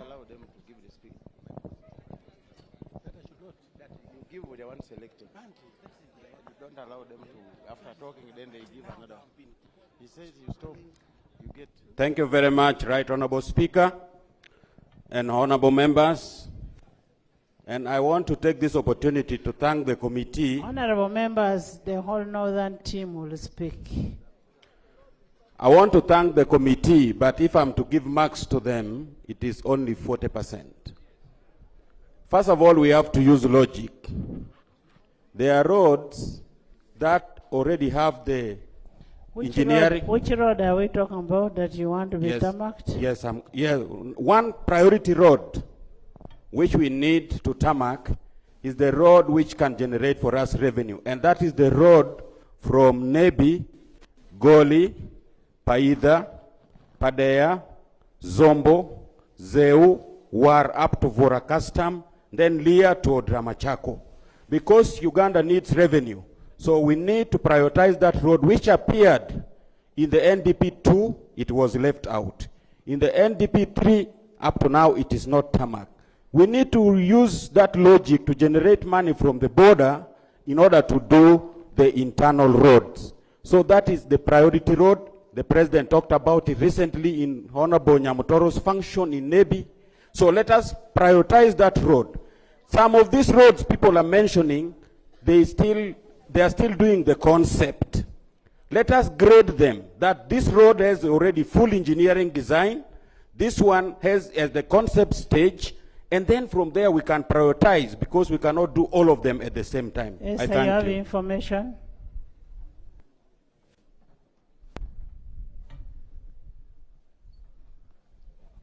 Thank you, Right Honorable Speaker.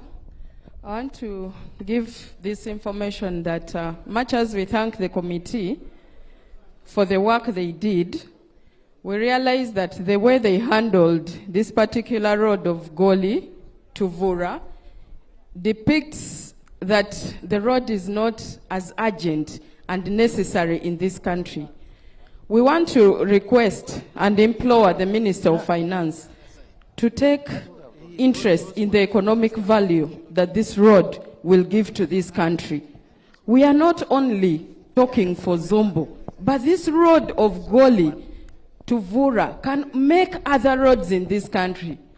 Minister of Finance, I would love to give you free transportation to go and we do this study together.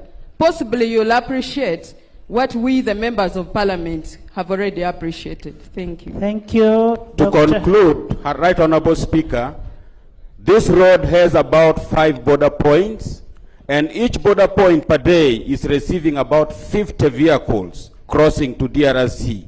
And from DRC, on average, each border is receiving about 20 vehicles. But once, because of the bad road, once a lorry or a truck blocks the road, that means loss of revenue for Uganda. So I implore that this must be a priority, and it should, my prayer is that this issue of the road of Nebi to Vora to Dramachako should be concluded tomorrow. Thank you. Thank you. Honorable Etuka. Then we move away from West Nile. Etuka. Thank you very much, Right Honorable Speaker, for this opportunity.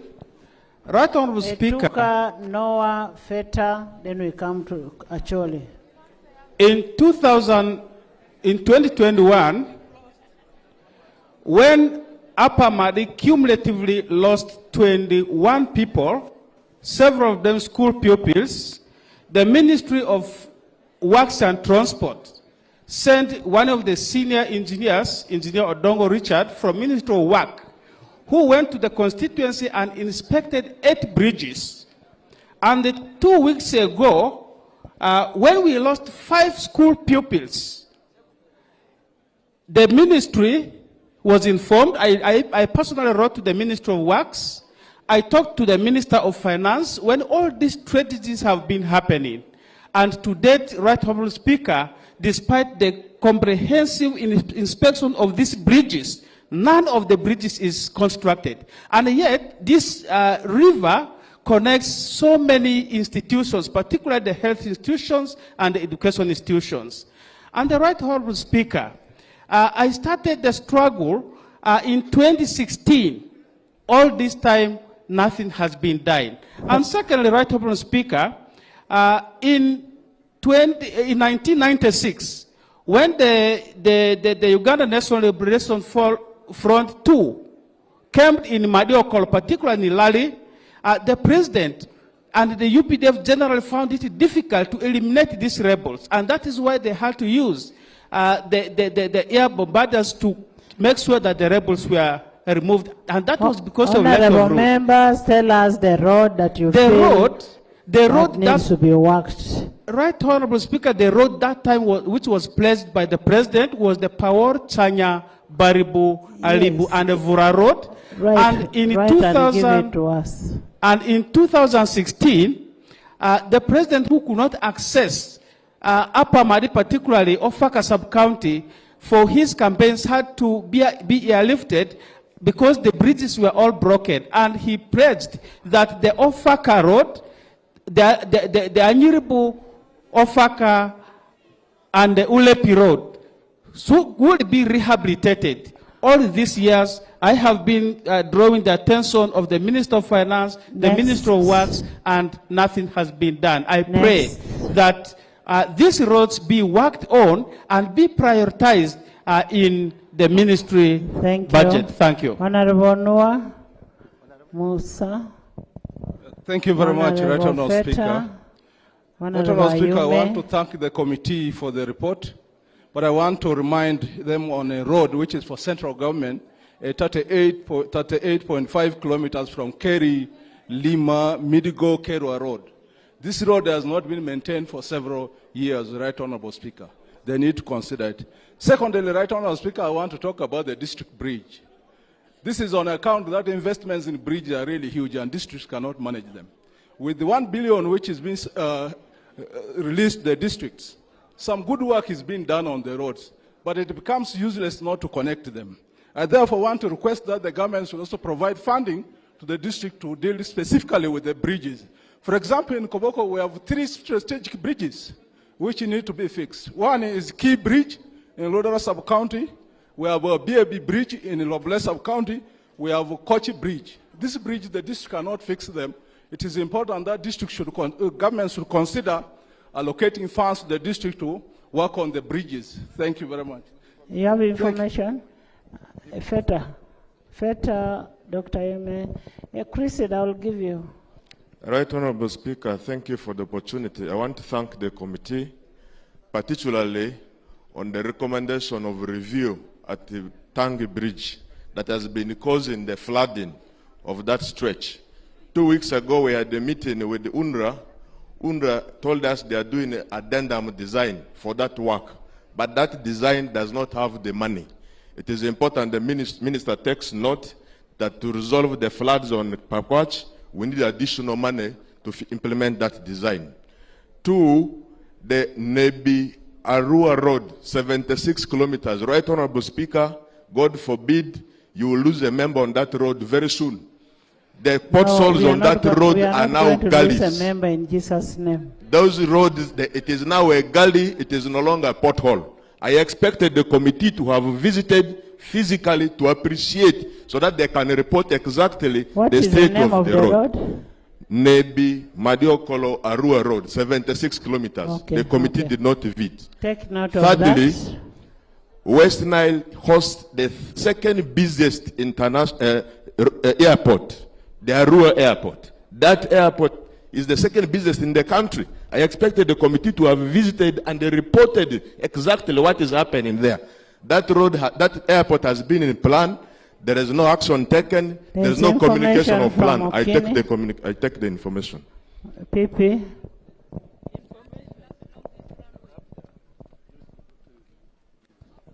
Yeah, thank you, Madam Speaker. Madam Speaker, West Nile is in the western part of Uganda. Southwestern part of Uganda. Recently, I visited Arua City, northwestern here.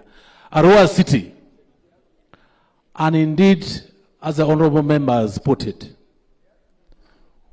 we have had to travel 75 kilometers and in almost like 6 hours.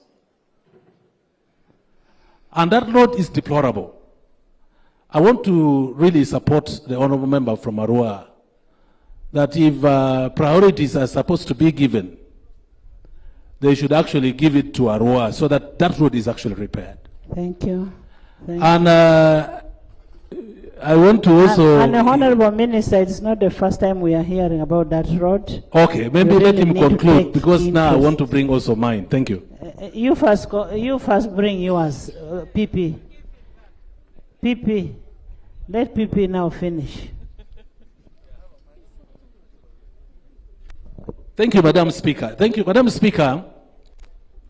I would like to thank the committee for the good work done.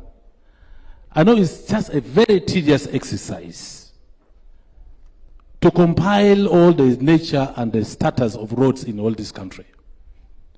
You recall that one time we had a motion actually discussed in the Parliament of Uganda, where we had tasked the Minister of Works and Transport to compile all the contracts of roads, all the statuses of roads, but the minister failed to present that report in Parliament up to now. Now, I want to thank the committee for the good work done. However, Madam Speaker, the road from Kitgum through Chua West, Kitgumatidi, going to Kidepo, passing through Chua East, has been in the National Development Plan for a long time. These people who are constructing the road went there for an assessment, but as we speak now, completely, not even a iota of a single work is being done. The compensation which was promised to the people there was not done completely.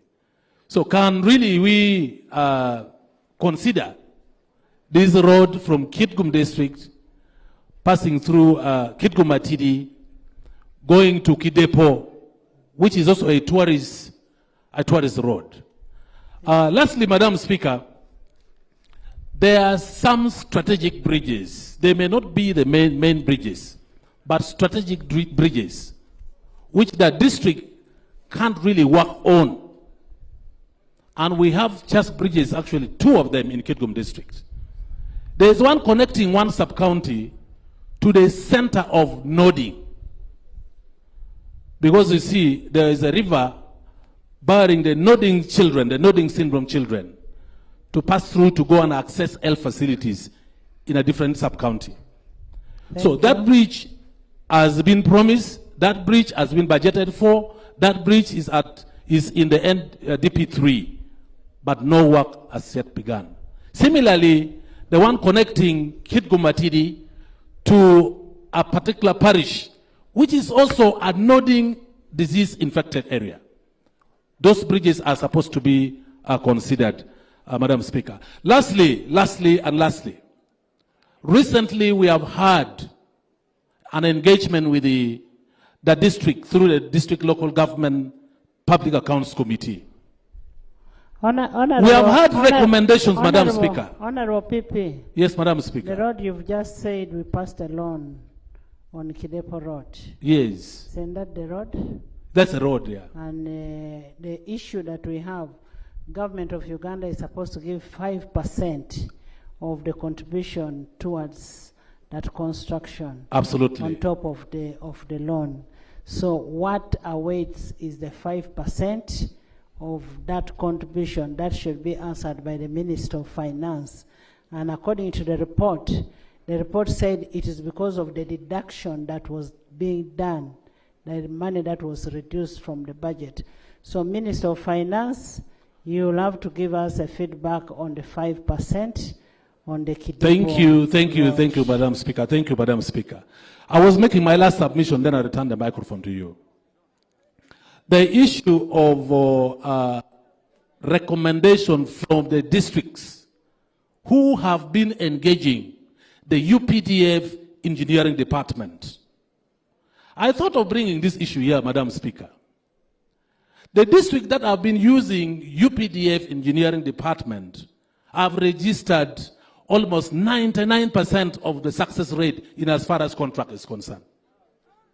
99%. Via efficacy, effectiveness, timeliness, and the quality of work. We have had, for example, a district like Kwania district. Kwania district is using solely the UPDF engineering department to do their construction. And we have had this recommendation from almost 60% of the cows which we have, to build bridges, to build roads, to construct schools, to do major construction. Thank you. Can we also find it relevant in this particular case to recommend that most of the important contracts we have in this government should be given to the UPDF engineering department? Thank you, Madam Speaker. Thank you, thank you. Minister, you've heard. Honorable Feta, you could finish. Right, Honorable, thank you very much. I want to thank my colleague for confirming the state of that road. The last issue, Right Honorable Speaker, I wanted to raise was the issue of the 1 billion shillings given to the districts. That money is capable of doing a lot of work. The only challenge some districts and cities have is the lack of equipment. Because without the equipment, you are now forced to borrow or to hire. The little money that could impact a lot on the roads is now spent on hiring. I want to appeal, and I would request the minister give us information on whether he is going to release the money for procurement of road equipment or not, so that our people get to know the struggles we have gone through. Because you cannot give people 1 billion shillings and then you want them to spend that money on hire. Definitely the impact will not be there. So the minister should come out very clearly if this 1 billion should have impact or it should not have impact. It should just be spent on hiring. Thank you very much. It has an impact. It definitely has an impact, but where we are hiring, it is difficult. Because I'm the chairperson Roads Committee, I'm speaking what we are feeling as the committee. Thank you. It has an impact. All you need to do is to ask for the equipment to be worked on. But the 1 billion has an impact all over. Dr. Yume? Then Joel? Thank you, Right Leko. Honorable Speaker. In addition to what has been submitted, mine is the issue of value for money. Some of these roads, like Karuma Pakwach, was completed in 2007. And you heard that the lifespan was 15 years. But as somebody who comes from the region, by 2016, the road had become unmotorable. So my humble request to government, in particular UNRA, and the Minister of Works, is that we get value for money on most of these roads, at least a bare minimum of 20 years, because we are going to accrue loans, our children will come, we are taking more loans to repair the roads. 2, on the road that has been mentioned, that is Nebi Arua. Right Honorable Speaker, I would like to add my voice. It is non-motorable, and hopefully, as a matter of urgency, forward maintenance on that particular road should start as soon as yesterday. Finally, Right Honorable Speaker. This information from Isaac. I'll take the information. Thank you. Thank you very much, my fellow colleague, on that matter giving way. Right Honorable Speaker, the road of Nebi Arua actually commences all the way also from Pakwach going to Nebi. You are aware very well that that road has been worked on, or they're actually still working on. But the problem is the same, which has been captured by the Infrastructure Committee. The unpaid certificates are causing problems. That road from Pakwach to Nebi was supposed to have finished last year, but the same issue of delayed payments is causing the problem. So if there are delays right now through that road from Pakwach to Nebi, the same delay continues further from Nebi to Arua. So I hope that the ministry actually pays up the certificates so that we do not have delays on the constructions of those roads which are already proceeding. Thank you very much. Thank you. Thank you, Honorable Isaac. Finally, Right Honorable Speaker, is the issue of town councils and municipalities where the trunk roads go through. It's my humble request that we make it a standard that the town councils and municipalities should benefit from at least 5 to 10 kilometers within, because it takes time, and in future there would not be budget to mobilize money to do some of these municipality roads and bridges. For example, in Koboko, now that the road from Koboko, Yumbe to Moyo, Laropi is being done, I would expect Moyo, Yumbe, and Koboko to at least benefit from 5 kilometers of roads. Thank you. Thank you. Joel, Maneno. Thank you, Right Honorable Speaker. Right Honorable Speaker, I'm bringing to you the plight of people from Arua City, Terego, Obongi, Yumbe, on a road that has a political name. It was first called FDC Road. Now, when we won elections as NRM, now it's called NRM Road. That's the road from Manibe, Wandi to Orea Bridge. This road is a section of about 54 kilometers. It has appeared in the manifesto of NRM about 4 times, but up to now, it's not considered anywhere. We request that the government takes on this road and works on it. Okay. 2, we have a... Is it a national road? It's a national road. Feeder road? It's a national road, but towards the end, Zika has taken it, about 24 kilometers. But the main part is not considered anywhere. Thank you. Then there's a Katrini Nadi Road, which connects to Koboko Arua Road, which should also be taken up. Thank you. Madam Speaker, I want to take what Honorable Yume has just presented. We borrow money to fund roads in this country. But the loans we pick, our citizens, the locals do not actually know the value of these loans. I would request that this parliament either government puts funds together, or we borrow money to do about 10 kilometers of roads in all the town councils, at least every district. Instead of every member coming here to complain about road, let's do roads there. Like in Terego, the Terego people can only put their feet on tarmac when they come for treatment in Arua City, which is totally wrong. And yet these are taxpayers. They don't know the value of the loans we borrow. If this house can adopt and resolve. So you, as a member of parliament, don't you go and tell your members during representation that while we're in parliament, we are borrowing this amount of money and this is the cost of the money? Don't you give them a feedback? No, we do feedback, but they don't understand this. Right Honourable Speaker, I think it is in order, if you allow. This is something we need to take up as leaders, that we do some roads in the communities so that we spur development in those areas. The roads in the communities, that's why we made a provision of 1 billion shillings on top of the road fund. That is the money that is working on the roads in the community. Now we are talking at the national roads that connect from one region to the other that you have been mentioning.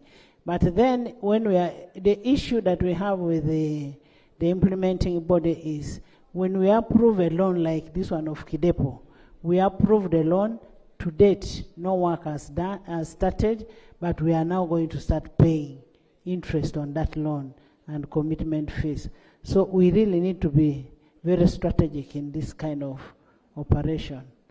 Madam, that's my prayer. Thank you. Thank you very much. Honorable Mavenjina, and then we go to Akelo Lucy, Gulu, woman. Thank you so much, Right Honorable Speaker. Right Honorable Speaker, allow me add my voice on the report that was presented here. I will come to Lango. I'm now going to Acholi. Right Honorable Speaker, we have a road that connects Obongi and the Moyo district. That's Obongi Moyo Road. which is being maintained by UNRA. If right now a miracle happens here that the parliament is taken to Obongi, all these vehicles are going to get stuck on that road, because that is the road that connects Obongi to Moyo district. Right now, as I speak, the road is being flooded for the last 2 weeks, and UNRA is not paying attention on that road. Secondly, Obongi, Yumbe, Terego, Arua Road, which is also a national road. The part of the road this side of Obongi is also flooded. That is equal UNRA Road. So, Right Honorable Speaker, I am urging the ministry and the UNRA team to rush to Obongi and take care of the roads that are under their docket. And Right Honorable Speaker, allow me to thank Minister of Works for giving us road equipments. Obongi is a new district, we have road equipments, and some of the components of road equipments are missing. Right Honorable Speaker, I am urging that the ministry should do something so that those components of the equipments that are missing should be submitted to that district for easy road maintenance and improvement of the road connectivity in that district.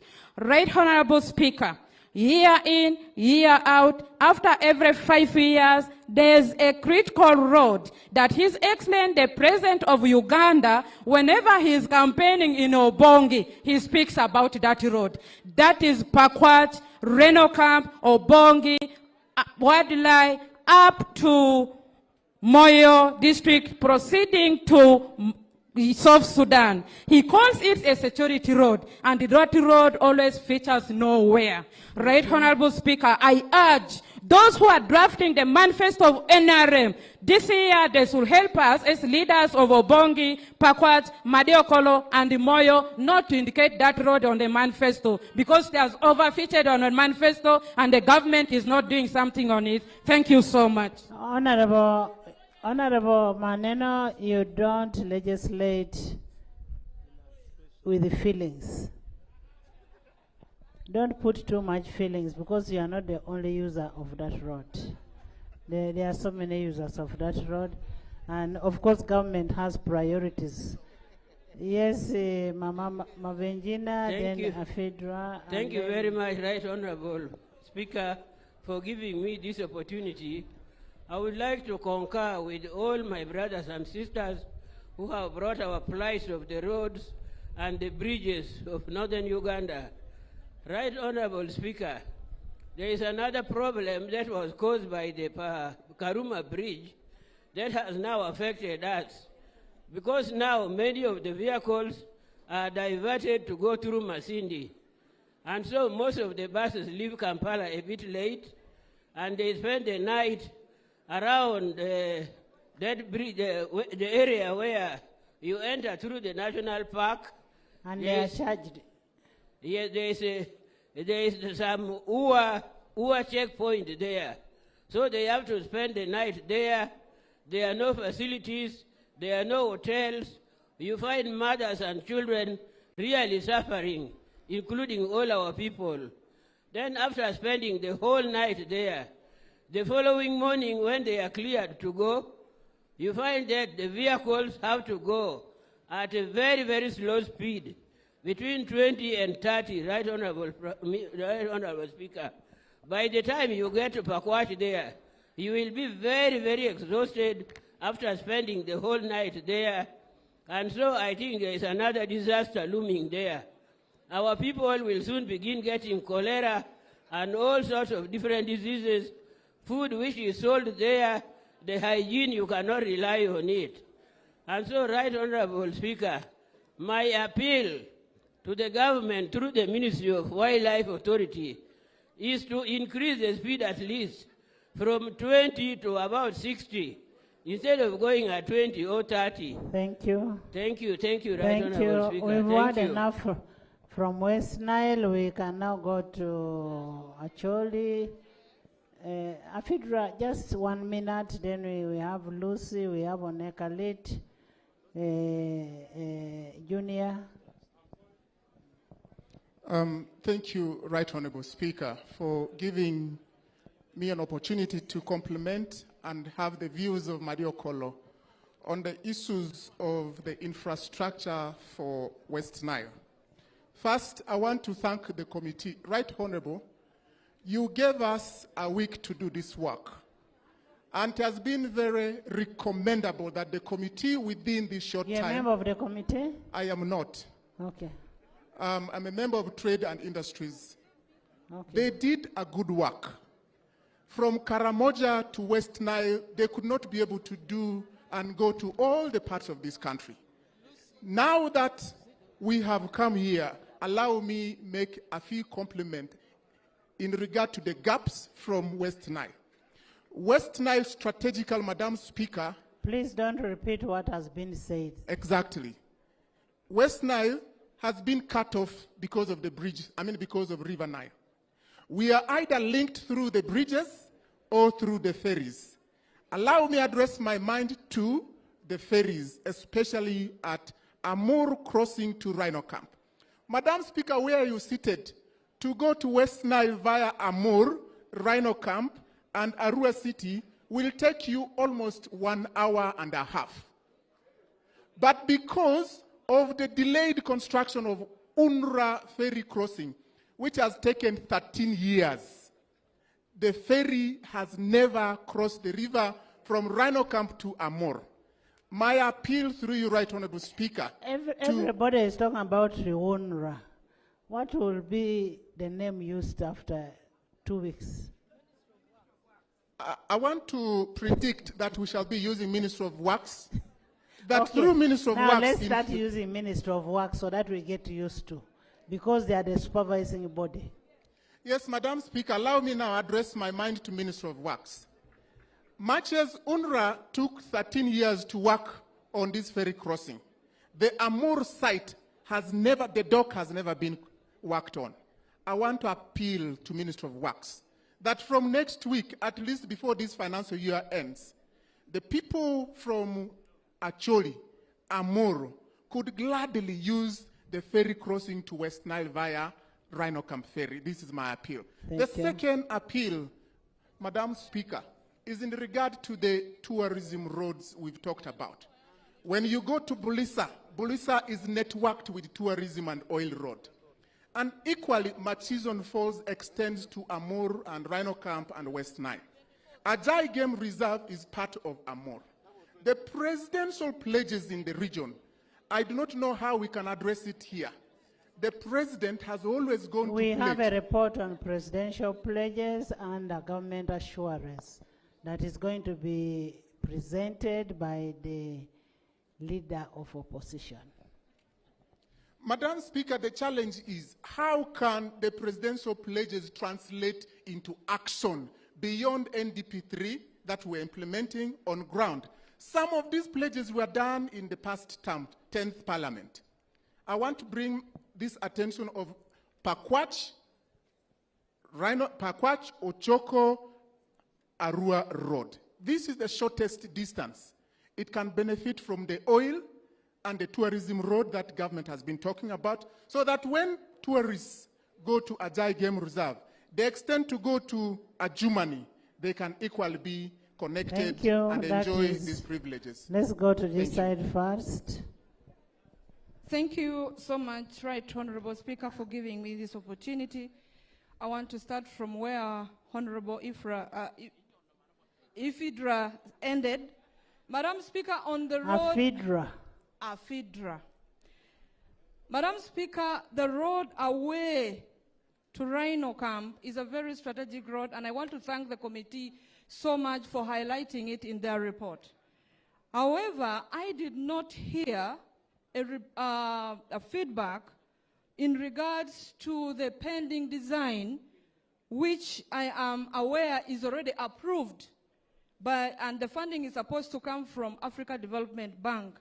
So I don't know whether this has already gone off or we are still on track.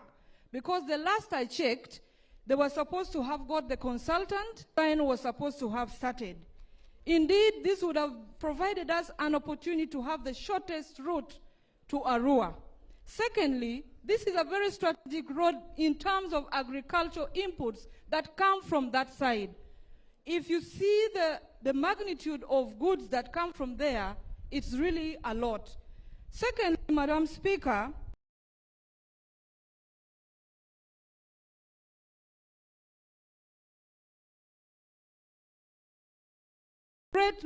part of the Great North Road, which starts right here from Lacho up to Elegu. Madam Speaker, much as this road is tarmacked, it is now a death trap for so many people. The road is quickly getting destroyed and it is causing accidents on a daily basis. I have not heard this in the report of the committee, and I don't know what plan is in place by the Ministry of Works in regards to this road, Madam Speaker. Thank you. I want to get this. Finally, Madam Speaker, I want to re-echo on the aerodromes that has been highlighted, both in Arua and Gulu. These are all very strategic areas. When I was the vice chair of COSASE committee, we visited Arua, and I must say we were very, very impressed by the traffic that comes. Actually, it is indeed a very busy aerodrome and needs a lot of support. So I still put emphasis that money should be put in these two areas to really help the people of Northern Uganda. Thank you so much, Madam Speaker, and you have set history in Northern Uganda. Thank you, Nekalit Junior. Thank you very much, the Right Honorable Speaker.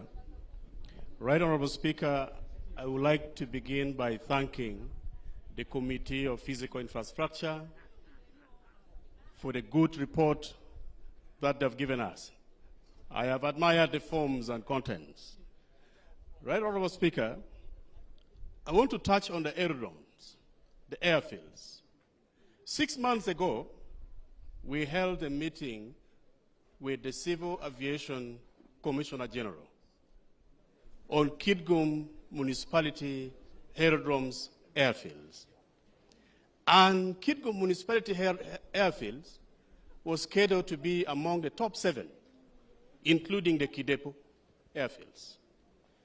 But we had agreed that the Commissioner General of the Civil Aviation Authority would send in staffs to Kitgum to survey the status of Kitgum Airfield so that it is revived to the standard needed. Honorable Speaker, I want to really ask the Minister for Works and Transport, how far have they gone with the issues of the Kitgum Airfield? Because it's already in the pipeline. It was supposed to be surveyed and the report given so that work begin. Secondly, the issues of Karumba. I also admired the report given on the issues of Karumba Bridge. Right Honorable Speaker, the business community in northern region are incurring a lot of losses due to the long routes and the long time that they spend crossing from the park, the buses. The committee laid a very vivid idea of creating a waiver. But the committee did not go ahead to specify what kind of a waiver. I want that to be clarified. If the waiver would be in terms of giving some fuel or some compensation to bus companies so that they cut the cost of the bus fares. At the moment, the cost is double than what it was before. So that way, our business community that crossed that bridge will be supported very well. Right Honorable Speaker, the Karumba Bridge was constructed in 1963, 1 year after independence. And it is saddening for us, the people of the North, to find ourselves having the only single bridge closed. All these years, the government would have taken a step to construct an alternative bridge. We cannot wait to do a postmortem. Therefore, Right Honorable Speaker, the Ministry of Works and Transport need to be clear. Honorable Nekalit, the committee handled the issue of Karuma very well and will wait for a response from the minister. So, and everybody has almost talked about that. Right. And then the issue of the Kidepo aerodrome, the land was encroached on. There is only just a small runway next to the presidential lodge. So Right, Honorable Speaker. that must be sorted out first on the issue of the land which was encroached, and like the issue that the Honorable Lucy talked about, the committee did not talk about the road safety issues, which must be handled by Minister of Works. Yes. Right, Honorable Speaker. Indeed, we are aware about encroachment. That is why we wanted the Civil Aviation Authority to come and analyze on the ground exactly the status quo. However, as Kitgum, we have another alternative land that we can actually give to help put in the airfield. It was discussed in council.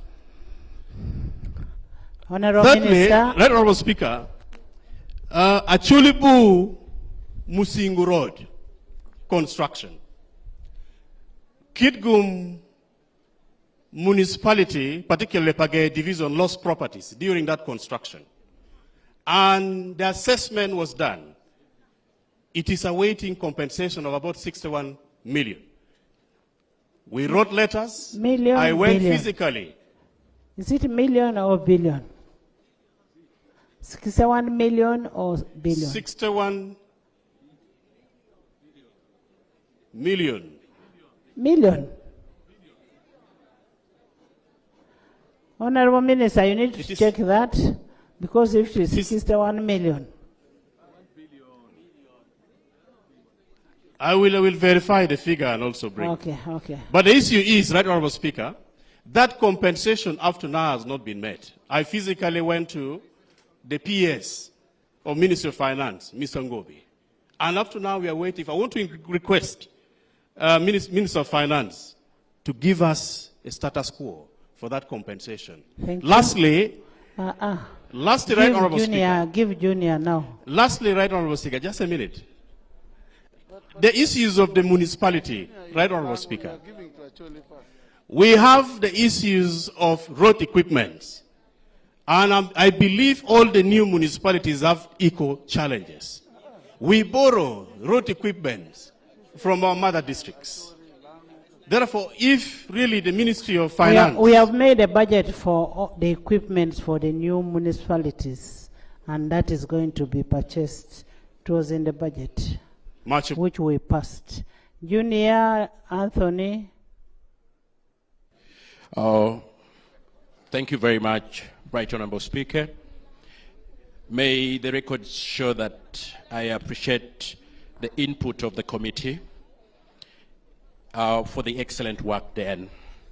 The committee, in their findings, did make very good recommendations, but they were alluded of key roads in Lao.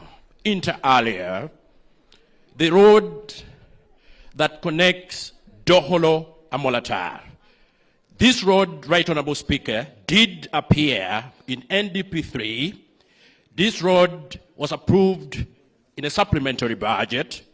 I am not privy to the NRM manifesto, but I am alive to the information that it was in the NRM manifesto. It loses my understanding how this road has disappeared and never has it surfaced anywhere, yet it shares a nexus with Doholo Ochiero, which is being worked on. Is it because the line minister has close proximity with Doholo Ochiero? May I be informed? Secondly, Right Honorable Speaker, the Masindi Port Bridge was approved in the budget. We did approve a loan. We coded the loan 1795.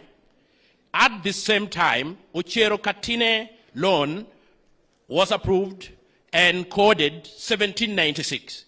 I am persuaded to think that Masindi Port, that was the initial inventor of that loan that Katine benefited from, has disappeared, but Katine is being worked on. What has Lao done not to get this road?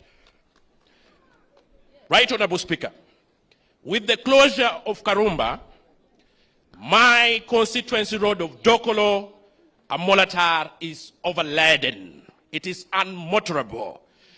If the line minister deems it fit to close Karuma, close Masindi Port, and overladen our road, so let it be tarmac. I so submit. Now wants to hear this. I so submit. Thank you. There is nothing Lango has done, and as I said before, we will debate with all the sanity, without lamentations, without blame game. Remember one thing, we have priorities, and we are here to resolve issues, and we must deliberate with honorably. Yes. Right, Honorable Speaker, I must thank the committee for the good work they have done, but I think to some extent there are some information that is really missing in the report on the issue of Karumba Bridge. Number one, initially the technical people thought the problem was only the bearings. But of the recent discussion that I had with the technical team on the ground, because we shared a place at night and I had the opportunity to interact with them, they have actually on practical realized that the problem is not only the bearings, but also those metallic things are all now getting rotten, so the work will not be as planned before, and it might take more time than what is indicated in the report. You're in the list. Secondly, it is putting a lot of risk to the life of those other vehicles that they thought have the capacity to go through the bridge. That is something that needs to be investigated more. But also, the traffic that has been diverted to the other roads, those roads did not have the capacity to handle the kind of traffic that is going through the park and the other areas. So there must be a mitigating factor to make sure that as we are trying to work on Karumba Bridge, then we should not have another destruction on the other roads that is going to be affected by the traffic which is diverted in those areas. That is my issue on Karumba Bridge. But also, Right Honorable Speaker, we have been thinking that when we added 1 billion Uganda shillings to the districts, it was going to help. But unfortunately, we need explanation from the Ministry of Finance. It has been communicated to us that when they were giving now the 1 billion to the districts, they reduced on the money on road funds that is going to the districts. And this needs more explanation for us to know what is practically on the ground. Otherwise, it is affecting the roads in the different areas in the district. Finally, Right Honorable Speaker, we have sub-counties, new administrative units which were created later in the country. Unfortunately, they were not planned for by the Ministry of Finance. They are still sharing the same amount of money that comes to the sub-counties, the districts, and is really affecting the roads in all the different areas in Uganda. Thank you. In my constituency, there is a road in the town council named Kagota Road in Pabo Town Council. Right Honorable Speaker, it should be removed the name of the president on it. When you go to the town council, you wonder why it should be called with the name of the President of the Republic of Uganda. Something needs to be done on the issue of roads in the country. Thank you. Thank you. Honorable members, in the VIP gallery we have the Crown Prince of Arenga Kingdom. That is Igamule Adina Doka. Is here to witness the proceedings. And then we also have Honorable Akol Caesar, the District Speaker of Moroto. We have Honorable Agilu Simon Peter, District Speaker of Napak. We have Honorable Odio, District Speaker of Kotido District. We have Honorable Lochero, the DEC member, Napak, and the cultural head of Bokora people. And then we have Tebanga Emmanuel, the CSO of Napak. And they are represented here by Honorable Nakut. And then we have Honorable, we have Mr. Ogwal George Alex, LOC5 Chairman of Kwania Local Government. They are all here to witness the proceedings of today. Honorable members, if you've not said, we have a number of reports. Those who could have not talked will speak on other reports. So can I have Honorable Lamwaka.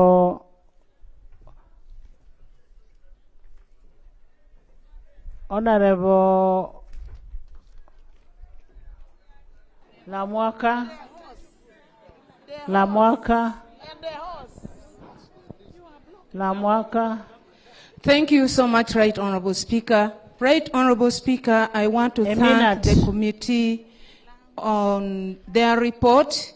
However, Madam Speaker, as you have sent us to go to all these areas in northern Uganda, I want to re-echo again on the issue of Kitgum, Karenga, Kidepo, Kabong, Kotido Road, which is actually one of the precious road that give us a lot of money from the tourism section.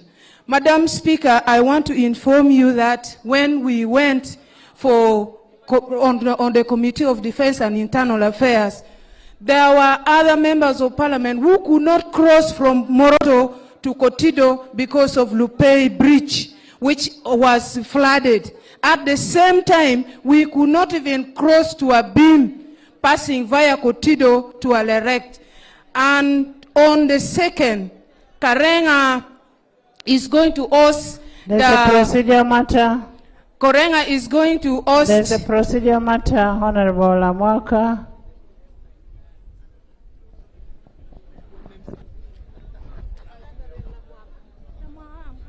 Right Honorable Speaker, when my honorable colleague, Honorable Lamwaka, was on the floor speaking, I was very keenly watching, and I saw the label on the screen stating Honorable Lamwaka Catherine. No, it's Honorable Lamwaka Margaret. Right Honorable Speaker, would it not be right procedurally for you to give me the chance after her to speak then? Thank you. Is that a procedural issue? Yes. Yes, Kathy. Yes, thank you, Right Honorable Speaker. As I said... There's a procedural matter here. Catherine, you will speak after Margaret. The procedural issue I'm raising on, Madam Speaker, is that the members, honorable members sitting on the eastern side of the gallery, of the chambers, have not spoken. We are asking whether it's procedural right that your eyes is not seeing us on the other side, Madam Speaker. I beg to submit. Honorable Member, Honorable Nancy Achora, I don't remember losing my sight at any one time. My sight is very, very clear. Right, Honorable. And I'm in my rightful mind. Honorable Lamwaka Margaret. Yes, Right Honorable Speaker.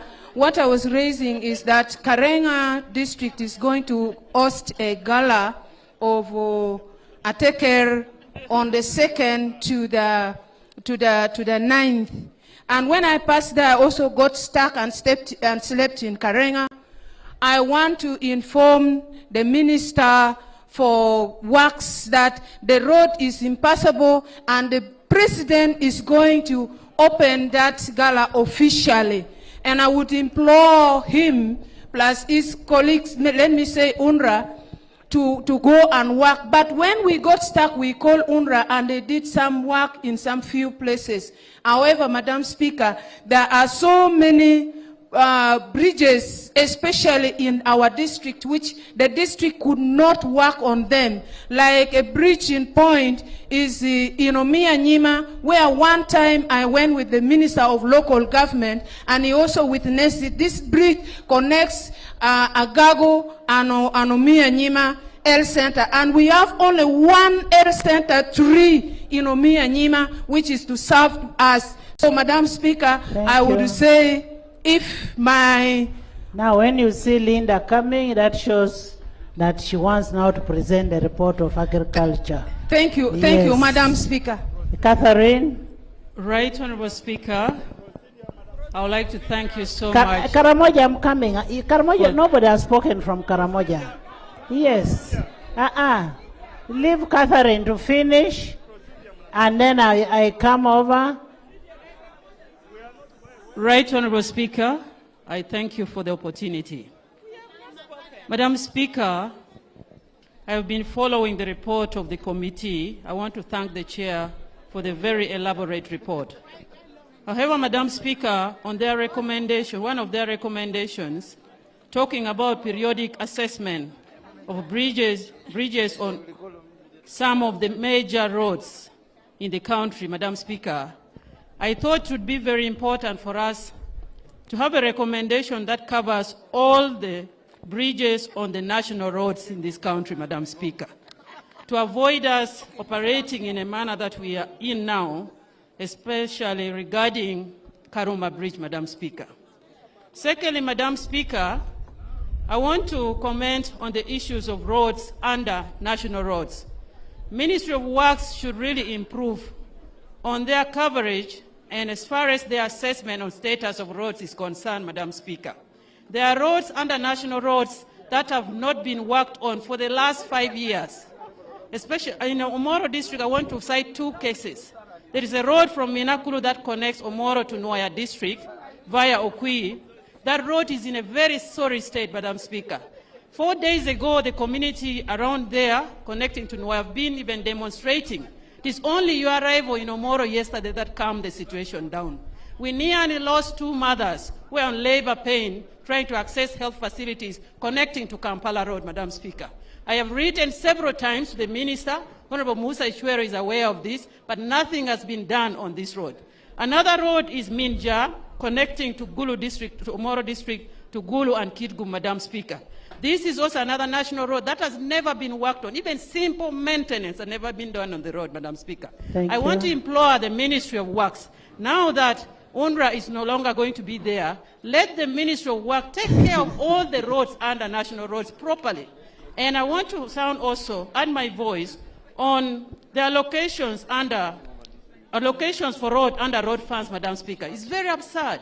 When Parliament is considering adding funding to the districts to take care of roads, you again find that they are reducing some of these fundings that were earlier on there. I am not impressed with this move, Madam Speaker.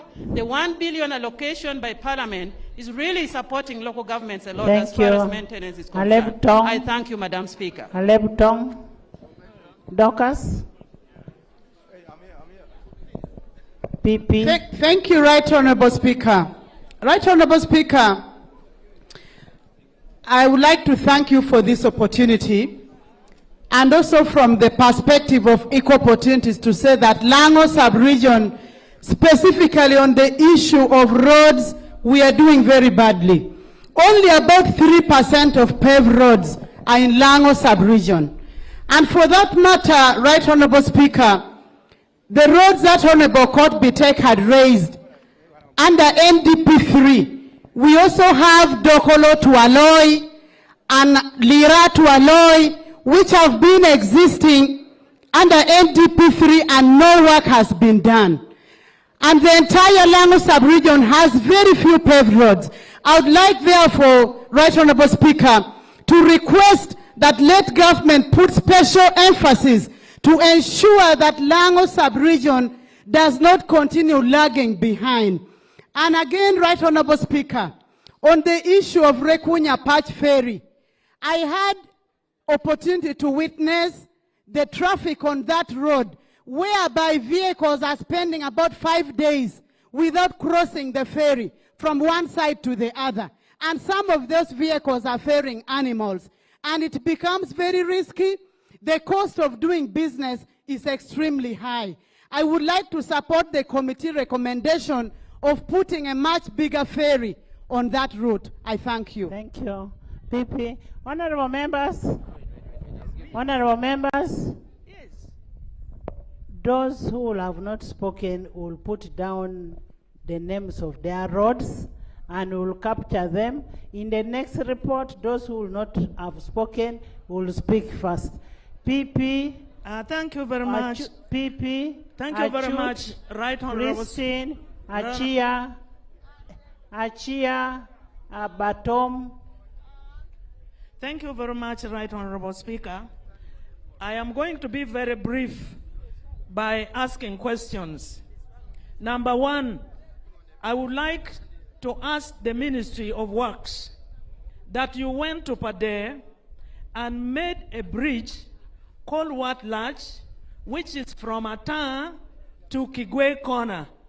After 2 months, the bridge collapsed, stopping children from going to school at Wipolo. We informed you several times. You have not gone back to correct that bridge. When are you going to correct the bridge? The second question is, there is a program called Rural Development Food and Food Security in Northern Uganda, RootSec program. It has taken 2 years. I hear about this program. It is supposed to make a road from Awere, Pora, Awere, Bolagweng to come and put a bridge on a Rufol. It will help the people to access the main road. When are you going to take on this project? One of the road is supposed to leave Lapul through Owega to Okia. To date, we have not seen you doing this program. 2 years has ended. Can you explain to the people in Pade when you will do that now that you are seated in Gulu Parliament? Thank you. The last one, my Right Honorable Speaker, is that you have said we should not speak about community access road. But it is very, very important because the community access road is the one that helps our people on economic activity to come to the main road. The community access roads are not national roads. We have given you money for it. Go and ask your local government. Okay, I wanted to propose, Right Honorable Speaker, that the funds be increased because it is small money. 2 million, 3 million breeds corruption in the sub-counties. Thank you so much, Right Honorable Speaker. Dr. Chut, Christine, Aliek, Achia. Thank you, Right Honorable Speaker. I would like to propose 3 amendments to the report. The first is that in relation to Laon sub-region, having the lowest stock of tarmac roads in the country, just 3%. The reason that we were given previously as Laon Parliamentary Group is that we have very few national roads. Most of our roads are district roads. And we made a petition to Ministry of Works to upgrade several district roads to national roads. It's now 2 years that has not happened. I want to recommend that the committee report is amended so that that is provided for. Secondly, we also have the AFCON roads. One of the roads that we have been informed will be linking Gulu City to Lira City is the Kona Bohe Icheme road. We've been informed previously that it will be tarmacked. It's also in the NDP3, but we'll want to get information on when is its tarmacking going to be done. Lastly, the report indicated that it costs 5 million to carry out maintenance under using the force account and 50 million using framework contracts. Our NDP3 clearly states that gravel road construction will cost 30 million shillings per kilometer. So I want to recommend that the committee also recommends that the cost of road construction per kilometer, especially the first-class Maram, be realigned with the NDP3 costs. Thank you. Christine Aliek. Thank you, the Right Honorable Speaker. I'm Christine Akelo, a member of Parliament from Erutenos constituency. Allow me to thank the committee for the report they have presented. Right Honorable Speaker, I just want to add on to the few bridges. We have the bridges that have taken 7 years. These are the national roads. That there's a bridge called Adian Luru. It connects to Kole up to Gulu. So it has to be worked on. And we have Aler, Akor, Aleptong. It goes up to Teso. Then we have Aler, Akangi, Aleptong. That connects up to Teso. We have Apuche, Ayile. That connects to Yam up to Gulu. And this one was being constructed by ACDP project, and it collapsed before they could even commission the project. So the Right Honorable Speaker, we have lost so many lives. Just last month, we lost 3 people died. They are trying to cross from Oyam coming to Lira district. So I'm requesting Ministry of Works to take it seriously. And I'm also in support of the UPDF to be given the mandate to construct the bridges. And then lastly, the Right Honorable Speaker, the road that comes from Pach, Rokunya, up to Kidgum, it has issues, especially in Aler, my constituency, where they're quarrying the rock. The people are complaining, and they need to sign a new agreement concerning the compensation and the future of the people's land, because there's a conflict of interest of land between the district and the community. So I request the chairperson of the Roads Committee to investigate on that one. Thank you. Aliak. Aliak.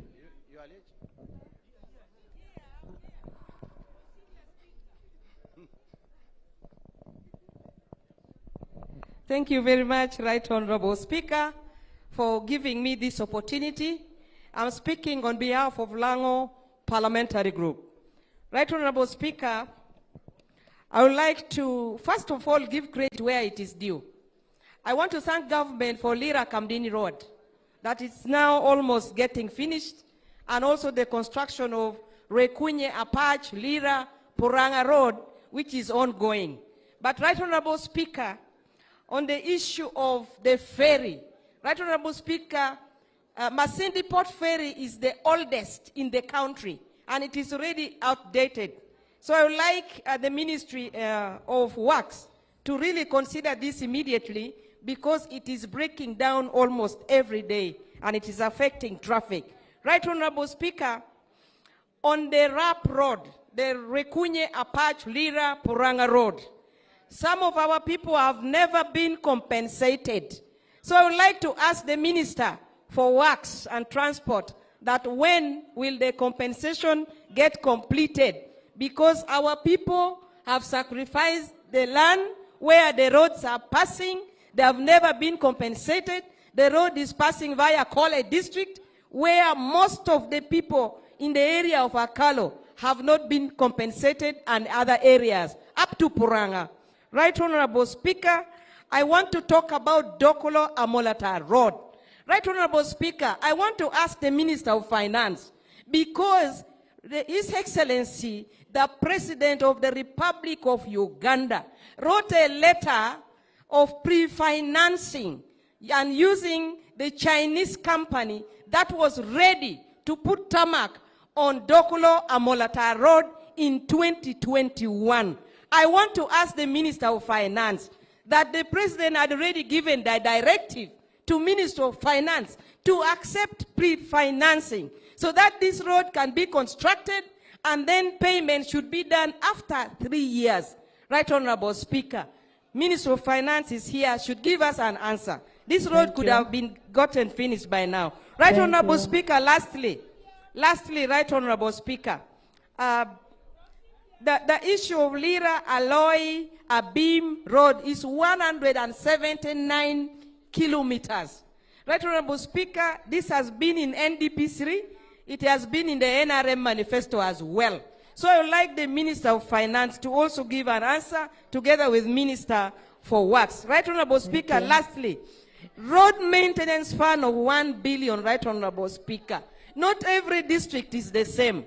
Kole district and other parts of the country are covered by water. So now the 1 billion, even if we use it for only the swamp crossings, putting the box culverts and whatever, Right Honorable Speaker, the 1 billion is not enough, even in your own constituency, Right Honorable. So I'm proposing that the government should consider through this parliament 1.5 or 2 billion for that matter, so that we see how each district is going to use that money. Because at the moment, climate change has affected all the districts in this country, and we have a lot of water breaking down the roads and the bridges, Right Honorable. Thank you. We want it added. Thank you, Said Right you're speaking Honorable on Speaker. behalf of Lango. Bua. Bua. Chia. Bua Chia Napak. Thank you very much, Right Honorable Speaker. Honorable Speaker, Otuke is the only district in northern Uganda where 5 Nilo tribes departed when God created the universe. One was Teso. Second, Achole. Achole Jabor started. And then comes the Karamoja. Now, Honorable Speaker would request also each time I think I should represent this side of Otuke, which would cover all these tribes. We have a bridge which comes from Kapuilepiong. That's a little Anogor sub-county. Secondly, we have a bridge which comes from Omoro to Rum, which is a Juri County, that's a Leptong district. The third bridge, we got Namagago, which comes from Agago district, Ogor. So, Honorable Speaker and the Minister, I think one of these bridges, they should be considered. Lastly, the 1 billion which was given to the district, I see that it has been misused in my district, Otuke, where the cow and the district chair, they connive. And out of the 24 roads which were meant to be graded, was only 9 roads which was graded. So, Honorable Speaker, I would like this to be put into the consideration. Thank you. Local government, local government should look at that issue of the money which has been misappropriated. Honorable Chia.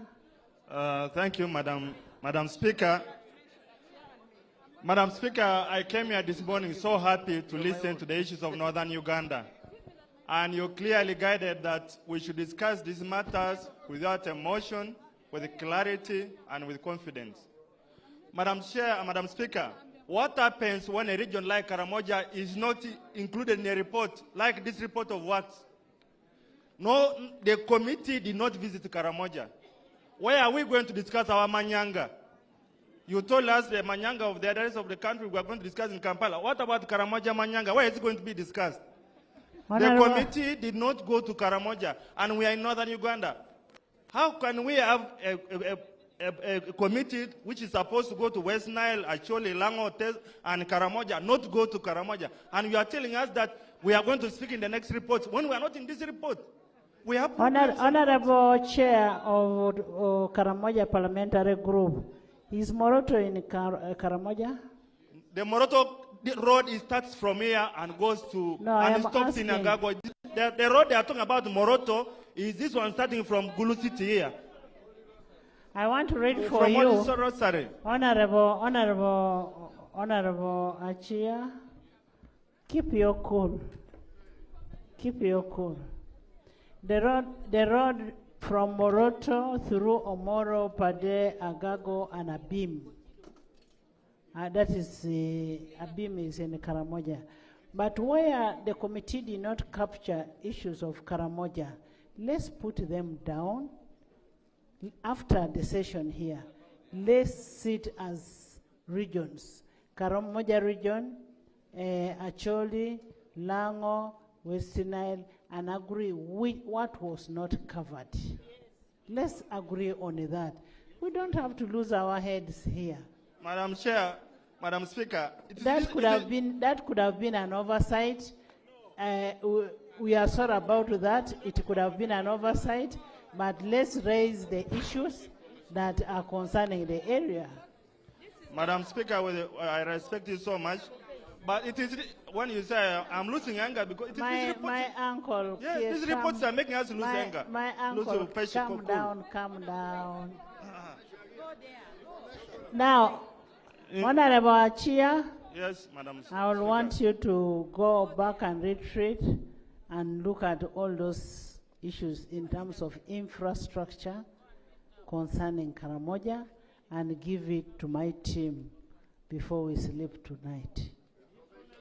Madam Speaker, I accept your guidance, but let also the chair and the members of the committee tell you that they I have not go apologized to on their behalf. Sorry about that. Yes. Information. I'm informing. Yes. Yes, information. Madam Speaker, my prayer was that since we are going to deliver to your team the report by evening, I would pray that this report not be adopted until tomorrow when our report has been included. We can adopt the report with amendments. A report can be adopted with amendments, and including the amendments of Karamoja. Yes, Ricky. Information, Madam Speaker.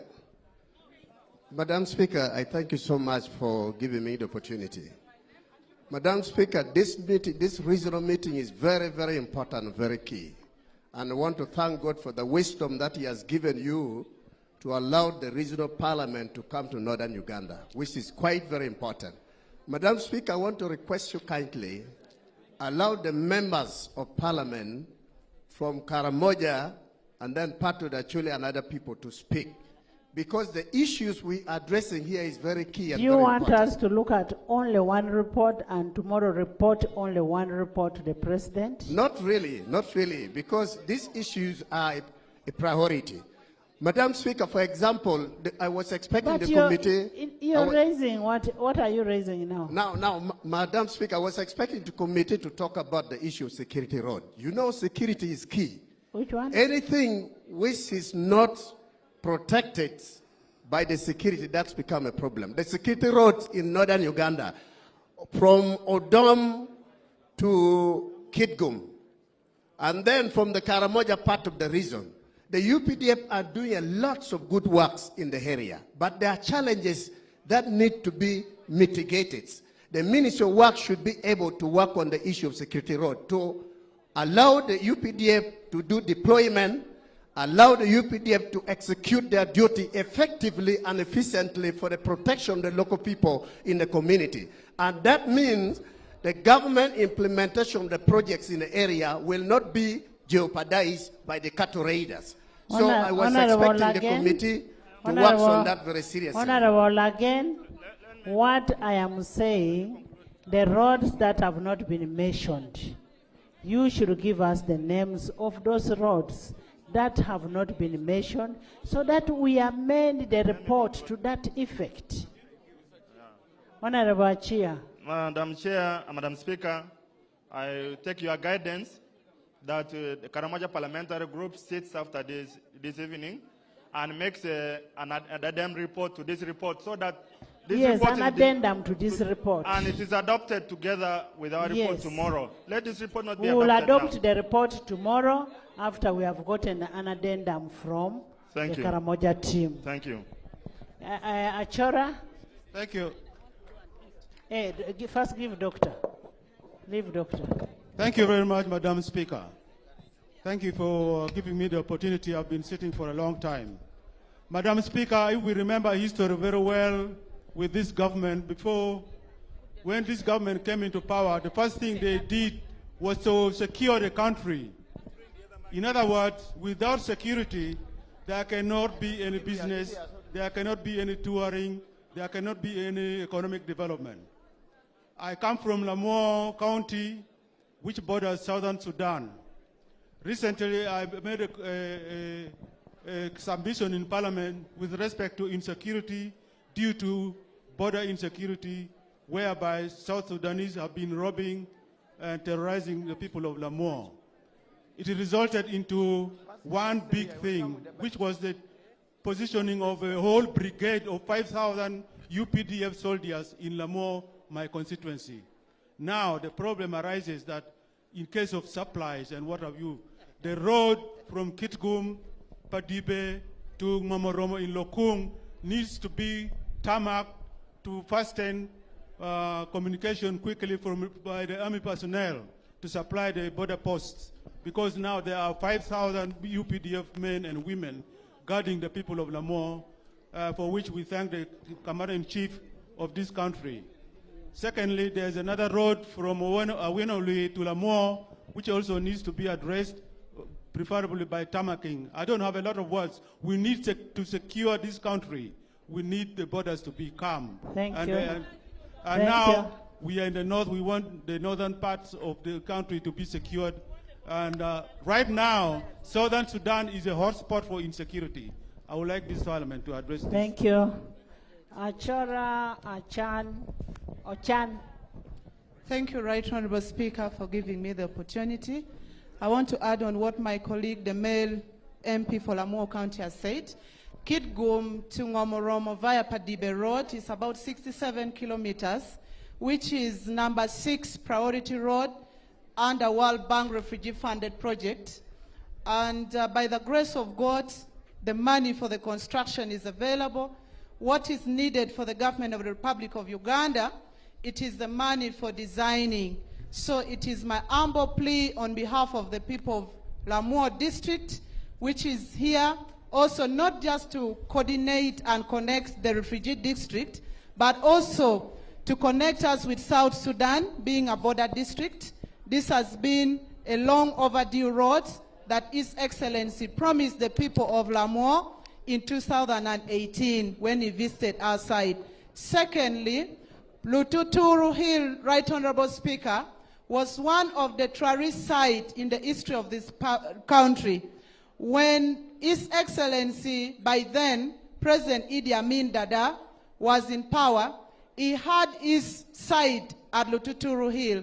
So I want to also interest the Ministry of Trade, Tourism and Industry to take a keen interest and make that site valuable to give some credit to the economy of Uganda. And then last but not least, Right Honorable Speaker, we need a security road that borders the Kitgum people and Lamu District. Recently, we had a land dispute that my people lost life in a land conflict between the community of Muchwini East and the community of Madiope County in Lamu District. I want to request the Ministry of Internal Affairs to give us a security road to clearly demarcate the landmark. I beg to submit. Ochan. Honorable Betty Ochan.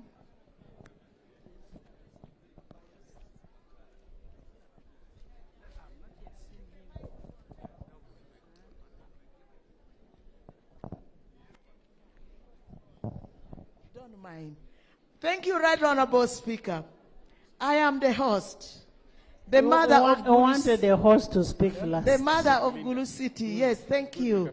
I am here to welcome and to thank everybody who has managed to come to Gulu City very much. Gulu City is so beautiful because the roads within the central part of the city are good. But if you go to the suburbs, the roads are bad. We need to help the city better, that is, for the roads. But for logistic hub was built, and it looks so beautiful. The members, the families, there are up to 82 families which accepted to leave the logistic hub to be built. And it was promised that they would be paid. 82 families. I have here the list in my hands. People of Acholi are so poor. Minister of Works, we are not happy. If you promise to pay something, why don't you pay them? 6 years down the road, these 82 people have not been paid. And we really appeal that the 82. By the way, Madam Speaker, even your stamp is on one of the documents here I am holding in my hand. Even that one of the is it the PS? Is also there, and many other stamps. Up to about 5 stamps are here. Stamp on the documents. 6 years. These people were so good, so as to allow the logistic hub work to continue, but we are now very unfair to them. I think this is what was even burning me, because the 82 people, after giving me this document, and to completely, for us to finish the report of Works Committee, without their issue being attended to, it would be very bad. And I would also love to lay this document on the table. I want to thank you. Let me now not bore people with the already roads which have already been mentioned, but in the city so here. We can have Jara. Yes. As the host. Thank you, Jara, as the host. Please come in. I want to lay the document. Honorable members, as we have agreed, we are going to have all those roads that have been mentioned presented to the minister. The minister is not going to respond to these issues now. He will only respond after he has got all what has been said, because he cannot respond on what is incomplete. Thank you very much, Right Honorable Speaker. Just to elaborate. Nakut, we agreed, Karamoja, you're going to sit. Madam Speaker, it's not on the list of roads, but on what the content in the report that affects the entire region and the country. Can't we also submit? I know that the committee did not. Yes, you're going to submit. Yes, please. Thank you. An addendum. That's what they call addendum. Thank you. Okay. Thank you very much. Can I right. submit now or after Mapenduzi? No.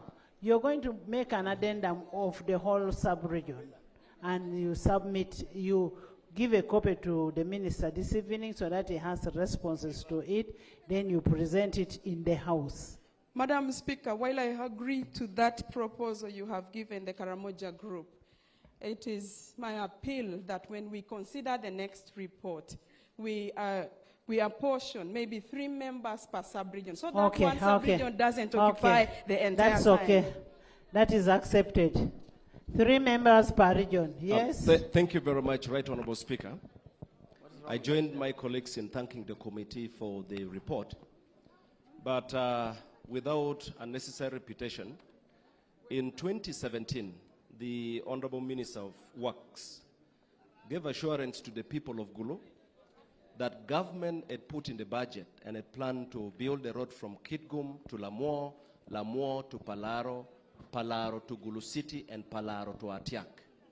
This has been for over 5 consecutive financial years. It would be important, Right Honorable Speaker, that this matter needs to be clarified, and we would love to hear from the Honorable Minister why this promise has been made continuously. Finally, Right Honorable Speaker, the Honorable Betty raised a concern on the plight of the people who got affected by the construction of the logistic hub. I have personally gone to the Minister of Works, asking them when these people would be paid.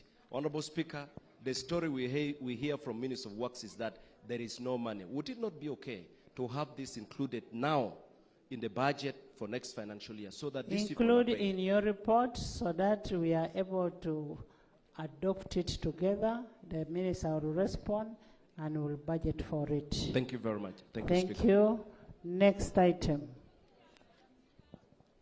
Santa. Yes, Santa.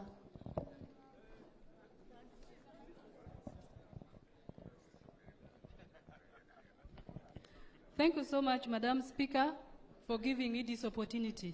Madam Speaker, we are winding up the debate on infrastructures in northern Uganda. But Madam Speaker, I don't know whether it would be procedurally right for me not to mention the issue of emergency in the Great North Road, part from Corner Molem to Bobby. Madam Speaker, as we sit here legislating, that road 1 week ago got completely damaged and blocked. And as I talk now, the district and people coming all the way from the eastern side of East Africa, going to the north to Juba, or to Cairo for that matter, Madam Speaker, cannot access that road. The road has been blocked from a big swamp called Oriamapad, Madam Speaker. Another issue of emergency is that we have another landing site where the ferry can be used in Atora Motonda, Madam Speaker. I don't know whether the Minister of Health, Honorable Musa Ichwero, cannot get this alternative route and give us a ferry on that landing site. Thank you so much, Madam Speaker. Include it in what is not included in the report so that we make amendments. Lop. Thank you so much. Lop. Most obliged. Thank you.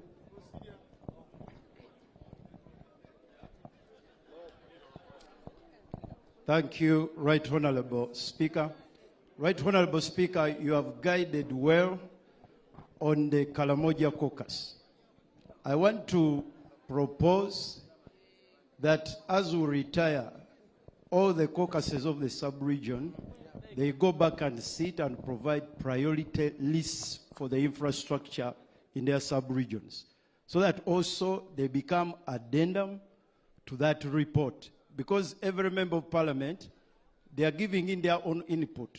But it will be good for every sub-region to come up with a priority list, for instance, on the national roads, on the bridges, what they think. And what is within the NDP? Exactly.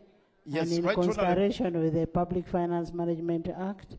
Yes, and Right Honorable Speaker, I want to inform the members that NDP 3 ends June 2025, and we begin NDP 4.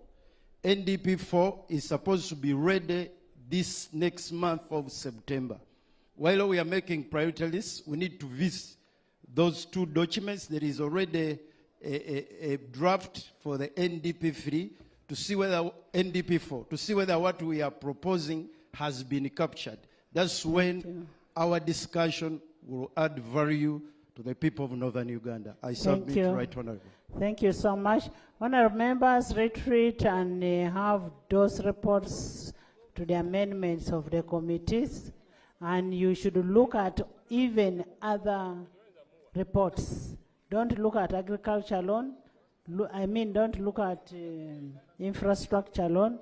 Look at all the other reports, so that, as you've heard, they said, we should be able to give 3 or 5 people per sub-region. Agriculture.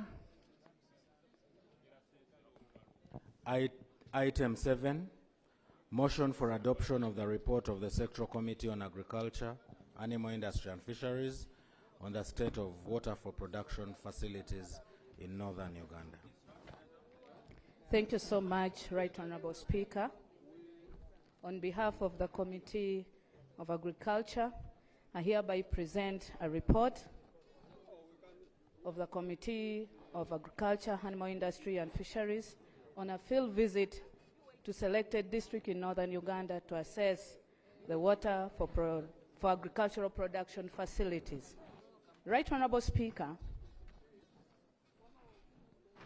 before I proceed, I beg to lay on table the copy of the report.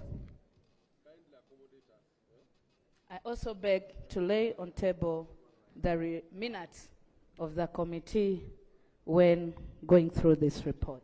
Thank you. Please lay. Right Honorable Speaker, in accordance with our rule of procedures, that is 159, clause C, D, and 189, we, as a committee, we visited Pakwach, Kole, Oyam districts in Northern Uganda to assess water for agricultural production facilities. Right Honorable Speaker, all these projects were under the NDP 3 under water for production interventions. And it was a facility that was on demand. The key big schemes that we visited was Itek Okile Rice Scheme in Lira District, Tochi Rice Scheme in Oyam, and Wadelai in Pakwach. These were the mega projects. The committee had other small-scale irrigation projects that were also visited through the district leadership of the various districts and UGIFT. This was a project that was supposed to be co-funded by individual farmers to scale up water for production and enhance agriculture, commercialization, and on-time production. Right Honorable Speaker, I want to be very brief, and I know this report was uploaded, and I know my colleagues are well versed with agriculture. I would like to move straight to our observations and recommendations.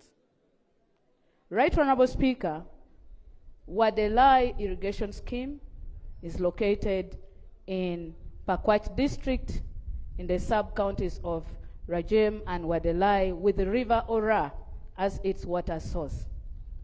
This irrigation scheme was constructed under FAIRFOL 2, which is implemented by the Ministry of Water. The original contract sum was 54,784,397,918 shillings, but it was revised to 61 billion after a change of scope in the design of the project. Right Honorable Speaker, this project was funded by World Bank under Nordic Development Fund and Government of Uganda. The contractor was MS Coil and NAS General Contracting Company joint venture.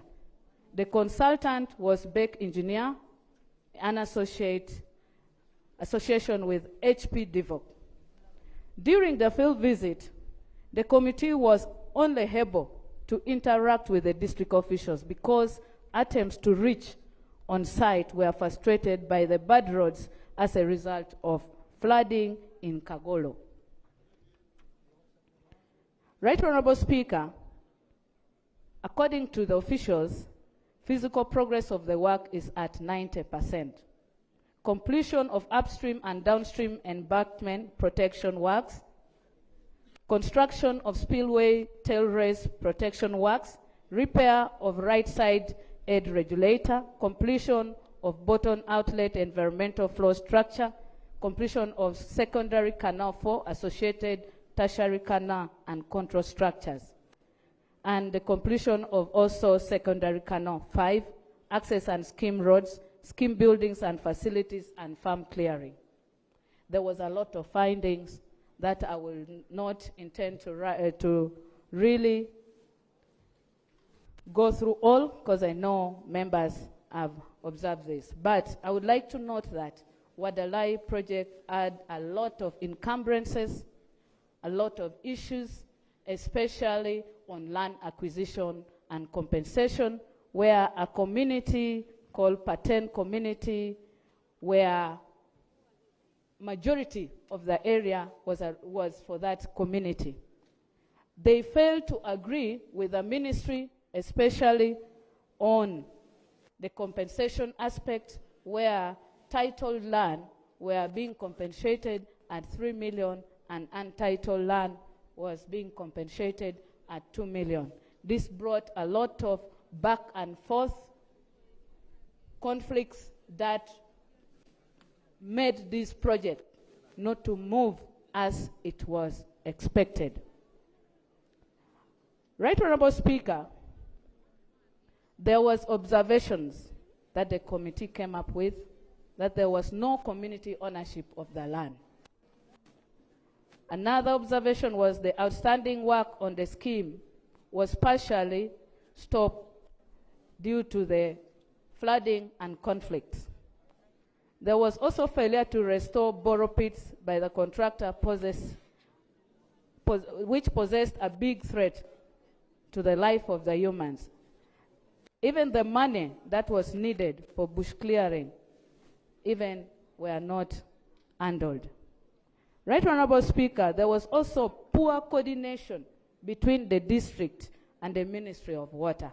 That's why the community were in conflicts, because the district would have been a link between these two communities. The community were also not so much sensitized on the importance of this project. Recommendations: the Ministry of Water and Environment should ensure that the dispute is resolved within 3 months to pave way for completion. Right Honorable Speaker, the conflict in this project reached up to World Bank, and which through some NGO that they formed a Gulu conflict resolution team, which failed, and it's now in court. There should also be an investigation instituted on the level of completion of this work. Right Honorable, this project, it's not yet working. Though they're saying it's at 93%, but it's not yet completed due to other areas that had conflicts, which was not resolved, yet government had put a lot of money, and it's a loan that has a time frame. Right Honorable Speaker, as I stated earlier, that there was a Gulu roundtable, mediation efforts were made, and this ended up in court, and we also recommend that ministry through court, because this matter is now in court, should expedite the process of resolving this conflict. MWE, that is Ministry of Water, and Chief Government Valuer and other stakeholders should also expedite the negotiation mechanism to settle and compensate PAPs, not in only Wadalai. This is very common in most of the projects that were mega. The community should be sensitized, and this should be from the inception of the project so that they own the project in order to avoid conflicts that arises in the middle of the project. Right Honorable Speaker, also on the same issue, the committee observed that the districts were not facilitated. Right Honorable Speaker and members, most of these hybrid projects that are being contracted by the ministry, handling it is very difficult at the district level because there is no provision for facilitation, for monitoring and supervision. That makes the district tend to leave the contract. They fail to own it. And this is one of the reasons that is failing majority of these hybrid projects, yet government had invested a lot of funds and majority are loans projects. The issues of ministry not facilitating district in monitoring these projects is causing a lot of failures. This is an emphasis in most of these projects. Iteko Kile Rice Scheme, Right Honorable Speaker.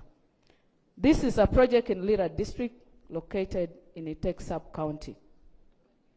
And this project was implemented by both MAIF and Ministry of Water, but mainly sponsored by Ministry of Water. It had 1,500 acres of land, but only 6,000 acres were irrigated. And it had 13 dams, but only 7 dams were constructed. The 6 dams that had remained were existing dams that needed just to be silted, but currently is non-functional. From the 7 constructed dams, only 3 dams are functional. And by the time of our visit to the facility, one of the 3 dams that was made was completely vandalized, and the water was flowing and flooding people's gardens. The project roads were constructed, however, it required routine maintenance, and we have talked to the district to take it up other than waiting for the ministry to maintain for them these roads.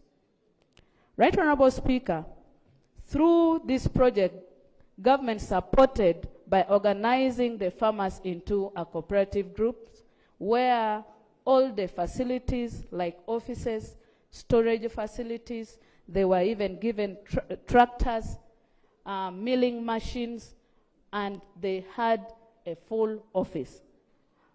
According to the report from the community, they have embraced this project.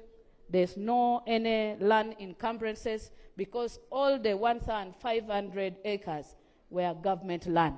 So there were no compensation, and up to now, the community is acknowledging that the land. We have to also give credit where it's due, Right Honorable Speaker. The community were very grateful because in that area, there was reduced grass thatch houses as a positive impact of the project.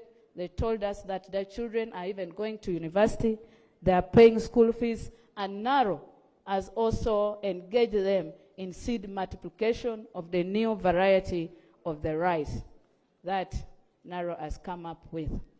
Right Honorable Speaker, the total production output of this rice scheme were 12,000 tons per season.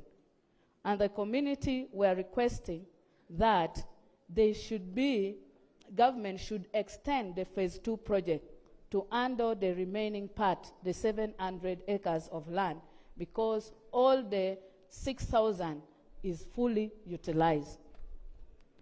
Observation. One of the observations was that the fields were not fully leveled and farmers find it difficult to utilize the land due to the control of the areas to be irrigated. The main control gate of the damaged gate, they informed also the ministry. The ministry stated that they wanted 100 million to repair because it's a big valve that has been spoiled. Ministry of Water was also informed about it, and that's the information they gave. The district couldn't repair it because the funds were too much that they couldn't afford. Recommendation. The committee recommends that ministry should follow up the project design to the completion to facilitate full utilization of the scheme by farmers. Right, Honorable Speaker, most of these projects are technically handed over. And when they technically hand over, it means there were other defects or other areas that were not completed. Ministry of Water should also repair the damaged valve within 1 month, because when we reach there, the farmers' garden were already flooded because there was no control, and the dam size was also reducing. That will again cause the remaining dam to dry up because there's no control of water. The district local government, as I said earlier, were advised to also have a budget, at least put a budget under production unit to help in curbing up these emergencies. The Water User Committee were also, and I think this should be something that the ministry should take it as a serious matter, because if there was someone taking care of that control gate, the thieves would have not broken it. So there's need to sensitize the Water User Committee to protect the project from vandalism. Right Honorable Speaker, Tochi Irrigation Scheme. Tochi Irrigation Scheme is located in Oyam, and it covers 500 acres, and 571 farmers are the one utilizing it. This project was government-owned, but part of it was owned by community where compensation were done. We didn't hear any complaint from the farmers on lack of compensation. The project sum was 30 billion, but when these funds were used, the canals were narrow that failed to control the water, whereby government came up with a supplementary budget of 10 billion, and this matter was corrected. But Right Honorable Speaker, despite all this, the farms were not level.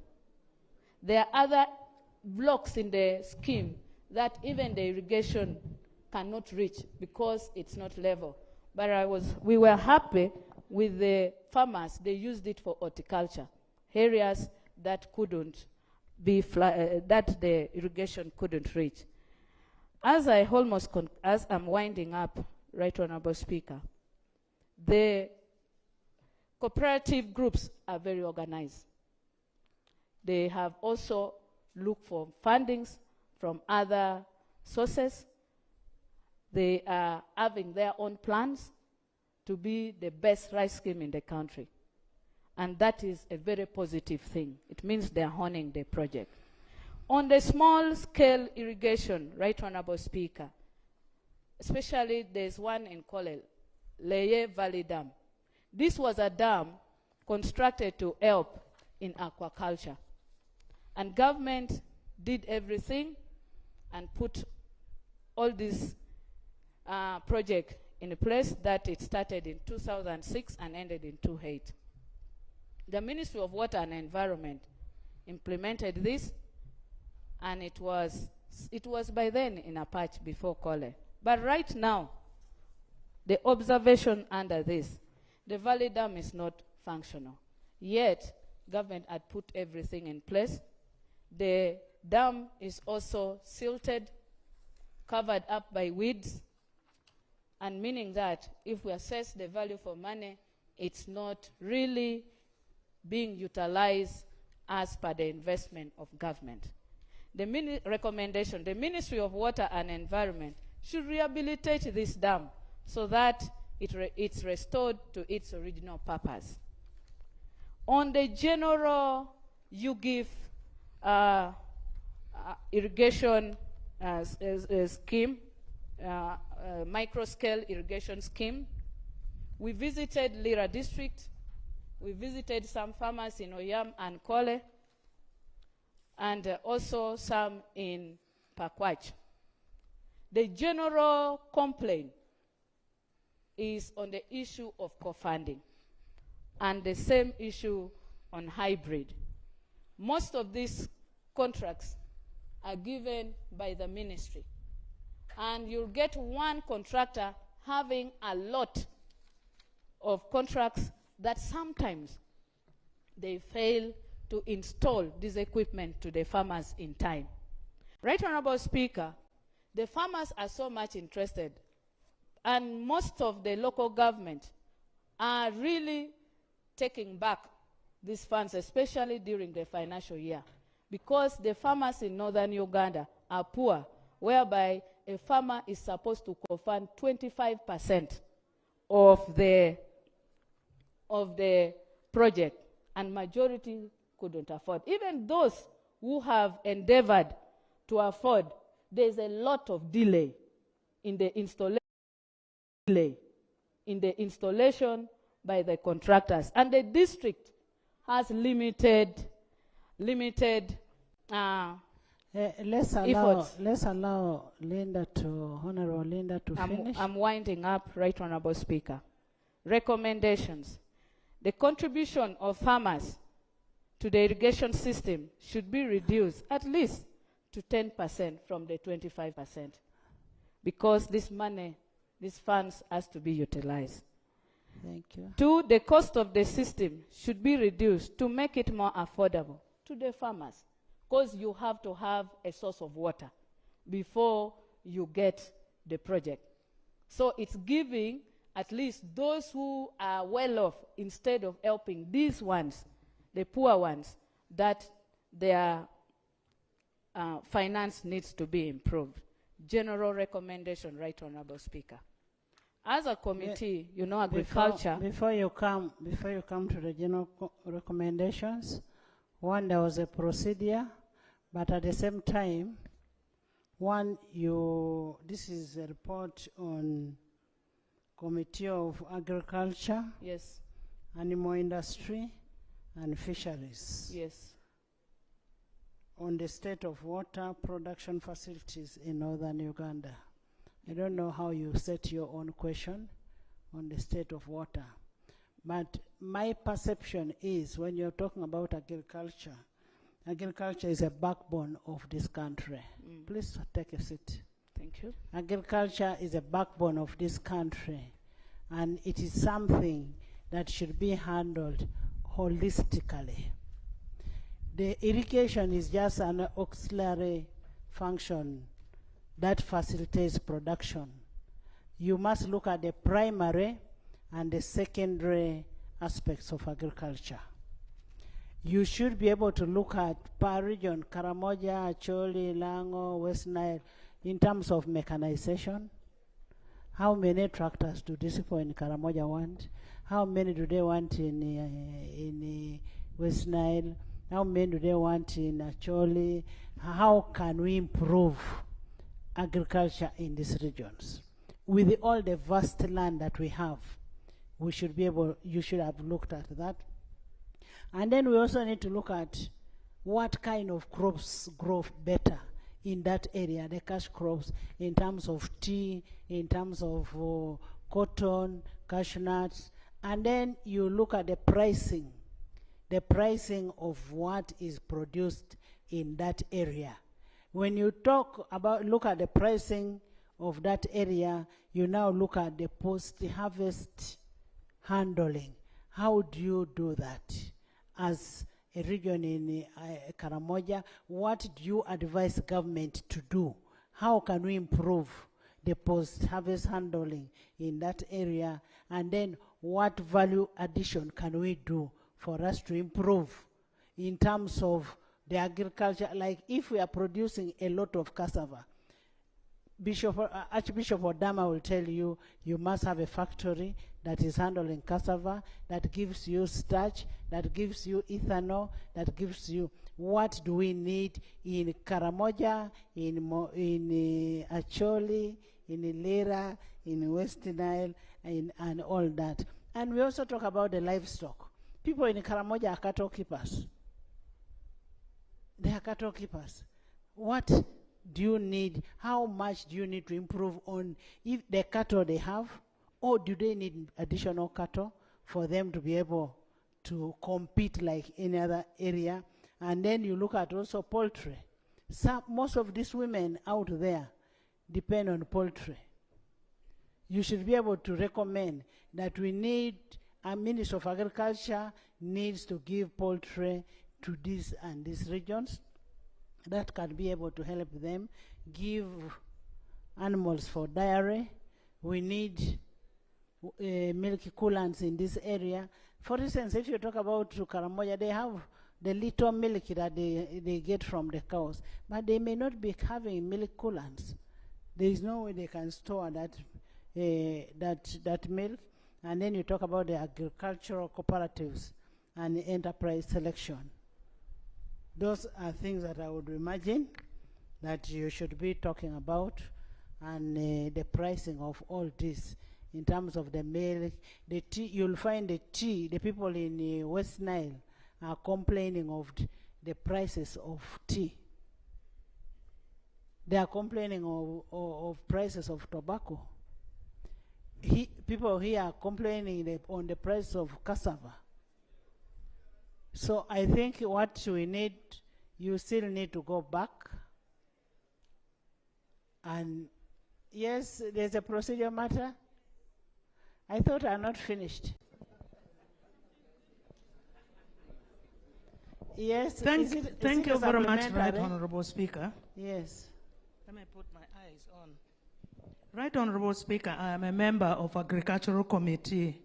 But when we went out in the field, the mandate which we were given was to research on water for production. And that is why the report is only on water for production. We did not go into detail of all what you are explaining to the committee. So are we going to proceed rightly if we start diverting to other issues when the mandate was on water for production? Thank you very much, Right Honorable Speaker. Thank you, PPPPP. Water for production for what? You must have something primary that water must be able to sustain. Yes, Honorable Akol.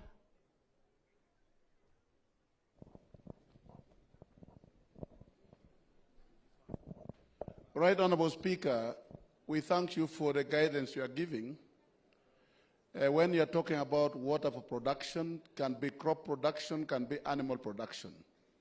And in the recent appropriation of appropriation act that was returned to Parliament, one of the person who was complaining a lot was the chairperson of agriculture. And your guidance would help us a lot to see how best we can handle this sub-region. Right Honorable Speaker, this is a sub-region that is contributing to poverty in the country. And it is the only area that has a very rich land for production in the country in terms of crops, in terms of animals.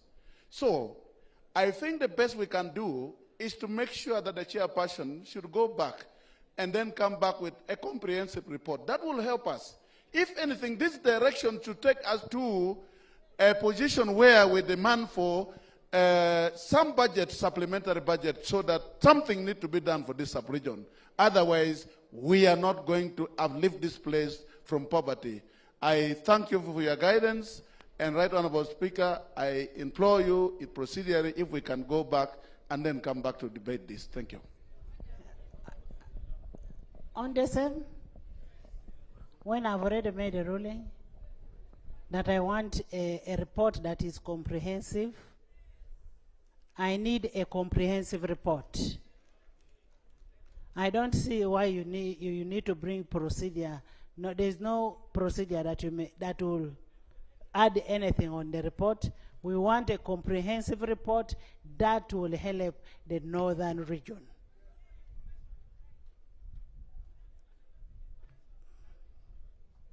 I want to thank you so much.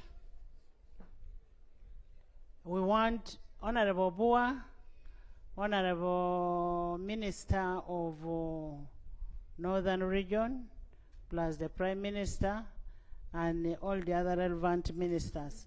You need to sit down with the chairman of West Nile, actually Karamoja, Lira, for us to come up with just a draft. You're going to work on all this, all of you, but you want something on our communication on the issues concerning Northern Region.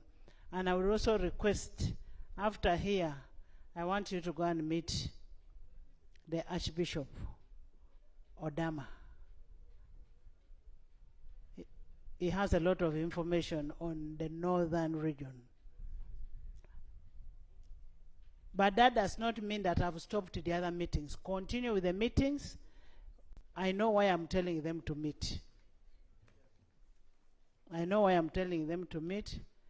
Tomorrow, since the president will be here at midday, can we start the house at 9?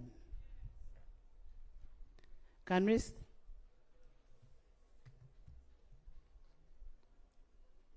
Honorable Prime Minister, do you have anything?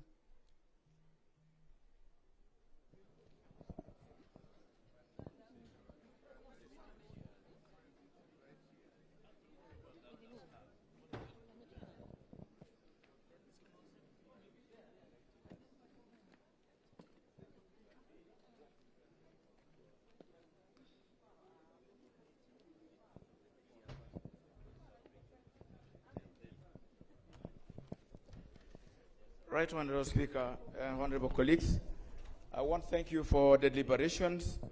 I also want to thank you for the patience for sitting all this time since morning up to now. Right Honorable Speaker, I seek guidance from you, and I also want us to guide ourselves to make our sitting, especially in this region, productive.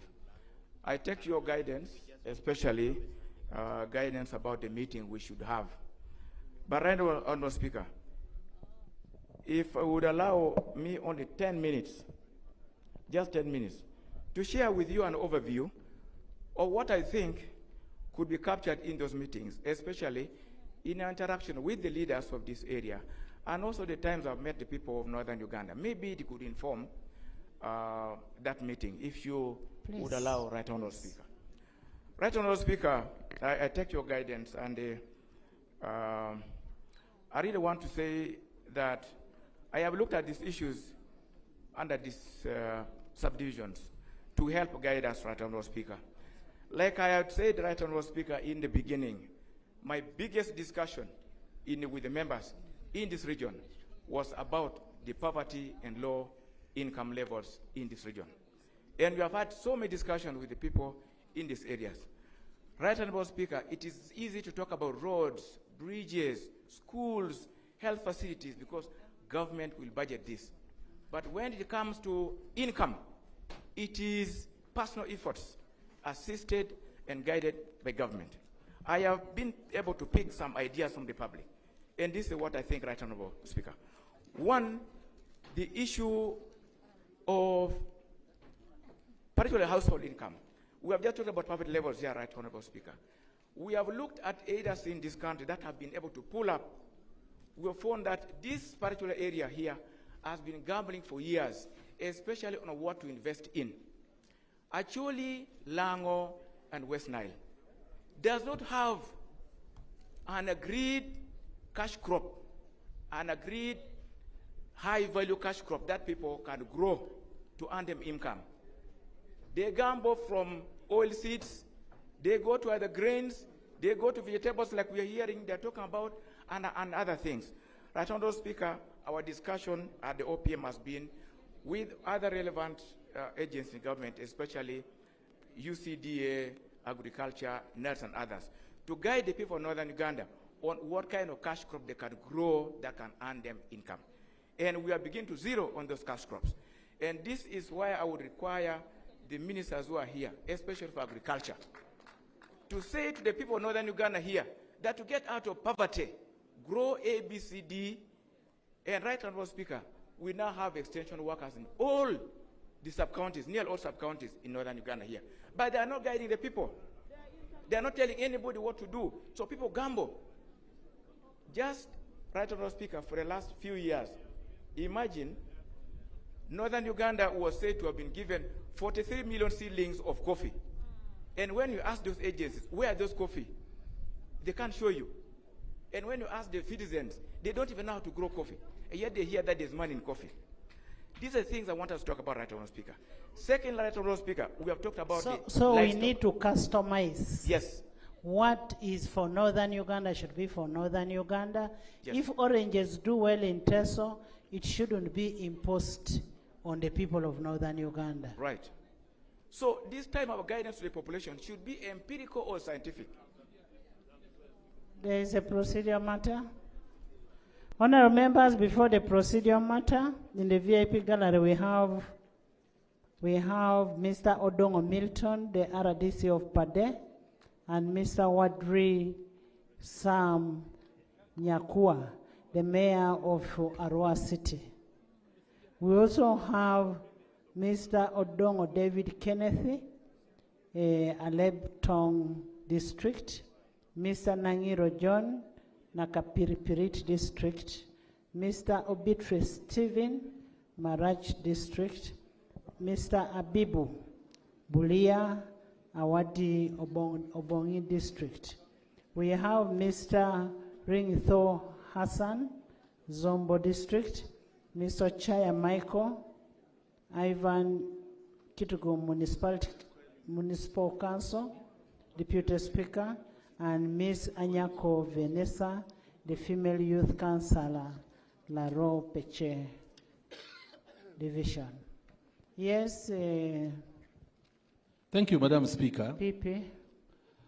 Thank you, Madam Speaker. I've been following the Minister's presentation on the issue of poverty, the issue of agricultural production, and what should be done in Northern Uganda to ensure perhaps we have a common cash crop. Madam Speaker. By the way, it is not a common cash crop. And agreed. What grows better in West Nile may not grow well in Acholi, may not grow well in Karamoja, in Lango, and that kind of thing. Thank you. Thank you for your guidance, Madam Speaker. I was just quoting him. He said, we need to have an agreed cash crop in which the people of Northern Uganda are going to be able to engage in order to produce and then let them get away from poverty.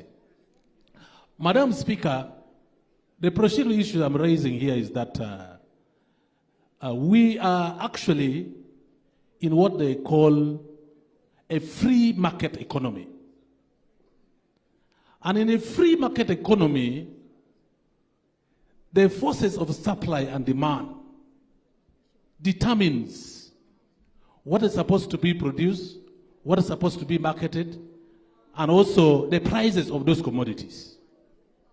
And in this circumstance, it would be a very big total disaster to, for example, restrict the production of a particular food crop or cash crop to a particular region. Why? Because Honorable, I want to set, Honorable PP, if I understood the minister well, he's not restricting. You need to grow where you have the best opportunity possible. For instance, you cannot tell people in Bukedea to grow coffee because it doesn't do well. They should do what is good for them, what grows well, where they feel they can get market easily for them to be able to sell and earn an income. Madam Speaker, that is exactly what I was driving at my point, Madam Speaker. Yeah, because He's on procedure. I'm on procedure issue. When you look at the marketability of even those items that we used to say it was not cash crop, it has now become a cash crop. So I am raising on a procedural issue to seek your guidance, whether the guidance of the minister is going to be helpful for the people of northern Uganda to agree on a specific cash crop to be produced in order to get them away from poverty. Is the minister proceeding well, Madam Speaker? When I talked about the agricultural enterprise selection, that's what I actually meant. That this home can be able to do cotton, and they believe cotton is the best for them. But then the other home can be able to do potatoes, do tea, and do whatever. What if you're doing a selection on agricultural, or others can be able to look after cattle?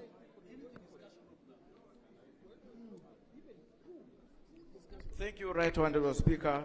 But just to add on that, Right Honorable Speaker, as government, we shall not abdicate our duty for guiding the population of Uganda. This is exactly what I meant, that we must guide our people. There was your colleague wanted to say something. Information.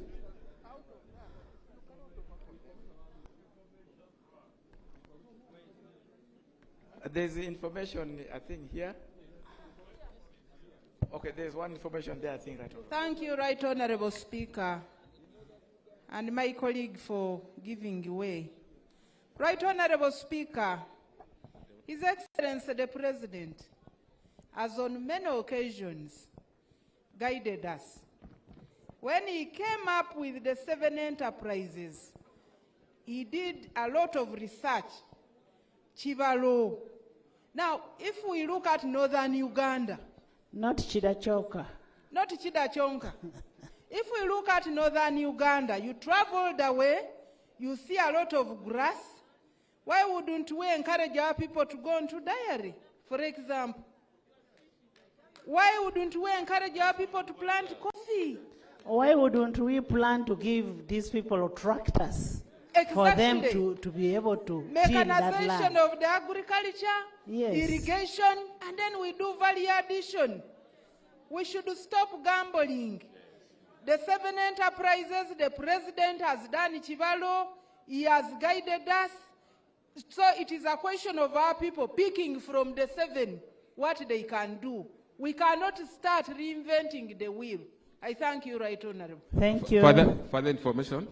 Thank you. Thank you very much. Honorable members on the VIP gallery, we have Mr. Mito Robert, Honorable Mito Robert, LOC 5 Pakwach, Honorable Urombi Emmanuel, LOC 5 Nebi, Honorable James Oruna, LOC 5 Zombo. Yes. Thank you very much, Right Honorable Speaker and honorable members. I want to agree with Honorable Minister Jennifer Namuyango, but in addition to that, I want to give this information. Between 1999 and 2002, Uganda carried out what we call suitability and capability of our soils in Uganda in a project called Policies for Improved Land Management in Uganda. And Ministry of Agriculture has that information, Makerere University has that information, and I was part of that team. Now we know exactly what can grow in the upper part of West Nile. We know exactly what can grow in Teso. And when the minister says these places should identify priority enterprises. What we mean is we are not stopping those regions from growing all other crops, food and cash crops, but there should be a niche. These regions must have a priority crop which they are known for. For example, and what brings an income too. And that priority crop must be where we have comparative advantage. If you take my district of Zombo, we have coffee, Arabica coffee, and Uganda is the largest coffee producer in Africa after Ethiopia, the second largest. Now, we need to prioritize on those crops or enterprises where we have comparative advantage, and then we are known for that. We create a niche. It doesn't stop us from growing other crops. I have experience working in many communities around the world where they have one village, one product. In this case, we are talking about a regional priority niche where we can get a lot of income because we have comparative advantage. Thank you very much. Honorable Songa, as leaders of the region, have you done a mindset change? Yes, that is a continuous process, right, Honorable? To the people that is of a the continuous area? process. Because if you know that yourself, have you educated your people that this is what we should do and this is what we can get when we do this? Very good, right, Honorable. Actually, in my district of Zombo, we had been saying Arabica coffee from Zombo is highly needed in the world. And we needed government to give us seedlings for Arabica coffee and tea. But up to now, we have not got that seedling. We are teaching our people how to create these priorities. Thank you. Let's hear from the minister. Maybe the minister has something. Yes, Farid, Honorable Speaker. Thank you, right, Honorable colleague. Minister, just 1 minute. Only 1 minute. Honorable members, I'm the chair. Yes, I am just the only 1 chair. minute. Can I hear from the minister? Then I will give it back to Gilbert. Thank you, Honorable colleague, I will give you information. Let me finish. I may screw up my points here. Right, Honorable Speaker. What I was saying here is exactly what we have been debating in this region, and you can see what is generating in a debate. Secondly, right, Honorable Speaker, we are thinking about livestock, and this has also been a very long debate. Right, Honorable Speaker, this land, this place where we are, has vast land. I think Acholi alone has around about 20,000 square kilometers of land, with a population of not more than, I don't think there are more than 2 million people in Acholi here. This is land that can be used for livestock production. And right, Honorable Speaker, this discussion is what we're already having with the government. And among the things we're talking about is the revamping of Achua Ranch. And from the loan that we have got already, the climate smart funds, actually in a few days now, there's going to be the beginning of the revamping, total revamping of Achua Ranch to provide breeding stock to the people of this area, either given freely under some program or at subsidized prices so that people here can also begin to farm in livestock. There is no question about this. But that livestock you know, revamping at Swar Ranch, we passed a loan, and that loan is supposed to revamp Aswa. However, one of you has gone to court. You cannot do anything in the ranch when there is a court matter. Thank you, Right Honorable. And since also the courts of law gives justice to everybody, I hope that matter will be disposed. But the point is, Aswa Ranch, as we speak now, it has the potential of revamping the cattle economy in this entire region. Secondly, Right Honorable Speaker, what we have also gathered from these committees is that people here want the facilities for mechanization of agriculture. The vast lands here, Right Honorable Speaker, opening land with the primitive tools of the hand hose, and at best, the ox plows, Right Honorable Speaker, cannot meet now the economic demand of production that we are talking about. So these are the areas that we want to discuss with the population, and also so that government can invest in mechanization to provide tractors. All these regions I have met, including those who are living in the hills of Mount Elgon, want tractors to mechanize and produce massively. And these are things that I want us to begin, we want to be talking about. The other thing, Right Honorable Speaker, is facilities for value addition. Many of these areas, Right Honorable Speaker, are beginning to produce both dairy, beef, and also crop products that need value addition. We see maize, we see wheat in some places. There's also now milk production is also increasing in this region, but there are still very, very few facilities for value addition. And this is what we want government to be doing. We want, as government, we are beginning to think about giving facilities to the population to add value to what they are doing. Right, Honourable Speaker, it is true there are still areas in northern Uganda here that have got poor access. These roads you hear being talked about, especially in West Nile, I'm sure everybody here who has been sitting in Parliament now knows that there's a road called Gulu Road. Indeed, when you go to this place, the trucks and movement of money that takes place across these borders, Uganda and DRC, is huge. Indeed, we should listen to the people and plan to facilitate the upgrading of this road to make it motorable and good for the people. Right, Honourable Speaker, another big issue that I found in this area is the question of animal-human conflict in the areas that are the front-line areas to the national parks. In Nuaya and the surrounding areas. Honourable members, I want you to clear for the minister because this is what we expected at the beginning. Honourable Minister, this is what we wanted from you. Yes, now you're only bringing it. Thank you, Right Honourable Speaker and honourable colleagues. These conflicts are causing loss of both lives and property in terms of crops, among others. People who are growing crops around the parks every time suffer great losses. And I think us also, as government, we have also been very slow in compensating people who have lost property and life.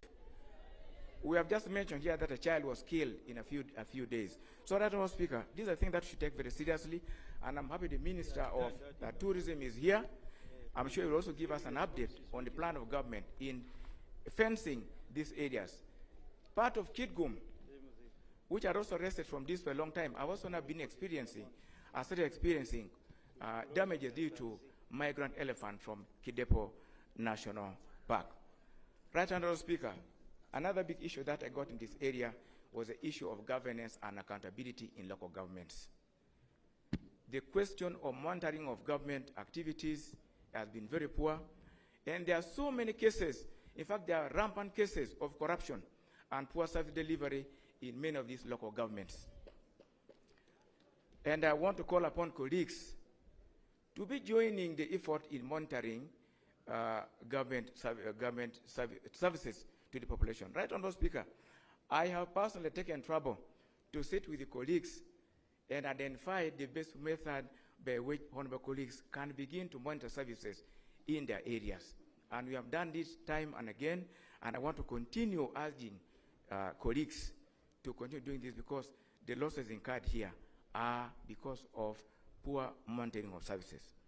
Right, Honourable Speaker, we have in this region found out that the best way to improve our communication and also encourage accountability in the population is to encourage barazas.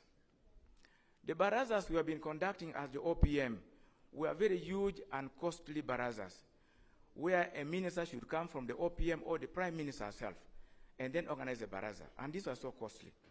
We have now agreed to devise, and indeed my office has written to local government to direct all chief administrative officers to instruct all parish chiefs to begin barazas in their areas quarterly. In every parish there must be a baraza, and these barazas must be attended to all public servants, people who work for government, to account to the population, so that people are also able to share within those barazas the challenges they have in those communities, the challenges they have with service delivery, and the challenges they also have with access to what they need. Right, Honourable Speaker, we have got some areas where people have received money for PDM, but they are lost on what to do with the money. They don't know what to buy, either an animal or seeds, and also at what time. So we have also directed that in those barazas, all the extension workers in those sub-counties must attend.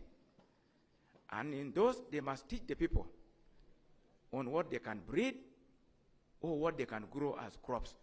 And that all those barazas must generate reports. And those reports must be escalated upwards to the counties, to the sub-county, to the sub-county, to the counties, and finally to the cows. And cows should be able to aggregate these reports and give government to see how best they can serve the population. I think this is what may help us see clearly the challenges of the people here. Right, Honourable Speaker, in this committee again, we also have a lot of water bodies and the fishing industry in this region. There has been a mixed information about fishing and what type of fish to trade in, what size, and where. As a result of this, there has been a big conflict between the fishermen, fishmongers, and the fisheries protection unit. This cuts across on Lake Yoga, River Nile, and other water bodies where people fish freely. We have agreed, as you remember, in Cabinet, that we are going to have a meeting with the native fishermen in all these areas, so that we have a meeting with them and have a conversation with them to see how best all of us can become custodian of these water bodies and the fish, to ensure that fishing is safe, fishing is economical and beneficial to all of us. And this is what we are doing very, very soon. And since the Minister of Fisheries is here, she can give the detail. Right, Honourable Speaker, you could have heard that in addition to what we think can be done to improve the welfare of the people in northern Uganda, is the continuation in investment in some of these projects and programs to the people in northern Uganda. I have heard people say, we have invested a lot in northern Uganda. Why haven't they changed? I really wonder whether these people read history or they are alive to our history as northern Uganda. Right, Honourable Speaker, just for the information of honourable colleagues to appreciate this. For 62 years, till independence, northern Uganda was the most unfunded region in this country, right from the colonial time. Northern Uganda used to receive only 10% of the national budget. Much of the investment was in the central because many of the services were there. The schools were there. Affluence were there in the central. So many people would move away from here. There was a lot of labor migration to the central. So government invested a lot there. So people there learned, other than simply producing to consume, they learned long time ago how to use resources to build more wealth. But which has not been the case here until after independence. And also, our own circumstances here never made it better. After 1962, all the insurgencies and the insecurities of Uganda were experienced in northern Uganda here. This makes northern Uganda unique and different from other parts of the country. Many of these investments that are so lucrative, that highly of value, were not introduced here. For those who know, coffee in Buganda is also called chiboko. Chiboko is Swahili for fimbo, for a whip. Since they knew the value of coffee, coffee was introduced there with the chiboko. If you imagine even in the central there where people know money, coffee was forced onto the people with a whip. How about here in northern Uganda, here where people are not known about wealth? So it is important to realize that we have a long way to go, and that's why, Right Honourable Speaker, I appreciate you emphasize the matter of mindset change, which is very important. So we think, Right Honourable Speaker, that investment of government in terms of programs and projects should continue in northern Uganda here. I have just said that guns have gone silent here, but the poverty here is still very high. We are thinking, Right Honourable Speaker, that programs like NUSAF, we are thinking that a program like NUSAF 4, that will substitute the NUSAF 3, should still continue in northern Uganda here. And we have been in this debate over and over and over with the Minister of Finance, with the National Planning Authority, but I can now report, Right Honourable Speaker, that I think colleagues in cabinet have appreciated. Colleagues in finance have appreciated. And also can I colleagues. give information? I will give you information. Just 1 minute. I will give you right on. I'll give you. Honorable Gilbert, as one of the senior members of I'll Parliament, give you information so that you have enough time to inform. don't ask for information when the microphone is on. So, Right Honorable Speaker, I want to inform Northern Uganda that our discussion and conversation about NUSA 4 has progressed very well, and I'm very, very hopeful that within these few coming weeks, we will have approval from the National Planning Authority, and we will now engage the Minister of Finance to proceed with the debates, the conversation, and the discussions about NUSA 4 so that this is approved to help the people of Northern Uganda. Thank you. And Right Honorable Speaker, I also want to inform you that this time, unlike the other previous NUSAFs, we are going to devote much of the monies into production, supporting production, the micro projects, supporting youth projects to ensure they have money to put in their skills to have money. And this is among other projects that we think, Right Honorable Speaker, we should be able to engage in. Finally, Right Honorable Speaker, allow me say that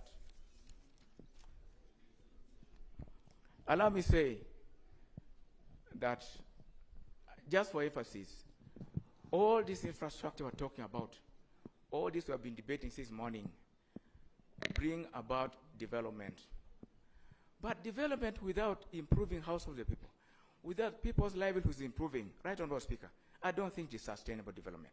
That's why I really emphasize that we must look at ways by which we can help the people of Northern Uganda to put money in their pockets so that their livelihoods can change, so that they can have proper nutrition, they can have better housing, they can afford education for their children, they can afford proper health care, and live like any other parts of Uganda that have not experienced what they have experienced. Honorable, let me give you information. Thank you. Thank you, Right Honorable Speaker. I would like to appreciate the Honorable Minister. It is true, in Northern Uganda, we had so many programs. We had the program called Development Initiative for Northern Uganda, DINO, PRELNO, Project for Restoration of Northern Uganda, NUSAF, PRDP, NUTS, Right Honorable Speaker. All these programs, people normally impose to the people of Northern Uganda what they're supposed to do. For example, NUTS. NUTS, they normally dictate to our people that, please, you have to grow oranges. You have to grow trees, lemons. There are other projects that our people cannot afford to keep them. Right, Honorable Speaker, government injected billions of shillings on nuts. At the end, we normally see seedlings of mangoes being taken to sub-counties. And people are forced to collect those mangoes and plant. Yet it have no value to our people. Let the program come from the ground. Let people tell what they want to do, but not to impose program on the people of Northern Uganda. And finally, Right Honorable Speaker, government normally advise our people, for example, to grow soybeans. They tell them there is very high market for soybeans. And the moment soybeans perform well on Northern Uganda, the prices are dropped drastically. People are getting loss and losses. So please, Honorable Minister, let people tell government what they want to do. Government should have stopped imposing programs onto the people. The values of all this money are not seen on the people of Northern Uganda because they are being imposed onto our people. I thank you. Thank you, Honorable Gilbert. And that is the participatory approach, where you have the down-to-top approach on identification of people's needs. Yes, Right, Minister, Honorable are you Speaker, finished? let me allow Honorable Dr. Abed Wanika to give information. Thank you, Honorable Minister. Honorable Minister, I want to agree with you that the northern Uganda should get cash crops and projects that will help to alleviate poverty. But the capital for northern Uganda, it is the land and the people. And in agriculture, you begin with the market. Northern Uganda must sit down and select enterprises that have demand, products that have demand. Recently, people here were involved in cultivating cassava, and they had not ascertained the market for that cassava. And people spent into that project. I want to ask the leaders here that it is important we ascertain the market. Who wants that product? How much? What is the pricing? Because that's so that we can lead our people into projects that can alleviate poverty. And I want to close on this. In agriculture, there is no single project of agriculture that cannot be done in northern Uganda. It is not there. Coffee can be done here, and I'm surprised, why does the northern Uganda demand for coffee seedlings? We need coffee seedlings everywhere here. We need animals here. We need not only dairy, we also need the beef.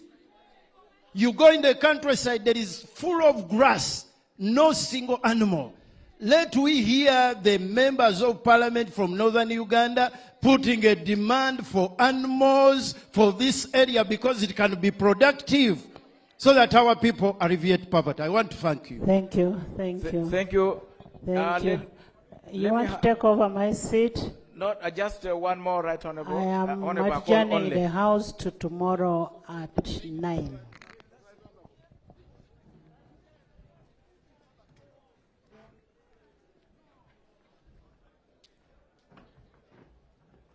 Honorable colleagues,